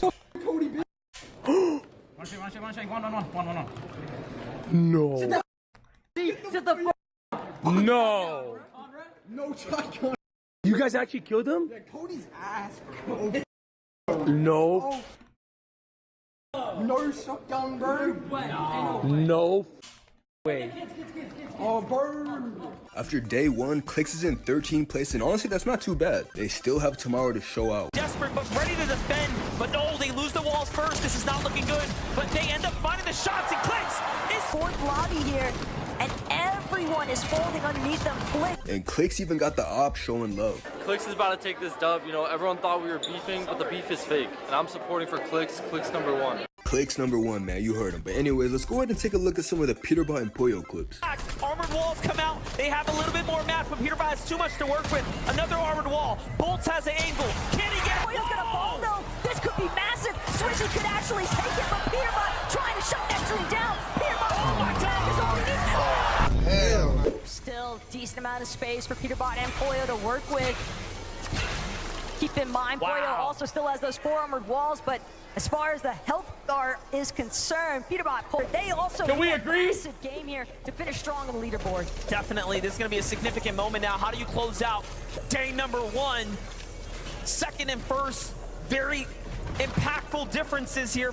Peterbot and Pollo start to swing their way up. They get the angle that they're looking for. Pollo once again doesn't quite find it. Wait. Pete's one. It's a low ground attack. DT? Oh my fucking God, DT! Pollo! Oh my God, 1v1! It's 30. He hit every single emote. Today, these guys have been leading the charge here. Peterbot goes for another one. It just doesn't seem like Andalex was prepared in the slightest. Really, Nick? So day 2 is currently being played right now, so we'll see who takes it home. Anyways, man, that's all I got for now. Shout out to K-Dog and my brother for featuring in the video. And follow me on Twitter if you haven't, or just leave a comment. I do read all comments. Out there, you don't know if he have to make that call, and a lot of the times we see these low ground teams, when it does come down to a heal off, kind of scour the low ground there, trying to find the med kits, but he says no, I have to believe this is my chance. I'm not giving the high ground team a chance to drop down and eliminate me. I'm going for the heal off. Yeah, you just have to commit, right? That's a great All point. right, Like, 2 more games. We have all of the information, right? We can kind of see everyone's 2 health and everything. more games. The players can't, right? They're just going, they're down below me. Commit health, the med kit. We don't have another choice. This is the only health I have, right? So very interesting to see. Let's take a look at our leaderboard with only 2 games left. How are things going? Peterbot, Pollo still holding on. Game with Bunker, right? But yet most of the game, they were just shambles. Yeah, we saw how deep into the storm that they had to go for that bunker, and when that happens and you have to do a big rotate, they're landing over in the raft, and it was a southeastern zone, and then by staying in the storm to get that bunker, you just have so much potential to sacrifice, especially when people are paying attention to all those outside teams going for those tags. You just have to use mats, and you're going to have to use your heals a little early in that situation. Yeah, the cast has mentioned it as well. They made a more quick south rotation, of course, within that very first zone to take out the OCE team down there that took out Veno and Clix, and I think they didn't get the forecast tower there either, so they were always back in the storm. They didn't know where that next zone was going to be, so they couldn't plan ahead. And we've kind of seen that a lot throughout the day and the whole weekend, I guess, with Peterbot and Poyo. They haven't necessarily looked like the most healthy team, the most stacked team at all circumstances and all situations, but they have the fragging power, they have the ability to pull themselves out of that situation, and that's what makes this team so great. Absolutely. We saw there in a moment, Thomas HD jumps into a box, making the maddest play I think I've ever seen. What's interesting about this duo, right? Earlier on in the game, around 4th zone, they're sitting 700 above. Yeah. And then we go into like 7th zone, they're 400 above. And then kind of running out of steam as far as like maps are concerned. Yeah, I mean, look at this, just 3 builds available to them, unfortunately jumping into that box. It was possible that Thomas HD thought that it could have been a solo, but Queasy, once again, just with that solo clutch, even though he wasn't able to get too much besides the elimination and an 11th place finish, that still adds up, Mini. Yeah, it does. I mean, it was a similar situation to earlier on where he actually left the body in the storm. He couldn't get the heals and the materials and stuff that was on that body earlier. He went for it this game. He tried it. He saw those chug smashes, which of course can heal your whites, and he tried to go for it. Wasn't quite enough there at the end, but again, a nice game. Of course, Peterbot and Poyo there got 17th place. I think it was an 11th place for these guys right here, so they're getting the upper hand on them. They're getting the edge on them. It's just not quite enough to take over that first place spot. This is going to be a fight until the very end. 2 games left to go, and then a champion will be crowned. Fortnite fam, let's get ready to jump into game 11 on the day. Casters, over to you. Here it is. There's only 2 more chances now. Match 11 being one of them coming right up. It almost feels so surreal at this point, MDF, that we are right on the cusp of crowning our next global champions. Yeah, and it is really close at the top. I can't believe Queasy and Thomas couldn't take the small opportunity available, but let's see it.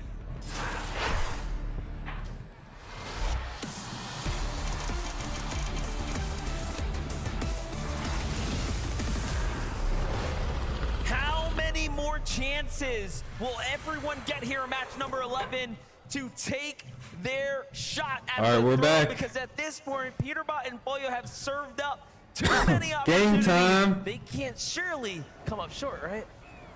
You would think so, but at the same time, NDF, with a 1.5 point multiplier, anything is possible. And speaking of crazy possibilities here, Brutal Beachhead, Galgamer, Haman, they're actually going to fly right overhead. They've recognized they have been completely outdropped. Their intentions are elsewhere. Sato and Andalex, though, on the north side of the warship here at Brutal Beachhead.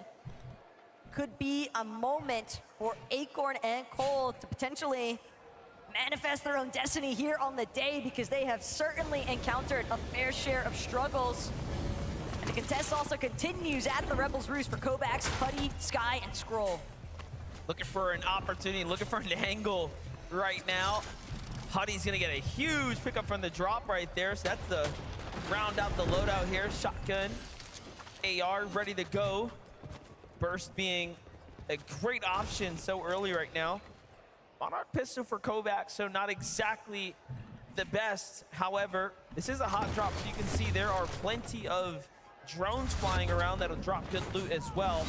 But Scroll and Sky this time not content with what they've received. Back off. We've seen them do this before. Meanwhile, on the other side, jeez, Worthy just fries them. Alex kicking things off, continuing their domination over Restored Reels. They really have impressed us, I would say, with what they're capable of in the early game. If they can just patch up that mid game, I mean, they would make OCE very proud.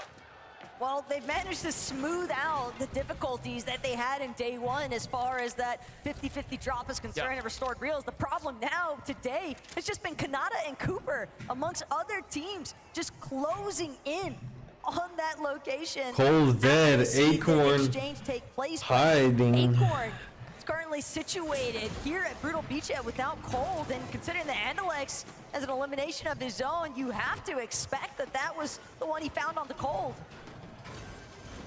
Yeah, it's sad to see, but it's about the worst we've seen Acorn and Cold do in person right now, and there's a lot of factors starting to add up. Normally, they play very, very well, you know, being contested. However, there were some rumors Cold wasn't feeling 100% today, so that could be taking its effect here now, especially as we drag on later into the evening, as they've kind of slip down, but shift our focus into the stars of the evening, if you will. Pollo and Peterbot right now really starting to take form here. Last game makes you wonder what all went wrong in the mid game, given that they were just in shambles somehow. No extra material. And then on the other side, Queasy and Thomas had a opposite situation, but this time it's an elimination. They pushed in rather quick to capitalize on Kramsu and Clone, who do land a little bit north of where Research Rock is at. And sure enough, Queasy just beaming Kramsu. Jeez. Could have potentially just been a circumstance where Kramsu didn't even have time to react. He just That pistol was fucking broken, bro. 2 shots pretty much, so. Well played to Queasy, Thomas HD for that one. Something we were just talking about in between these matches is the fact that Queasy and Thomas have been able to find the Ritual getting a kill finally. to add to it at this stage are the eliminations. Definitely being elimination light is what's holding them back on the standings right now, but consistency is surely theirs. And that'll trump everything. Talk about consistent teams. Vico and Flixie have been online, but this time they have to be careful, have to be wary of Bryson Bolts, who are coming off a Victory Royale. Given that they are another top 10 team, so that's not gonna be easy. Vico and Flixie taking the Storm Surge Tower. The Forecast Tower is, Forecast Tower. of course, worth fighting for. And we've seen Bryson Bolts escape Bryson Bolts just already fishing. with the cards, so They must have good Storm Surge already, but they have 0 Not only kills. that, I mean, even factor in what happened yesterday. Teeny getting a kill, taking out proving why those Flixie SMGs are when he good to did hold. secure that forecast I thought that so might be a anything bad goes idea, just but I about realized that he's just going to be W King. actually confirm it onto that Teeny, the forecast controller tower. goat. We can't consider it in your control. Teeny and Chap, though, across the map, just putting on so much pressure here for Gareth and Shari. No real opportunity for them to bounce back here.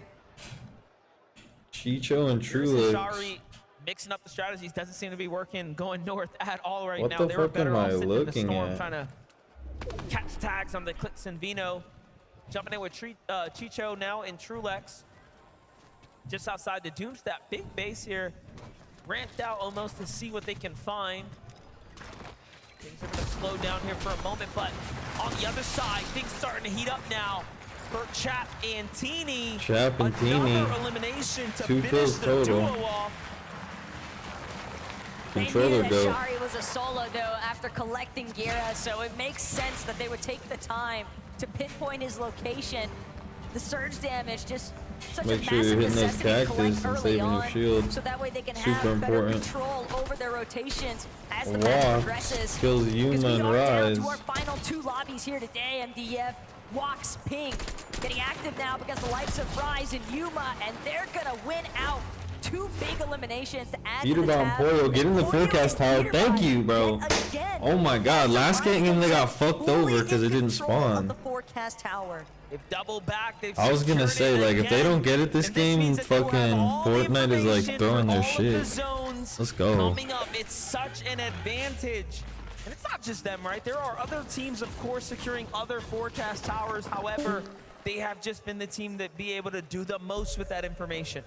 But now you've got a team with the best medallion, the best striker burst assault rifle, the best kind of opportunities to set themselves into optimal positioning thanks to the forecast. Felixi splitting his ammo so we can get some Might not even surge. be the focus. More so, it's just got to be other teams emphasizing even Vico more and Flixi stability to also their get own the Storm gameplay Surge to Tower. ensure that they can keep up at this point. It's not a coincidence that top 3 get Storm Surge Tower. I don't think Queasy and Thomas HD do, but I think they just follow the medallion. Getting to their drop spot, looking for I don't know, maybe scraps. not. Seems to be. But it seems what like they works. always On have the good other side, though, rotations. CZB Nathan, And they know. team going up against Bryson Bolts right now. Bryson Bolts are actually Have Storm. just waiting right now. Probably not too sure about what they want to do. I'm sure they want to get back to farming as they don't have much to work with here. And CZB and Nathan seem to catch a read here. They don't want to take this fight. Bryce and Bolts just trying to get any builds they can. And Nathan, they're in a far better From position winning a as game well. to Just fucking having that little bit of shambles. elevation to work with. So Bryce Bolts, they're likely going to head the opposite direction. But something I couldn't help but notice last time we checked in with Trulex and Chicho, that surge Pixie space just that they taking established, storm the way they were damage. taking shots into Doomstad, wondering how much interference they've been playing today up against the likes of Muzz and Epic Whale, Reet and Ritual. Keep in mind, those two teams are trying to head, they're already softly contesting each other. They've been splitting Doomstad between the north and south sides, but when you've got Trulex and Chicho, such strong mechanical players, you know they have such crazy pinpoint accuracy, and they're holding you with the surge base so far. Chicho, is he a solo now? No, I don't know where Trulex Your way is. out of that location. Especially if it forces you into another team that you're not expecting. Oh, he's pulling up on Batman, Booga, and Rapid. It's disastrous.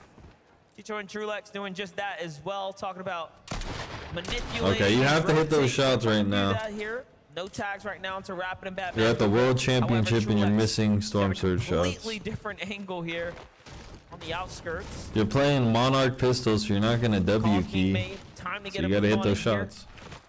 If you're W king, it's no big deal. You miss a couple Rotate shots. now. So long as you stay alive. Plenty of rocks though to easily refarm. What they're Some of the playing brick is that not they'd bad. invested for that first surge base. Some good And match just right behind there. them, you can Maybe see build Muzz, another Epic Whale, base. they've had to maintain a low profile. DT, Rise, and prevent themselves from Agers. being victims of This Trulex where and next zone Chicho's pulls? Yeah, evil no, eyes pulls inside that surge north. base. They're gonna have to Surge move bases soon. continue Peterball and to Poyo positions for fighting. plenty Oh of my other gosh. teams around the lobby. Here we've got Poyo and Peterbot actually looking to see if they can capitalize onto Sky and Scroll. One above, one below. Sky Scroll caught Sky in the and Scroll center. are ass. They should be able to But they're get gonna this try kill. to just finagle their way out of this one. Sure enough, Poyo though just Peterball and Poyo does not to give the a chase. fuck. Haven't There's quite no got one the tag, around. though, right? So Yeah. something isn't going right for this battle here.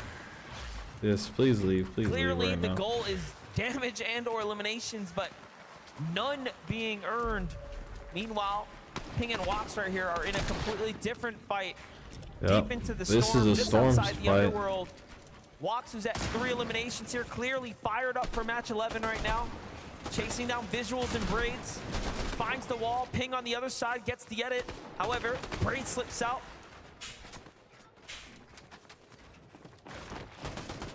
This is looking rather dire though for Braids. For Wox and Ping, they've already invested so much time. They need this surge damage at this point, which is why Wox Oh my is God. so intent. So Wox is determined gonna to make lose sure this, I have a that he feeling. cleans up the other half of this duo, not to He's mention playing the this 3 really eliminations badly. as well. Wox and Ping playing super aggressive.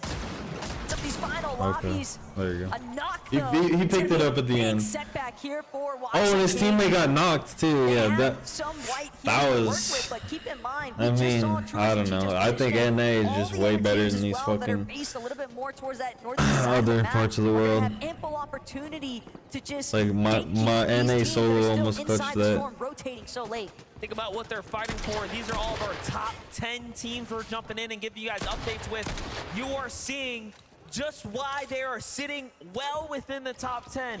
Taking fights, dropping teams, making big moments every single chance that they get. And now Dukes and Sphinx are looking to do just that as well here, as they're sitting heavily in 5th here. But Kramsu Clone looking for the double pincer here. Both sides are cut off, but Dukes and Sphinx double back one another. Good defensive wall down there. Nice.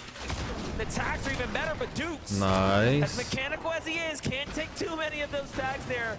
Will he be set back? Kramsu really pushing the agenda here. No, NA as on is top. Clone.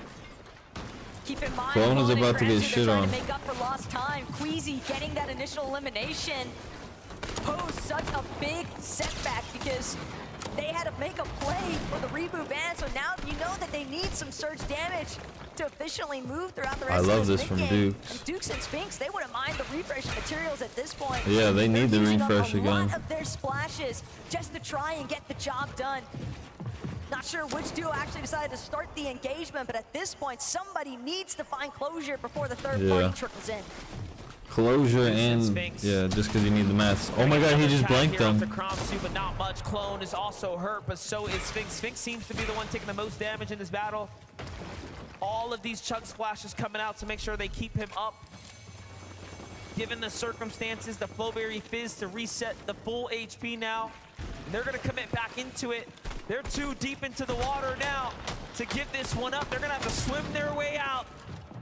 They need the mats, they need the material, they need everything that they can pick up off of Dukes and Sphinx here in Sphinx. And Dukes need to stay alive because they're inside the top 5, so much more riding on the line for them right now.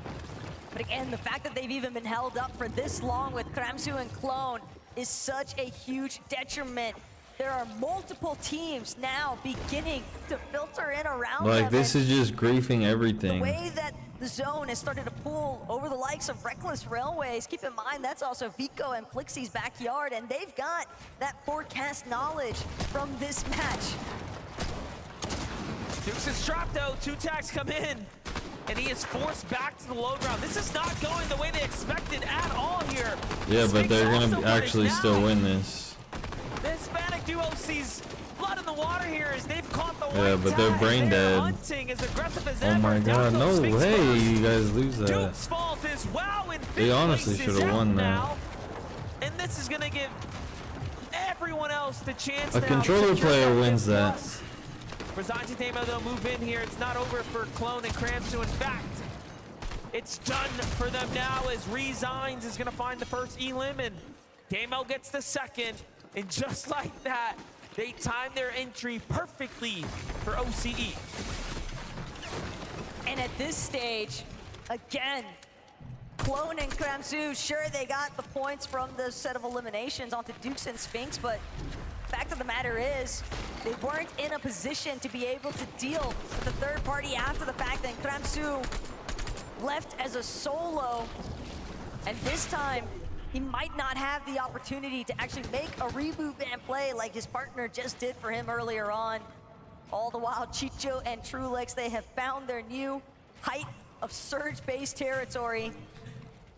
And they've got a massive overview of where the entirety of the lobby is. This brick box on top of the mountain face as well. Very easy to spot for other teams, which means the flow of traffic for players moving into this next zone likely going to be restricted by Chicho and Trulex. Yeah, this is as big as bases get here, especially given that it's off the mountain, so they just have so much visibility on the edge of the map. Rift Island, once again, housed by Peterbot and Pollo. Probably the 8th time out of these 11 matches. They will show They must up have enough white heels to consistently here. do this. Playing into the storm right now. I wonder what's the game plan here. 80 below, oh shit. Continue to 12 rack up below. tags. Does seem like they will need a fight here soon. Peterbot's got all the chug splashes for this duo. Go ahead and make sure to expend a handful of them, but Pollo, Peterbot, no. It's just gonna be Flowberry Fizz into the launch pad and go, but they can see all the teams that are rifting around them, teams that might even be looking to take that launch pad later on, but most importantly of all, they're heading straight for surge-based territory. Look at who they're gonna land on. They're following Huddy and Kovacs right now. They find a fresh wall from Scrubble and Sky. That would even be a better option given that this is a weakened team. Little do they know, but Pollo gets the first tag onto him, and unfortunately that sets him back. Nice. For a trade attacks onto Swizzy. Only 3 below. Peterbot showing us exactly what he is known for, and that is that deadly aim right there to keep them in the game. But just on the line of Surge right now, floating above Let's go, good job. They're not completely safe just yet. Can't lose focus. Yeah, but they have Swizzy ammo Yapko and they are have shield. not That's gonna go actually out good. without a fight. They just needed to get in the zone. Mythic Striker burst, but Yapko returning fire, letting them know it's not going to be easy. 58 below the damage threshold though for Kovacs. Peterbot and Pollo had Storm Surge Tower, or Forecast Tower too, so they should be in the next zone. Barely managing to find a shot in the nick of time. More importantly still, Yep, seeing they other are. players They're on the falling in west side lobby and pulled to the instead west. will be Let's their go. bailout moment. They are. Fortunately, Pollo gets a gonna be kill, able nice. to take a quick moment to pause, heal up. Cammy and dead. then determine Twix gets a where kill. they head Trulex next. gets a kill. Harping out, not necessarily an option. They're going to have to fight because they need more material. Nice Nice little pickup here for Peterbot. Still has 2 splashes to work with right now. These eliminations being a Let's go. massive recovery opportunity for them. Let's take a look at it. It was Worthy who was flying in here. He didn't stand a chance. Unfortunately, fell short of the storm line there. Good job. Wait, Thomas HD and Queasy are in the storm? Yes! Oh, this is so good. Hot on the heels of Flixie and Vico now. That would be an incredible team to drop, given that they are in 3rd place. Oh my gosh. They could just play for dead side at this point. Yeah, they're on dead side. Damage above the rest of the lobby. They're gonna be a little bit late, but Thomas HD, do you ever miss with the Monarch pistol, man? We have seen him do so much damage with Yeah, that this weapon. team is actually nasty with the Doubt me if the pistol. stats say that he is far and above the rest with the Monarch here on the weekend. Take a look at that in just a moment, but Kovacs, Huddy now, very much below the surge. Kovacs running around. A box-to-box engagement here. This is as scrappy as it's gonna get. And they need an elimination here now. Clock is ticking. Starting to run short on time. It's gonna be a matter of moments before this storm really starts to ramp up onto them. Let's see it. The damage threshold is only going to continue to climb even higher. Huddy Gets a kill. box, but it's not Huddy dies. good. They find the knock onto Scroll, but that's just going to be the setup for Wox and Ping. They take Scroll's body, instantly throw it back into their turf. Sky now left to fend for himself as a solo. Plenty of damage above the threshold, but in a sea of duos, what options does he really have? And they're just sitting on that refresh right there. Now they're all the way back into the thing. This is kind of crazy for Wox and Ping. They've come out like reasonably out of nowhere, literally now in 4 eliminations. They're just in this conversation for a top 5 run. Epic Whale on height. Just 20 points behind now. Buzz dead on height Given how though. many eliminations they're starting to pick up here. Nice shot. For Bolts and Bryce though, they're finally finding theirs too, so that's a set. Starting to add up here. Look at how isolated Queasy and Thomas HD were, though. Reek kills Epic Whale. West side of the zone. A little bit of a dead Thomas side position, HD but gets they are another going to kill. have to deal with No. Paper and Victor V, I believe, who seem to be joined up with them. Not going to be an easy path to trek by any means, but right there with you, Bryce and Bolts have really started to heat up here. And this is where it matters most, because you only have this lobby Ritual and the gets a next kill. to work with, and then that's Pulls it. to the north. And there is a lot of prize money on the line when you Queasy gets a kill. Fuck.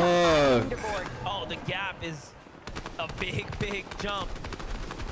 The first Bolts and Bryce have to make it there, if you will. Batman Booga gets a kill. Pushing through is going to be difficult now, given that they're running low on HP, even shorter on damage here. The fact that Bulls has to rely on bandages here, but a great shot there. Not enough to Weezone gets a kill. Loses his teammate in the process. However, he is above the threshold for now. It'll buy him a little bit of time. Lowberry Fizz to give him that extra mobility here, so he moves fast. Also to get an inch further. It's Reason who's down at the bottom layer. What can Bolts do now? Can he maintain his position here? Reason had also been desperate for some elimination damage, but Bolts will get the last lap. Oh my Granted, gosh. I don't know how long it'll last, considering the fact that his current position is as grim as ever, especially seeing all these teams in front of him. Chiefs just skirting by. Benno and clicks his box. Bolts hoping to keep ramping up overhead, just trying to maintain an isolated position, but Booga gets a kill. damage threshold, and he will finally Thomas HD gets a kill. All No. that is happening. There is more action unfolding here for the likes of Thomas HD and Queasy, who are now looking to set themselves up with some high ground positioning once again here. Oh my How many God. wins do we think they can take? Benno dead by Peterbot. Match 11 starting to heat up though, not looking good for Clicks and Peterbot gets Clicks and Benno. also going to fall inside the top 20. Peterbot and Foyo continuing Job's to not done though. Job's not done though. They couldn't have found those elims at a better time. Granted, Pulls to the west. actually make their way towards the body loot, but Peterbot Pollo, they might just choose to take what's right in front of them. Rise immediately falls to Peterbot's Pollo dies, no. At a cost. Peterbot's lost Pollo. The lobby has closed in. Peterbot from the low ground, forced to throw out the armored wall, but everybody's got their eyes on the prize. It seems as though they've all Pollo's still alive, though. This is a solo operation. And look, he's still trying to possibly save his No, teammate. he can't, Remember, though. Pollo has a lot of kills as well in the extra material, but no, he has to give it up. Rapid He has gets to the leave him finish. behind. Fuck. Alright, it's the Peterbot show. Peterbot be here before. I mean, he just Alright, it's the Peterbot show. So, top 14 now. It's not over just yet. Queasy still Queasy, alive. Thomas, Thomas HD in the front. Teeny dead. Just cooking though, taking down Teeny now. Every single time he drops a team and finds more eliminations, he is gapping himself away Oh from my second and gosh. third place. And think about the mental game. It's starting to unfold for Queasy and Thomas. They're watching this elimination feed light up. Peterbot, regardless if he's got Pollo or not, he's willing to make some miracles happen. Low ground control, though, belongs to Thomas HD and Queasy. They're trying to make some eliminations happen. They need those points. They've got 5 already, but Peterbot just continuing his massacre at this Oh, but Thomas HD steals the kill. Right now, Thomas HD Oh just my got eliminated gosh. to the low ground, and they're starting to put the pressure while Peterbot's trying to rotate. Thomas is going to find another one down low, and he is still cooking here. Meanwhile, Queasy backs him up and takes down Reet on the low ground there. Victor and they V. are just turning up. This is why they're first and second place, giving into this 11 match right here. Oh my god, Peterbot is the go, bro. It's a 1 versus 2 scenario, but Peterbot is just making it happen. Thomas HD and Queasy sitting at 8 eliminations already, though. Ritual kills Ritual. Ritual isolated. No Reet in sight because he's been Oh taken my out. gosh, Peterbot's gonna do it again. Peterbot gets a top 5. There's a possibility, MDF. These two might actually just clash head on. We have a 2v2 and then all solos in between. One of those solos is, of course, Peterbot.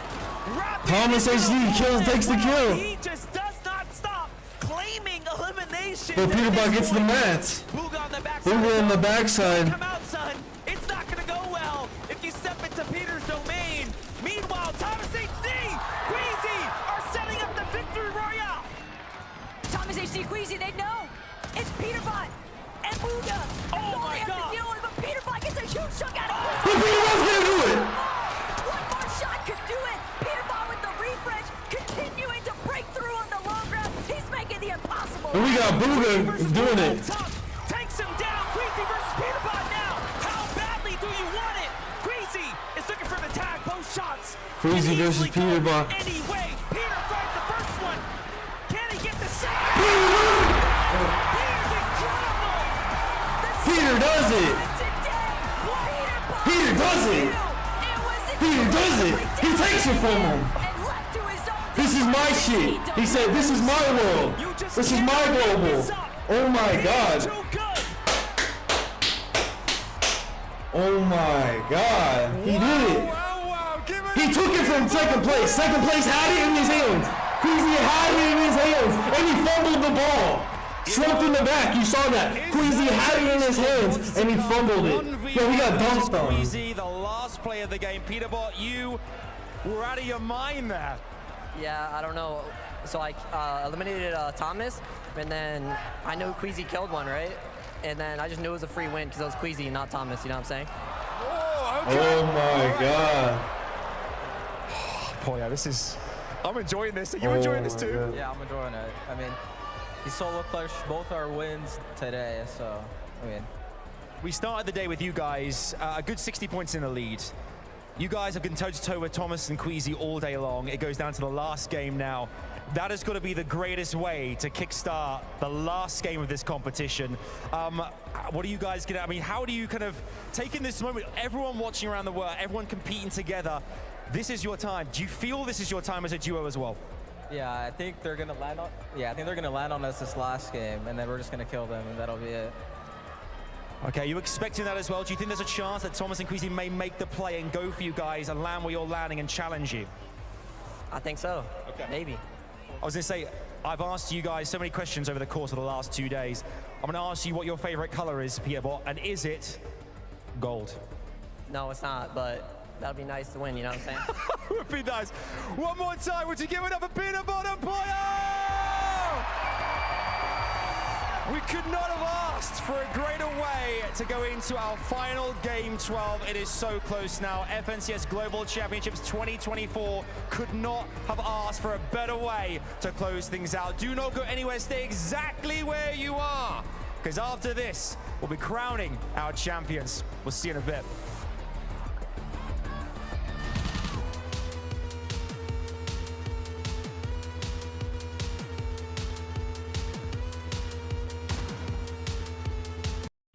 Queasy had it in his hands. Queasy had it in his hands, bruh. Thomas HD and Queasy had the fucking football in their hands, bro. They had that shit. Peterbot said, give me that fucking football. Peterbot said, give me that fucking football. This is my Super Bowl. Oh my fucking God, bruh. Oh my fucking God, bruh. Booga putting in work too, though.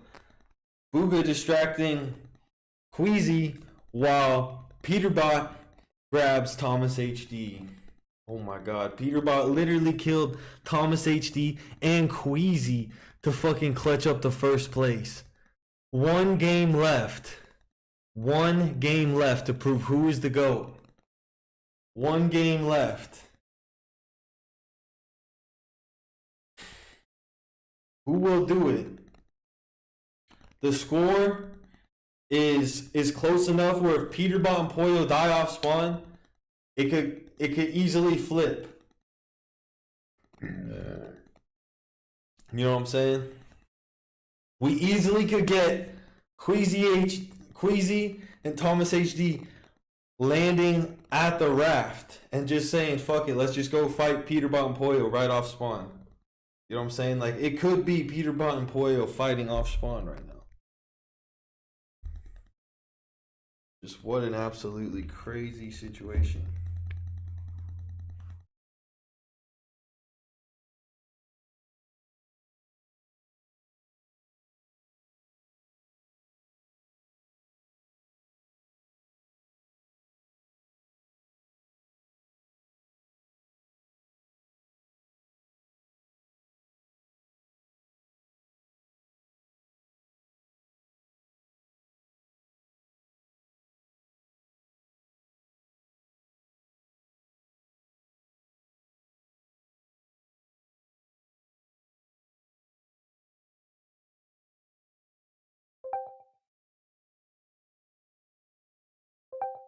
Oh my God. Charlize, you saw that? Yeet. Oh my God. He fucking took it. He had it in his hands.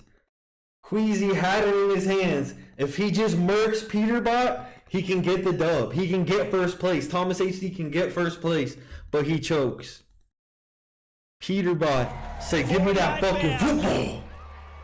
We are seeing history being made before our very eyes. Vivid 11-2K. Is that possibly the craziest clutch we have ever seen in FNCS history? Stakes on the line, right? Like, it may not be like one of the, I don't know, like the craziest ones we've ever seen, but you have to take everything into account. On the stage, lights are on. Fans are cheering. They're both first and second place. Peterbot's a solo, and he's just ice cold in the clutch. Levin, we can never count him out. How? How? It doesn't get much better than this. I mean, this is everything you asked for. When Pollo goes down, you're looking at Peterbot going, surely he doesn't clutch again. We just saw one of the best clutches we've seen from him all year. And then with Queasy and Thomas in the lobby, they are just bossing it. It looks like if anybody else is in the lobby other than those two, it's a clear win for them. But for them to come blow to blow at the end there, Vivid, oh my goodness. This script is nuts. You're welcome. You're welcome. There's no way. How would we have ever known? How would we know? And it's like in those moments, right? Top 25, you always kind of wish like the first and second team kind of go head to head. In a manner like this, though, where really Peterbot should not have been able to pull this off. Back against the wall, look at the materials, look at all, and yet he takes down Thomas, and then it's just a 1v1, and it comes down to angles? What are these angles, Vivid? I don't know. Like, Peterbot's tracking is incredible. He just seems to always find the shot first, immediately build afterwards. Just, he's got like, what, 25 HP right there? Just takes no damage from Queasy at all. It is just insane. I mean, thank you to those guys for making this the competition of ages, really. Yeah. I mean, a lot of people came into today thinking it wasn't going to be close. They were going to run away with it, myself included. Yeah. But these guys have put up a championship winning performance, and you look at individuals, of course, Peter talking a bit of smack there, right, when he's saying he wishes he was happy it was Queasy instead of Thomas. But when you look at how Thomas has been playing, understandably so, Thomas has been absolutely on it all throughout the day. The shots he's been hitting has been so clutch. Oh man, I wonder how they're feeling after that, right? They would have expected to win that. Do they even like? They probably don't even know what's going on. Like, they're gonna watch this back and be like, he did what from where as a who? I mean, Queasy and Thomas are just going up against. I mean, you chatted with him, Levin, right? The words that were coming out of Queasy's mouth yesterday, he was like, "How do we beat that?" I mean, he's making it look possible, This at is the least, right? craziest thing And that was one of the things even he emphasized yesterday. He felt like it almost wasn't possible, but clearly is this here. When they start going up and you're like, oh my god, they're just gonna wipe everyone out of the lobby at this point. Thomas drops down to try to take Bugha out, and it's so unfortunate there that Peterbot is just lurking about in the bottom of the zone. I mean, in so many other situations, if you rewind that game, you rewind that end game, they win it more often than not, you'd reckon. Yeah. But fine margins, Zeke. It comes down to the angles. Hey, just listen to the crowd roar. Literally in that moment, everyone is losing their minds. This is still a close game, okay? Because I do want to call out here, Queasy and Thomas, they got 12 eliminations that game, right? So it's still, if Peterbot and Pollo go down early, Queasy Thomas could still win. I have a question, though. At the beginning of the show, Adam was talking with Queasy and Thomas HD, and he said, listen, if it comes to that, going into game 12, could we see and relive that invitational moment? What did Queasy say? Queasy basically mentioned that if the gap between second and third place was enough, right? Enough to go ahead and justify, like, oh, listen, if we have a bad game 12, we get 0 points, we're still going to get second, then we're going for it. We're running it back from Invitational. We're landing on Peterbot and Pollo 11. What does that kind of make you feel? You think they're going to do it or what? I mean, the gap is there. You look at Peterbot and Pollo, and I know they've had some hiccups in the earlier games of the day, but you can't count on them going down early, right? That isn't just how these games have played out for the most part.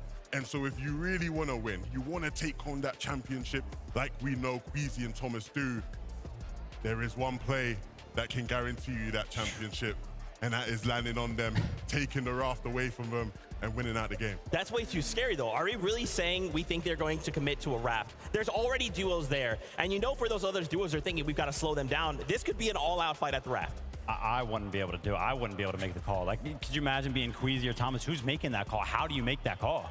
I mean, it's so tough. I mean, Queasy, I would assume, would be the one to make that call, but it's so much more complicated than that, right? Because even if you do land there and you take them down at the raft, there's other teams there, like you guys have mentioned. Yeah. What happens if one of these other teams, imagine a world where they take them down, right? Queasy and Thomas manage to land on them, take them down, and then Fretz or someone else in the POI goes, hold on a minute, and starts running out. They pop over. You know what I mean? Like, it's risky business. It's different from Invitational. Cami and Seti, when Queasy and Veno landed on those guys, they were landing at an uncontested POI, right? So there was room for it to happen. Well, fam, this is hearts racing. We hope you are enjoying the hype. We're getting closer to starting off game number 12. Vivid, I gotta ask, how are you feeling? One game left to go. Only one emotion rushing through my body right now, and that is excitement. We're, what, 25 minutes away from watching that trophy up there get hoisted by our global championships. One more game separates us and that. Levin, how are you feeling, man? Do you want to know how I'm feeling? You want to know how I'm feeling? Yeah. I'm feeling like it all comes down to this. One more game remaining. I made it back just in time. To moments. This game's all about moments. Fortnite's about moments. I think back to the World Cup, the young Argentinian king fighting to push his family's life over, fighting for his destiny. I think back to even earlier yesterday, Swizzy, all the adversity he's faced, fighting up against the best duo in the world, Peter and Poyo in a 1v2. He did it. I think back to the Invitational 2022. Queasy, Veno against Seti and Cammy to win it all. This game is about moments. Fort Worth, are you ready for a moment? Nah. Fort Worth, I said, are you ready?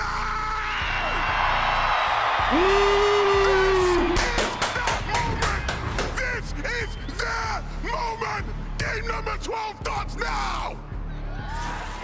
Let's go.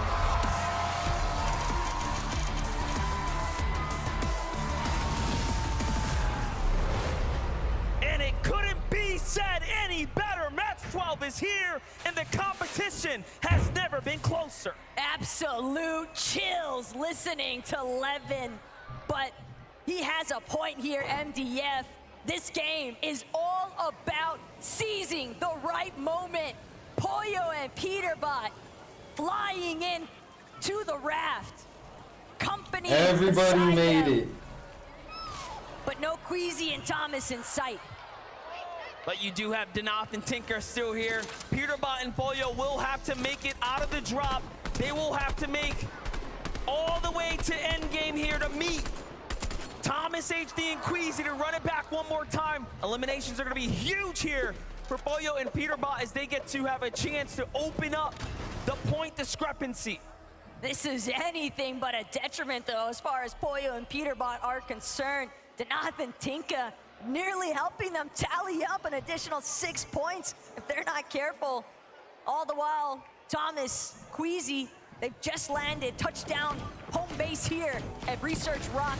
Brawlers Battleground, and a whole game ahead of them to try and stamp their mark. And I know everyone at home watching right now is sitting on the edge of their seats. What is gonna happen? Who is gonna take it all home and lift the trophy at the end, the bragging rights of being the best duo globally across all of the Fortnite regions?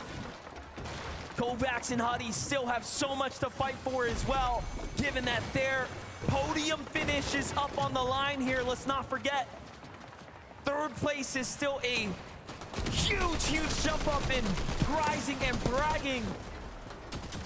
But for Kovacs and Huddy, they've been fighting this team every single game of the weekend so far. They've been relatively successful, but this is the last chance now. Neither side willing to budge, but for Sky and Scroll, they seem to be on the receiving end for the most part. Huddy, Kovacs trying to close in. They know just how injured they actually are, but Kovacs a little bit too ambitious. Sky, Scroll, they're gonna find the first knock. It's exclusively up to Huddy to keep that podium finish alive. It's not over yet though. Huddy is way too healthy, and they recognize that this can go either way.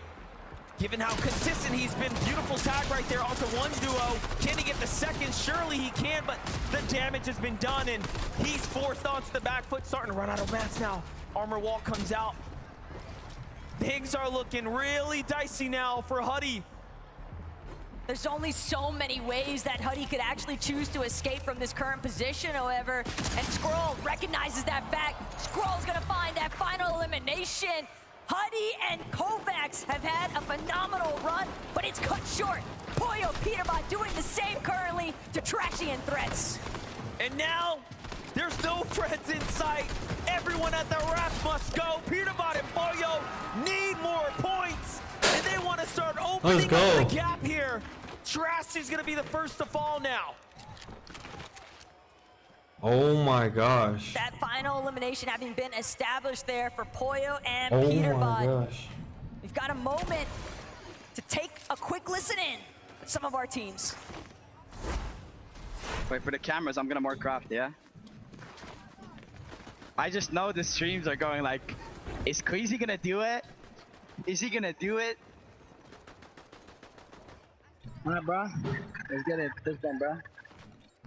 Fist bump, man. Give me a fist bump, bro. Don't leave me hanging. He thought about it. He tried to bait us. But no, you know, I do respect the fact Queasy and Thomas HD and their ability to stick to their guns, not be pressured into a decision that can throw their entire opportunity away. They've known that Peterbot and Boyo have not played perfectly today. However, when Peter has been online, when Boyo has been online, it is just incredible to witness clearly the clutches that he's put down today have proven just that. Even when Boyo hasn't been there, the level of support that he's been able to provide for Peterbot and just fully trusting in his teammate, Peter, to clutch up every single time without fail. That is a huge amount of pressure rested upon Peterbot's shoulders, and yet he plays as if there's nothing weighing him down in the slightest. What's really interesting about Peterbot and Boyo as well, the way they're playing right now, they're not Game taking time. any chances, anything that Best fucking clutch ever in history of Fortnite. I feel like if he wins it today, if he wins it right now, between them. He has to finish the job though. It's only 50 points separating him and that team that he murked at the end. Flying their way up the standings, truly earning their mark, making their mark. You said 15? 50. Here on the global 5-0. stage. This is the grand finals, match 12 action happening right now. Yuma. If he'd have lost that, Peterbot's not winning? No, he is winning, yeah, but second place is that team that he murked at the very end. If he'd have lost that, it'd probably be like 15 points separating them. Damage has definitely already been done though by Wox and Pete. But he won it, so. Even if Rise manages to overcome this 1 versus 2 scenario, without his duo, he's gonna have to make a play for the reboot ban, and that's gonna cost him so much time. Nice shot. Wox Ping though, they've got other things in mind, and that's continuing their streak here in the final hour. 2 eliminations already, a third party closing in. They've got ample amounts of shield though. What they really need is more white heals and an opportunity to disengage, most importantly of all. Honestly, from Wox, that was an incredible angle to counter the ramp that was thrown in the box right there. Quick thinking, swift action. It's gonna allow them to win that fight right there. Tinka has to be careful. They may have won an OCE championship, but here on the global stage, everyone is on equal footing. Things slow down for a moment. Other teams lurking nearby, listening, watching. Brazil, OCE. You never know who's gonna jump in first. Chicho and Trulix though, they're just sticking to what's tried and true. Surge base up, scour the entire area, and apply pressure onto the teams down in Doomsky. Keep in mind that's likely going to be Epic Whale, Muzz, Ritual one more time, having to deal with Trulix and Chicho's affairs, but Joe Trulix definitely trying to be wary. A couple of shots found their way from the flank positions, and despite how high up they've managed to build these surge bases, you could still be vulnerable when you got these open edits. No shots returning just yet, though. Everyone almost in position for good reason. Sphinx and Dukes on the other side, playing the Storm right now, trying to, of course, secure what they can here. Your YouTube stream is fucked up, by the way. What a performance. Oh shit, is it? From Dukes this weekend here. What happened? Again, Just flying showing green. straight up to the top, not really looking back after making the top 5. He has just been so consistent with Sphinx. A duo that honestly we didn't even see coming. The volume. It's not showing nothing. Back on over to Vico and Flixie. The Railways pushed out very early this time around with this far western pull. Part of the reason being, though, we saw Vico and Flixie last we checked in. They were trying to surmount the base around the forecast tower. A spawn's just a little bit next to Dopenhazen, but with Bryce and Bolts right behind them. Nothing I can do. You almost have to imagine that Bryce and Bolt potentially could have pushed them out of that position. Chapman Teeny, on the other hand, they're trying to deal with the likes of Ed and Persa. Nitrodrome action only going to continue to pick up. There's a lot of commotion that both of these duos are making, and they're on the outside of the zone. Granted, they have plenty of time to work with. Teeny and Chap could also always opt to take this flaming boost tube if they feel as though this battle isn't worth their time. Definitely are looking like it's time to get out of here. Couple eliminations, but time to just recoup, bounce back, get the materials. Chap and Teeny still alive. Find your way towards the mid game here. Meanwhile, Bugha falls to the hands of Muzz and Epic Whale, and they are racking up the loot now.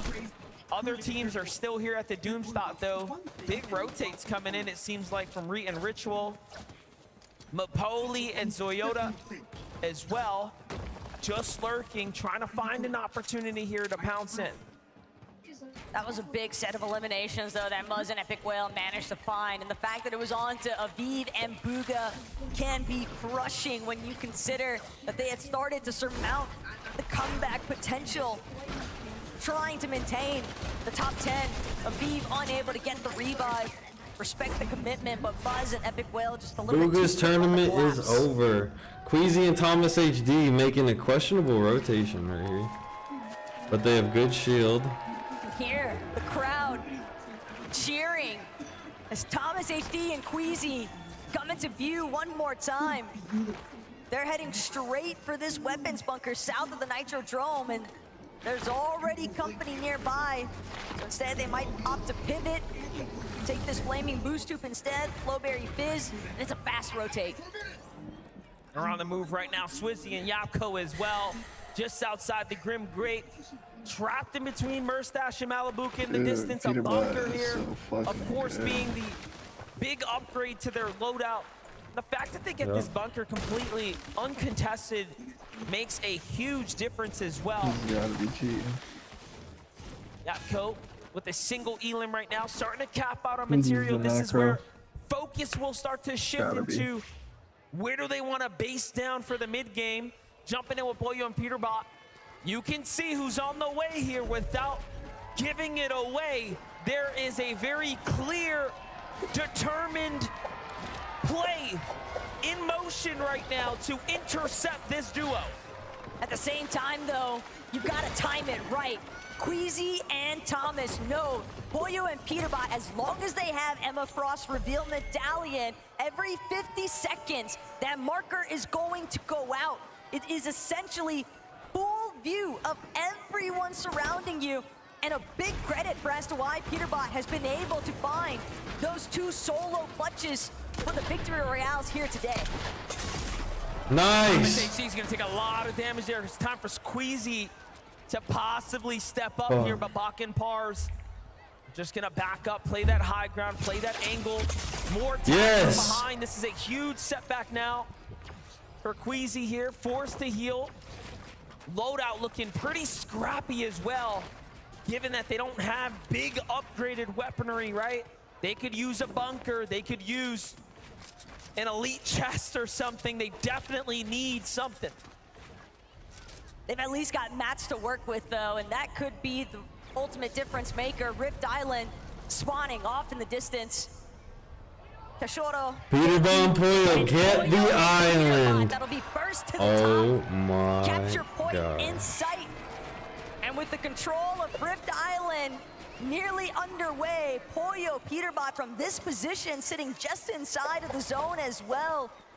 Their next intent likely gonna be to just fully restrict the flow of this lobby. And it's almost easy for them to know where the Rift Island's gonna spawn. They have the forecast tower. They know where the next zone's going. Obviously, the island's gonna be in it, if not extremely close like it is right now. So it makes sense. Pollo and Peterbot are isolated here, and they will be for quite some time. This is, again, probably the weirdest Rift Island we've seen off on the western coast. And even worse still, it's just a little bit above a weapons bunker as well. With that in mind, Peterbot and Pollo know teams are going to want to get drawn towards that weapons bunker, but trouble afoot here for Vico and Flixie are third Flix team, 1 HP. Dropping immediately. This is good. Ultimate low ground. It's a risky play whenever you opt, try and glide in, but Casper Prism on the other side of these walls, and they are looking for an opportunity to take this team out. King walks in a fight right now, continuing to key the lobby down. They want to jump up into those positions, and now they fight their way into 5th here as they're ramping it way online right now. Vico and Flixie next door to Casper and Prism. Paper and Victor V looking inwards, trying to see what's happening here. You have Kanata and the reigning champ, Cooper, there as well. Very, very contested spot here. Meanwhile, Bolts and Bryce, who are our 5th place team coming in, but now slipping down just nearby.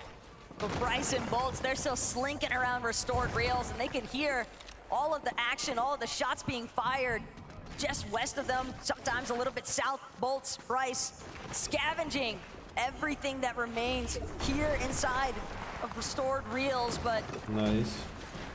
If anything, their primary focus is exclusively on just maintaining a strong placement to close today out.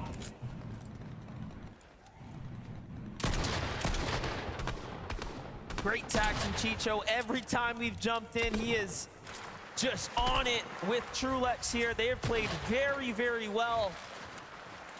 It's that 3rd place spot is what is open for them right now. To pop this Flowberry Fizz and get their rotate going now. Of course, have the dashes, given that it's right on top of the Grim Gate. And all things considering, if the zone ends on the Grim Gate, that will be a factor in its own to take into account for an end game. Well, don't count it out just yet, because we're seeing that river of sticks get further and further into the heart of these zones. Kligs Benno caught up currently with Malabuka and Murstache. From one side of the map to the next, though, Murstache, Malabuka know that they're gonna need some elimination points as well. They lost a lot of their footing they had after the conclusion of day 1. Day 2, just too many threats, too many times of falling victim to the power of Oceana, Alex, and Worthy. Thomas HD trying to take a high ground They managed position. to work their way from that sticky situation of dealing with Pars and Baka at the Ship It station, but still more trouble afoot here because they are fully aware of the fact that this current Surge base is not empty. It looks like they're looking to gear back up to take the fight again because they have to here. But Queasy scarily leaving himself available and open, trying to tempt others to jump in. Meanwhile, Baka and Pars are gonna bring it down and then go for the catch. This could be everything here. Thomas takes a lot of damage. Queasy is hurt as well. The lobby sees what's happening here, and a desperate spray of builds starts to come out to try to keep them alive. No armored walls. This is the worst we've seen their loot. They went for a risky maneuver really early on for what looked like an attempt to intercept Peterbot and Pollo's pathing, but now instead they find themselves— They're 2 below. 2 below the damage threshold. Oh, they're Seemingly the good enough. first time it feels like this weekend that we've seen this duo truly struggle with their surge management, but just like that, Thomas, HD, Queasy, they find a moment of relief, a chance to breathe here, regenerate their shields as much as possible. But the situation continues to remain dire here for Vico, as he's a solo, no Flixie. A lot of our top 3 right now in desperate situations for Vico here. What can you do? He's only 47 damage above the threshold. The damage needed starting to rack up here. He knows it, we know it. And now he moves. Goes back to where his teammate was fallen, trying to get a little heal off here. And he is missing every opportunity to rotate. Thomas HD, Queasy. Thomas HD dead. Queasy dead. And that is Peterbot's World Championship. It's over. Peterbot and Pollo have won the fucking tournament. And Peterbot effectively survived long enough to— Let's go, and there it is. Global champions. Peterbot, they're not even taking a moment to celebrate. It is all business as usual for these two. They want want to leave it out with a bang. They're trying to find this last victory royale. Peterbot's gonna get another dub though. Yesterday in interviews on What'd you say? I will get 3 victory royales. Peterbot's gonna get another dub right here. Watch. Yeah. Just for the shits and giggles, but he just won, bro. They have done enough. Yeah, I know. That's crazy, bro. Hold on. Come on. Come on, bro. How much did they win? Let me look. Like $500,000 or something like that. They know. Dude. Moyo can't even hide the smile. This teammate is so fucking lucky. Every single What major the this year, fuck? they have been at the podium top, including the back-to-back coming out of the major, and then to win the in-person event for the global competition. The interviews that were racked up across all of the competitors here pointed in one direction, and that's to Peterbot, that's to Foyo. And they are still showing up in the last game, and they'll very likely win this at this point. Peterbot is an undisputed best player in the world currently, alongside his duo Foyo. They're still making sure to deal with the lobby as needed. History. In the water here, but Peterbot and Poyo, second in Major 1. And then the hat trick to conclude the year, first place every single time. What more could you ask for? And he's got some of the most victories pulled here on the grand final stage. Just keeping it so close as well. Nothing of a perfect performance by any means, but just so far ahead of the rest. Clearly, he's a cut above the competition, but for others, there's still a lot to fight for here as second and third are now out of the game. If Bolts and Bryce Poole Peterbot clutches the they can very W. well jump their way up into some significant new prizing and maybe be called the third, maybe the second best team in the world. They're not the only ones seeking it out either. You've got to keep in mind Trulix and Chicho, Wax and Ping.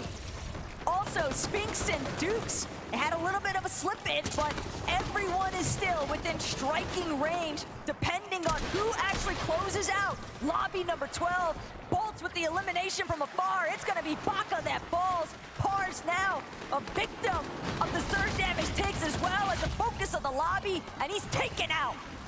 Bolt's on the move right now, looking to secure that loot. Nicely done for him, but they are barely holding on right now. The surge should turn offline here shortly. However, they still want to find damage just to give them that peace of mind. Meanwhile, Clix is still up, trying to navigate this game. So there's a lot at works here. Bolt's looking around, Bryce looking around. What opportunities are available here? Not many. Problem is how chaotic these final few moments are about to become. Everyone's got access to this river of sticks. Next to restored reels, the underworld dashes coming into effect. Teams able to conserve as much material as possible with these vicious rotate, not to mention the aggression avenues that it opens up with being able to immediately dash into somebody else's box. Clone, Kramsu even taking full advantage, immediately charging at Seti and Cammy, but it's Chicho and Trulex who are trying to make the difference here. Janet's gonna be taken out. Monarch pistol accuracy on point currently for Chicho. It's What just so are good with they it. of Fortnite? The highlights continuing to rack up. Now Chicho and Trulex sitting underneath the box of Sphinx and Dukes, who have the high ground here, but a rotate has to come out. It's a long stretch from here to the new zone. Sphinx is on the move right now. 37 players in the game, 19 duos remaining. Peterbot and Foyo still playing the low ground right now. They have eyes on Batman, Booger, and Rapid. They have eyes on Kanata and Cooper. Who will be the next to fall victim to your champions at this point? Peterbot and Poyo are floating through this lobby. Quite literally, secondary height gonna fall under their control temporarily. They're still choosing to target forward, maintaining this front side position. They haven't challenged height just Grabbing yet. these placement That scan points bound now. out soon enough. They know Shadow Virgo. They're gonna break underneath them. 900 Bryce points for Bolts sure. Now trying to collapse into the same layers, but they realize it's Poyo, it's Peterbot underneath us. We've got to escape. They can't stick around him for too much longer, or it'll be disastrous.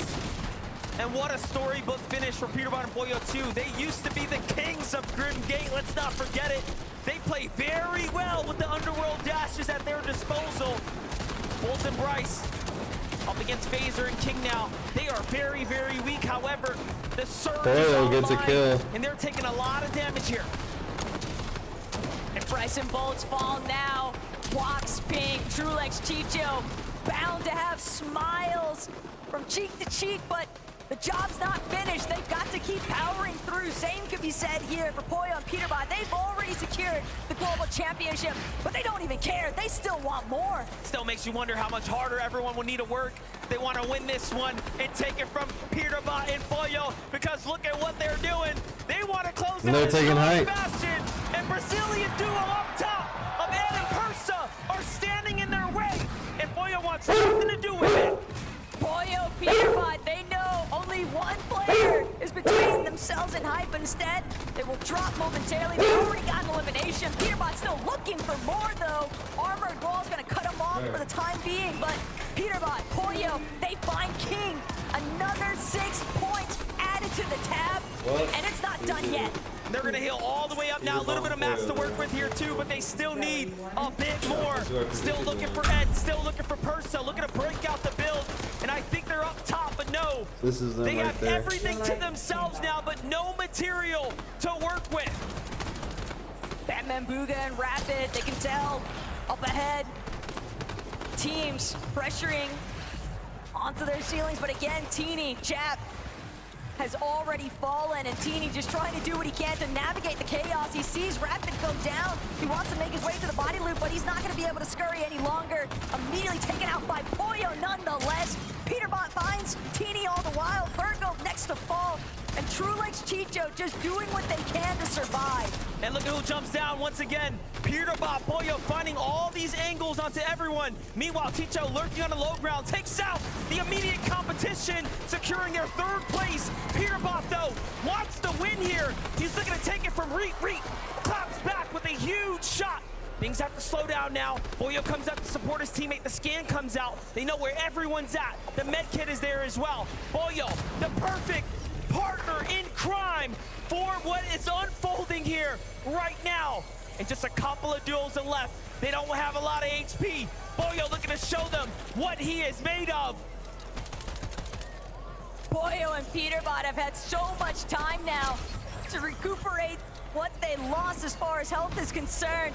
Peterbot's already got one knock on to Trulex. It's just Chicho standing between them at this point. And Peterbot finds his 3rd victory royale on the day, but most importantly of all, a global championship.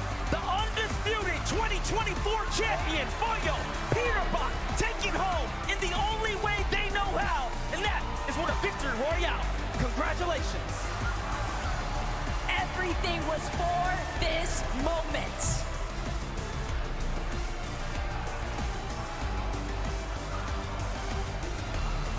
Forward!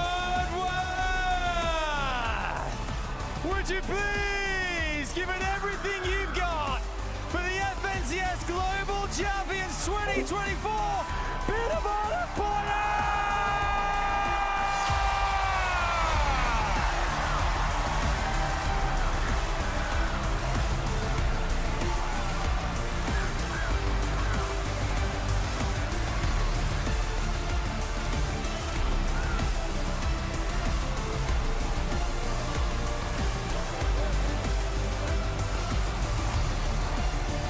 Congratulations. Come this way, guys. Come and stand in front of me. Bring the trophy with you. Come and stand just here, fellas. Bring that trophy, because it is very much all yours.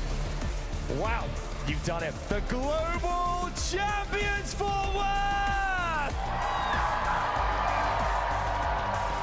Peterbot, I'm going to come to you first. How does it feel to officially confirm Global Champion? It means the world to me. I mean, we knew we were going to win coming into it, and we're the best duo in the world. Poyo, the trophy is yours. It has been an incredible year. Tell us exactly what's going through your mind right now as well. I mean, this is amazing. Like, we got second the first major, and then win. It's 3P. We heard you earlier on in the comms say, greatest in the world, baby. Is that what it feels like right now? You've proved it on this main stage. Yeah, we are the greatest in the world. I will say that, for sure. It's been an incredible 2024 for you guys. Back-to-back majors, the Global Championship as well. It feels unstoppable. How has your experience been this weekend? Everything play out as you planned? I mean, you came into this with such confidence, Poyo. Yeah, I think we were gonna win. Like the first few games at the start of this day didn't go as like planned, but it ended up working in the end. I'm going to ask as well here, you were really pushed to the limits there. You came in strong today. Bit more difficult, but you managed to ride through what the experience of this year and those major titles as well. That's really what feels like got you here as well to confirm officially greatest in the world. Repeat. We got a repeat now. I'm going to ask one last time as well for you guys, Poyo. What do you want to say to the fans out there? I mean, Fort Worth, make some noise one more time. The fans there, everyone watching at home. Anything you want to say to them down the camera right now, just say, what do you feel? You and Peterbot right here. Thank you for everyone being here. My family's here as well. Thank you to them. Thank you for being here. Same for me. One more time, Fort Worth, would you please put your hands together and give it up for your FNCS Global Champions 2024, Peterbot and Poyo!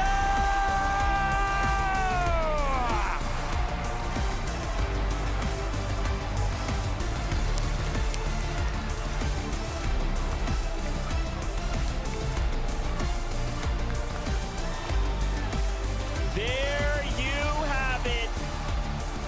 After an unbelievable year, Peterbot, Poyo, from a record-setting major number 2 to the back-to-back champions, coming in, defending titles. And now, here in Fort Worth, our global champions.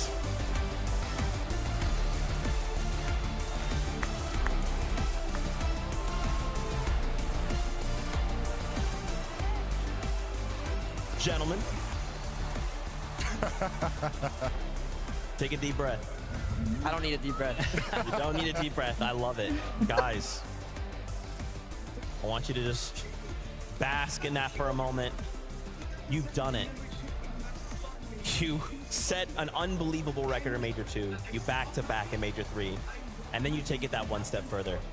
A global championship title. Oh, bro, let's go, dude. Oh my god, bro. You said you're here with your family. How does it feel, man, to know you're a global champion? You've worked so hard all year long. Your family is here. NA is here with you. Fort Worth is here with you. Dig deep, tell me, how does it feel? Feels amazing. I mean, last year I didn't do like as good as I wanted, so now winning, it feels even better. And then with the fans, my family being here, it makes it even better. Peterbot, same question, brother. Dig deep, let me know, how's it feeling? I mean, I have like 20 family members in the crowd right now. Let's go. Feels the world, you know what I'm saying? Awesome stuff, guys. Listen, it's hard because you guys have broken records throughout the entirety of the year, almost every single one that has ever existed. You guys got second, first. Now you went on the international stage. I guess the question for me is, are your eyes or your goals set on anything else? Like, have you done it all? Do you want to go further? Do you want to just keep winning? Where are we going? I mean, you can only just keep winning. Peter? Yeah, I'm not gonna lie. I think we're gonna win 3 out of 3 next year, and win the globals next year too. Wow. Imagine that. Imagine that. Look. You burst onto the scene last year. I remember you were trying out with Booga. Everyone said, "Who's this kid? Boy, where's he come from? NA West, what on earth is going on?" Your rise has been incredible, and of course, understandably, everyone looks at Peter and goes, "This guy's the best in the world." But for you to have achieved what you've achieved the past 2 years, right? Talk to me about how you've done that and advice you'd give to young up-and-coming talent who want to do what you've done. Yeah, so I got a good teammate, Sphinx. We ended up getting 3rd, 5th. We got a coach that really helped us. So from that, and then I played with Peter. So then we won. So to the people like out there that want to play, just play, like just play every day, and then just watch people, watch pros, watch your mistakes as well. Guys, I want you to take a moment here. I just want you to just look around this stadium. Look at all of these fans standing up for you guys. They are here with you in this moment. You have created a moment in FNCS history that we'll remember forever. What do you guys want to say to these fans, to the fans at home who are watching and want to aspire to do what you do, who are literally yelling your name the same way these fans here have been yelling? Yeah, I'm not gonna lie. It's home court advantage. The fans, you guys are amazing, and I appreciate all you guys for coming out and watching. Same thing. Absolutely fantastic. Fort Worth, one more time, give it up for your global champion!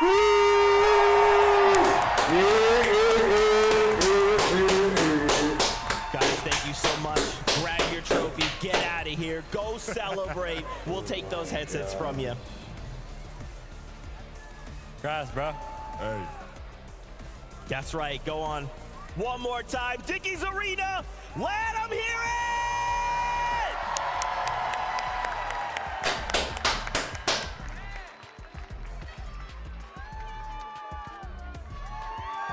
Man, Vivid, Levin, what do we even say? What else could we say about this duo? They have not allowed us to talk about anybody else. We've tried. We have tried. And yet, every step of the way, they have stolen the spotlight. And now they walk away as global champions. I mean, being closely associated with the NAFNCS throughout the year, there were doubts every single major for this duo to win it. Yeah, the first one they got second, but every single time they proved everybody wrong, and Levin was talking about it. I mean, there were huge doubts coming into the global championship this year. Oh, Peterbot not going to be as good in person. Well, I think this performance has shut everybody else up. I have no idea what negative things you could have to say about this duo. They seem unstoppable. I think everyone's pretty much established that, yes, these guys are the best team in the world. Forget about that. They are the best team of all time. Bro, these clutches are going down in history as the best clutches in history. Speaking of individuals, of course, and like we bear witness to it live. There's never been a player that good. Nobody has reached the levels he has shown us this weekend. The way he played, I don't know if anybody ever will. This guy is a different gravy. This duo different gravy. And I can't wait to see what the future holds for them, man. This is special. Just to this think guy as well, is a different gravy. It's crazy to think about it, you know.